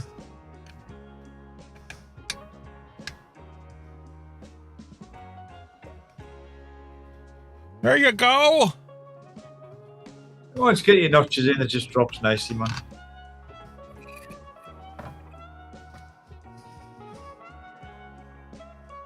Oh, Sid, you get covered in E-Link to try to put the fucking cap on, didn't you? Sure did. Fucking pain in the ass. They are a bit of a pain in the ass, something like when they're that tight. You just can't put on and just twist it to lock it in. And dummy me took the batteries out of this mod, going, "Oh, I don't need that mod. Put those batteries back." Hey, you're normally so well organized, I don't know.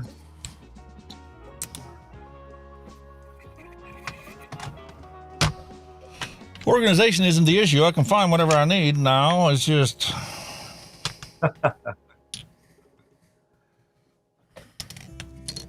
It's a calculated mess, as they say.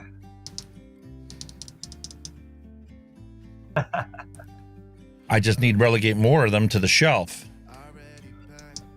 The shelf. 0.16? That's not what we registered over there, was it? 0.17. So I guess, you know, for an Aegis, that's not bad. 0.01 off. 0.16, we'll 60 start with. Why not? That'll be about 3.1 volts.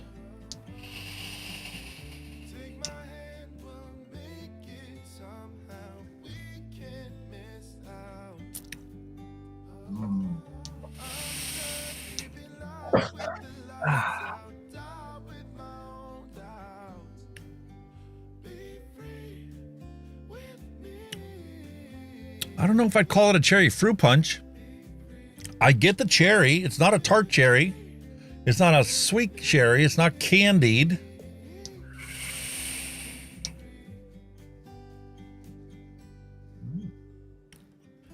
It's not medicinal.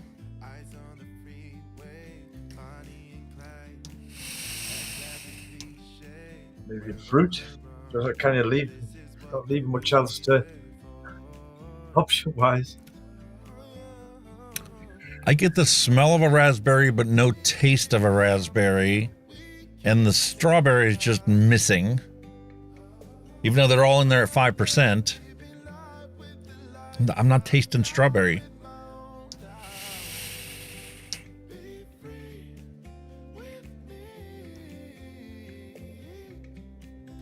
It smells good, but it doesn't have like a really distinct taste. Like these commercial juices that I'm vaping, they have a distinct flavor and a smell. They match, they complement each other. One's a little bit more in certain aspects, the other one's more a little bit in other aspects that are missing in the aroma, but it is present in the taste and vice versa. And they play off of each other at a beautiful meshing of flavors. And maybe just because this is a shake, I should give it 24 hours before I judge it. Could be a steeper like.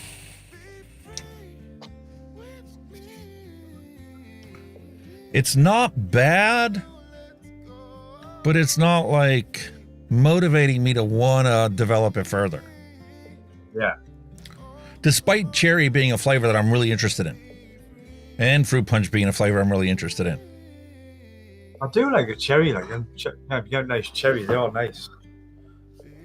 But cherries, I find something a bit difficult because, like you say, you can go candy or you can go Now, sometimes you just don't get it right. And let's be realistic. If you were to, jar cherries, to, can them and then pull them out, 6 months later in the winter time or something like that, it's not like the cherry retains its cherry-esque flavor profile.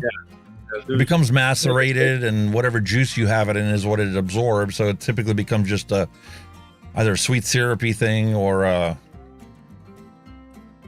don't know.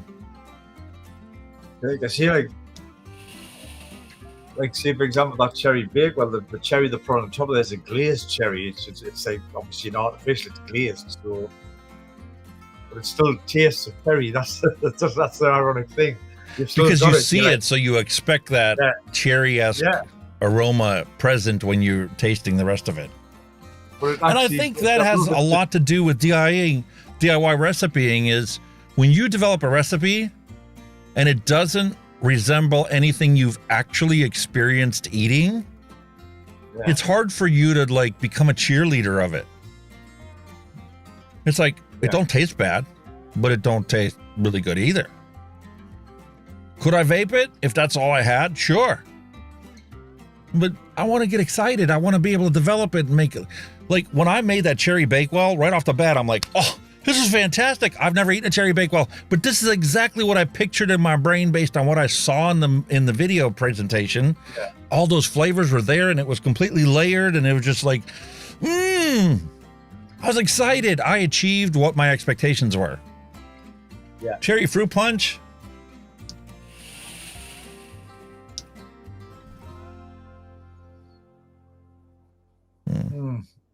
Mediocre. The aroma's there, but there's no flavor to match it. It's kind of like Kool-Aid. A lot of the Kool-Aids that you make are just sugar water with a scent of something. Yeah. This is missing that super sickeningly sweet mouthfeel, but you have all the scenting of a cherry fruit punch. If this was my recipe, I wouldn't sell it to anybody. I might sit down and, revisit it and try different manufacturers' flavorings, substituting them one out for another to see if I can taste what I smell. Yeah. But give it a bit of a rest time and see if it gets any better. Somebody sent me an email wanting to know how come I don't just present a bunch of, banging recipes. A lot more people would want to watch my content if I always put out banging recipes. Listen, what I like, you don't like. And what Kenny likes and I like are two different things. What my wife and I likes are opposites most of the time. This is it. I mean, it's too subjective, isn't it? You know what I mean? If I put 5 recipes out and say that they're bangers and you try all 5 of them and hate them, it doesn't mean that the recipes aren't good. It just means that you like different things than I do. Exactly. I would rather show people how you go about chasing your passion for mixing your own stuff, whether it be because you want to do this as a hobby or whether it be because legislation's prohibited you from obtaining commercial juice. I want to show you how simple it is. And don't be afraid to experiment. Yeah. I mean, if you want to be a chemist and a flavor chaser, single flavor test everything, keep notes of it all, because there's no way you can remember it all, even if you don't have Alzheimer's. And refer to those notes when you want to develop a flavor profile. And then legit try subbing this manufacturer for that manufacturer, same flavor. Like everything, you'll probably get a lot of failures, but you'll get a lot of successes. It's just part and parcel of you playing about with whatever you've got at hand. You know what I mean? Yep. And the more that you DIY and the more recipes you create that are your own, the more you will create bangers that please you. Don't formulate recipes to please anybody else besides yourself. That's where you got to start. Something that you got to like. Because if you don't love it, other people aren't going to like it. Because their needs are different than yours. That's a fact of life. No doubt.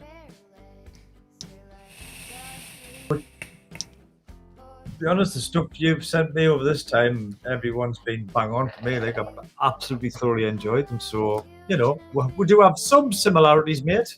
We do have some similarities. I know what you like. And I know what surprised you because it was a challenge for me to do it. And as soon as I saw that video, I'm like, I have to make this. I really liked it. Yeah. But I still have some left. Get it down, you mate. It's delicious. It's great on drippers. I don't want a whole tank of just this. It is too flavorful. Get away. It's lovely, man. That's the point. It's very strong, flavorful flavor. I'll tell you what, though, this cherry fruit punch is growing on me.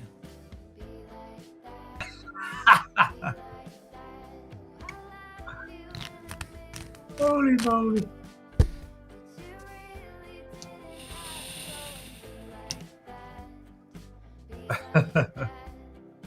And now I just got a bang of sweetness in my mouth.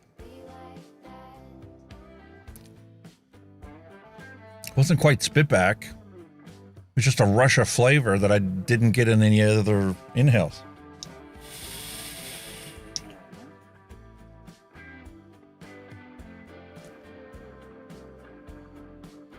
Might just be starting to come through, mate. You know what I mean? Might be a delayed reaction. You know what I mean?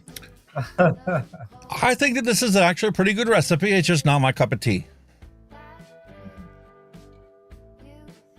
And we'll see what it's like tomorrow. Why not?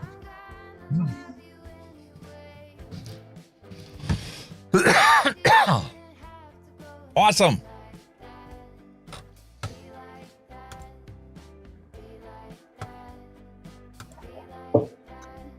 Some recipes must be just like a fine wine, mate, that mature with age. They most certainly Just do. like us. Just like us. Mature with fucking age, mate. Holy boy. That's pretty cool. I just jumped onto Twitter real quick to see what was going on.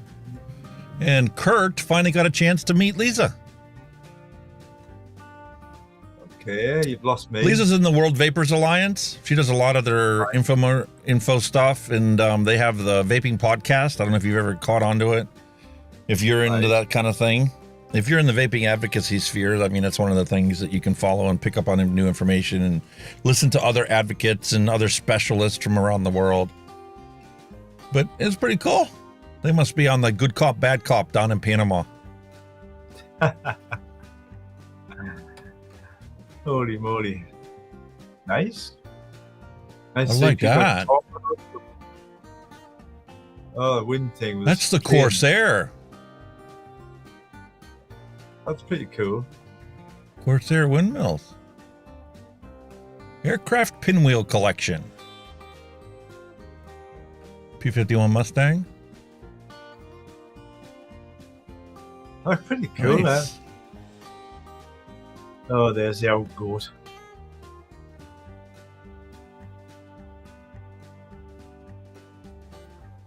Victoria's black market vape industry worth up to $500 million.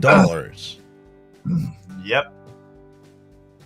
I think it's worth a lot more than that. I don't think they're estimating it accurately. Well, that could be just one state, like you say, you know. It is. Australia, It's the Victoria is one state in Australia. Yeah. Wow, man. Nick Orlando testifying from the Florida Smoke-Free Association. Nothing positive for our state or the Smoke-Free Association. This bill and its sister bill in the House are a de facto flavor ban on vapor products and do absolutely nothing positive for our state or public health. This bill forces manufacturers to comply. Hold on. I got to turn off that filter in Chrome that's boosting it. It's probably blowing people's ears away. Nope. Turn that off. Turn that off. It doesn't amplify yours. It just amplifies what's on the Comply stream. with the FDA's pre-market tobacco application or PMTA process. Millions of applications for individual products were submitted to the FDA through this PMTA process, and only 23 e-cigarette products and devices were approved. those 23 e-cigarette products approved were big tobacco products. It is estimated that big tobacco companies have lost more than $700 billion to the vape industry over the last decade. Because of this, big tobacco themselves have been trying to get into the vape business. Big tobacco is pushing this language of the bills in Florida here, as well as more than 10 other states in our country, because they are the only ones with PMTAs, approved products. This bill is essentially a flavor ban on nicotine vape devices and would immediately force me to close and force the other 10,000 mom and pop small businesses in our state.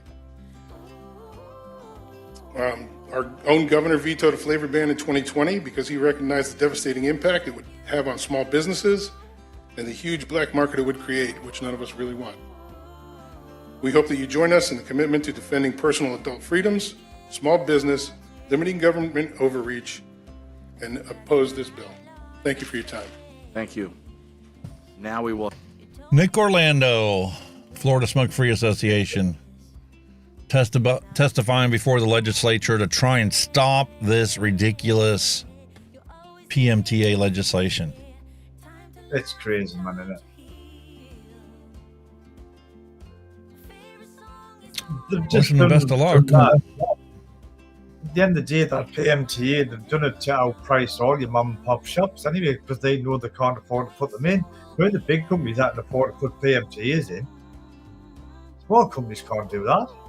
Well, the writing's already on the wall with the FDA because everybody submitted all these applications, including big names like Smock and Vaporesso and Geek Vape and all these other ones. They put in PMTAs, and even they were denied. The only ones granted marketing authorization through the PMTA is big tobacco products. And the only one that wasn't was Enjoy. But as soon as they got their authorization, guess what? Big Tobacco bought Enjoy, and now even Enjoy is a big tobacco product. Available in every local grocery store, convenience store, gas station that chooses to stock it. But what they don't have are pods,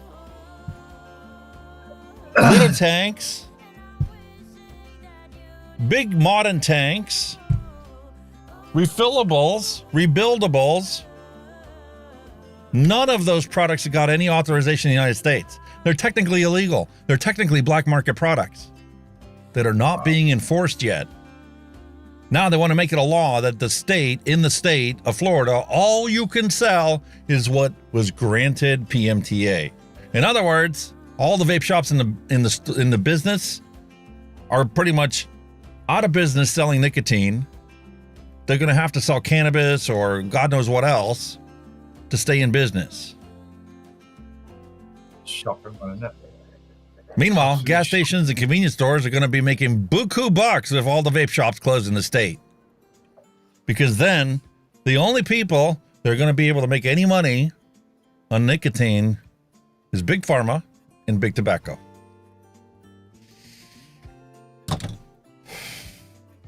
Exactly like my video claimed. Exactly. Yeah, like I said, you just follow the money trail, don't you?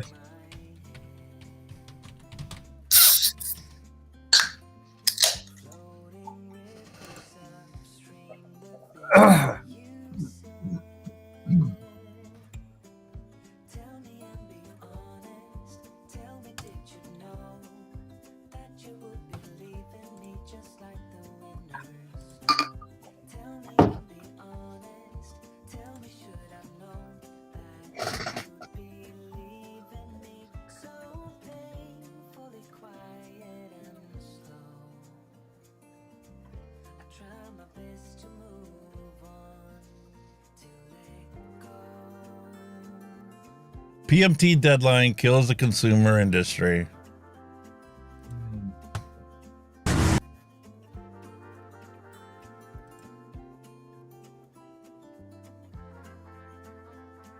We know what movie this is from. All the mom and pop store e-liquids. Small e-liquid companies, Vape Wild, the Sauce LA, all had to close. Small hardware companies, Recoil RDA, 528 Custom Vapes, all of them had to close. Along comes a PMTA. Oh no! File your PMTA or stop selling. So what do we do? Okay. September 9th, 2020. PMTA filing deadline. Done. Everybody filed. Including all the mom and pop shops that were making their own stuff that had registered all their products with the FDA. Yeah. And guess what happened? September 9th, 1 year later, the temporary marketing order expired. Technically, everything on the market that didn't get authorization is now illegal, but nobody's enforcing the law. Guess who survived?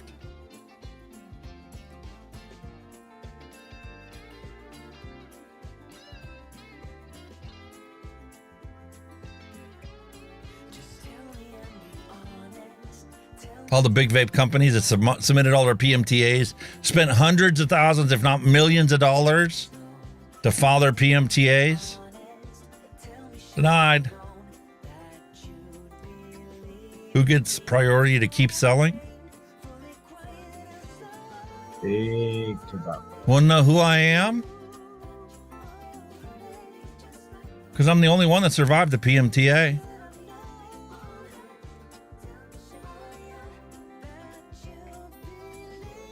How true, man. How true. I'm Altria, PMI, and Big Tobacco. Have a nice day. Have a nice day, all right. You're buying their shit products, and the products are shit. 2 years ago and only 570 views. Holy moly, man. Scary stuff, man. Unbelievable. No, if I made a video that lied through my ass and made everybody feel good because I blew a bunch of sunshine up their ass, I'd have hundreds of thousands of views on it.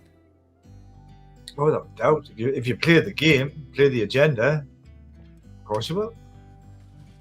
That's how it all works, isn't it? Organized mess. Valerie Gates nailed it. And there's a copyright claim on that video for that movie. Oh, there's a surprise. I'm saying, man, it's getting fucking pants, this shit now, man. You cannot use any material if it's copyright claimed. You cannot express freedom of whatever because you get fucking censored. It's fucking getting shit, man. All because they want control. Control. Money. And the fun. And the money. Keep the money flowing to the people in the big corporations, Wall Street.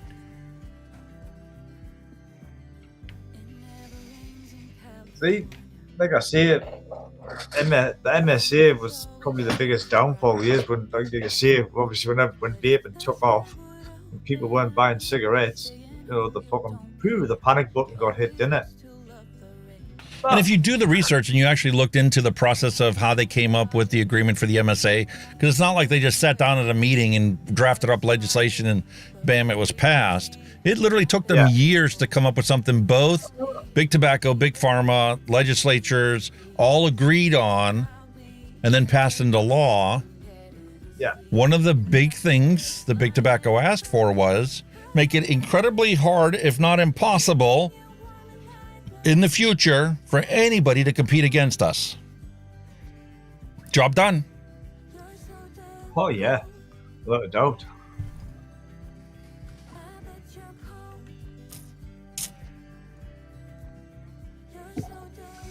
Plus, it stopped all the lawsuits for the fucking bullshit that told everybody that cigarettes were fucking fantastic.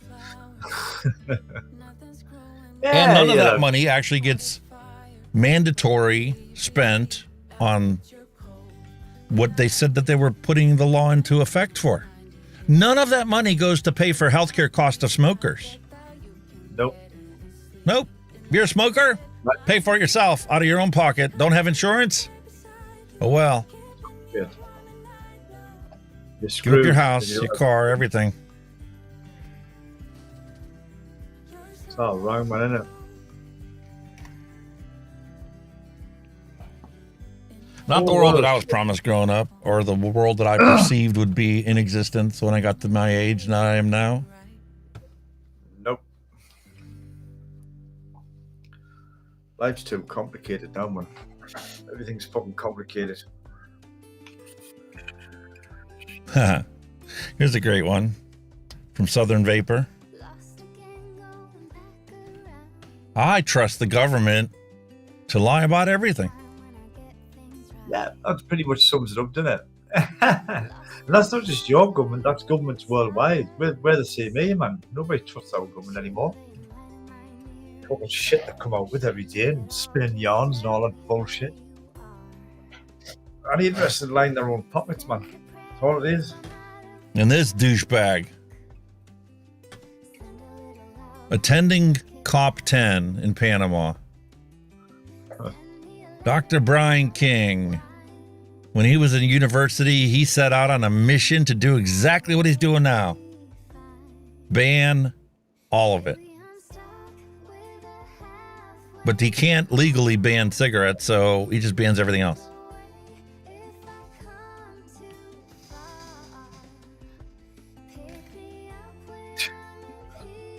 Hey. He's living a fairy tale world. If we just ban it, it'll all go away. Yeah. Gets off. Yeah, well, ban it. It'll just get swept under the rug. No, it'll disappear. No more. That'll do. What this fucking idiot in the UK is doing with this fucking disposable ban? Yeah, ban it. That'll cure everything. That'll sort it.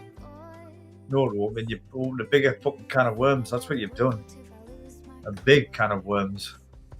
Speaking of can of worms, I love this chart. Just came across it today. Ooh.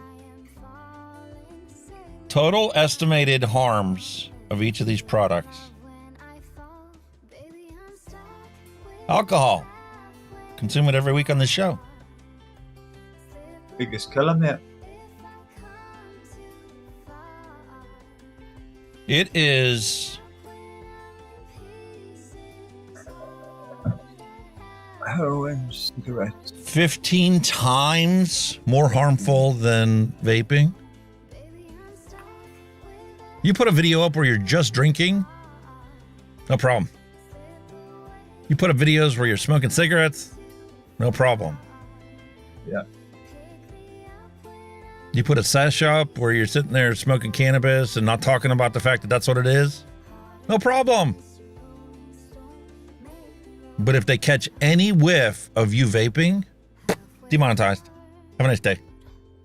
You're finished. Goodbye. Age gated. Goodbye.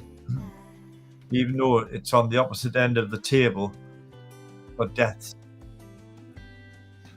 You know that little thing right next to it? You see what that says, right?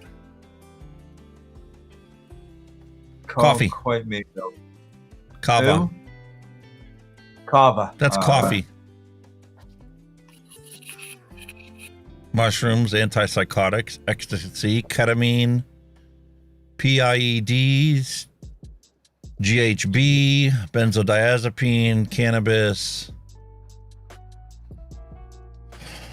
buprenorphine, cocaine, acetaminophen, synthetic cannabis, solvents and fuel. Holy fuck. Prescription opioids, methadone, cigarettes, fentanyl, heroin, crystal meth, alcohol. Wow. There's your science. Right in front of you, matey. You can see it. Right from the Journal of Pharmacology. All about the dollar, my friend. All about the dollar, as they say. Yes, sir. Well, ladies and gentlemen, I think we're going to wrap it up a little early today. Do you believe that? Well, we did not hit the 5-hour mark.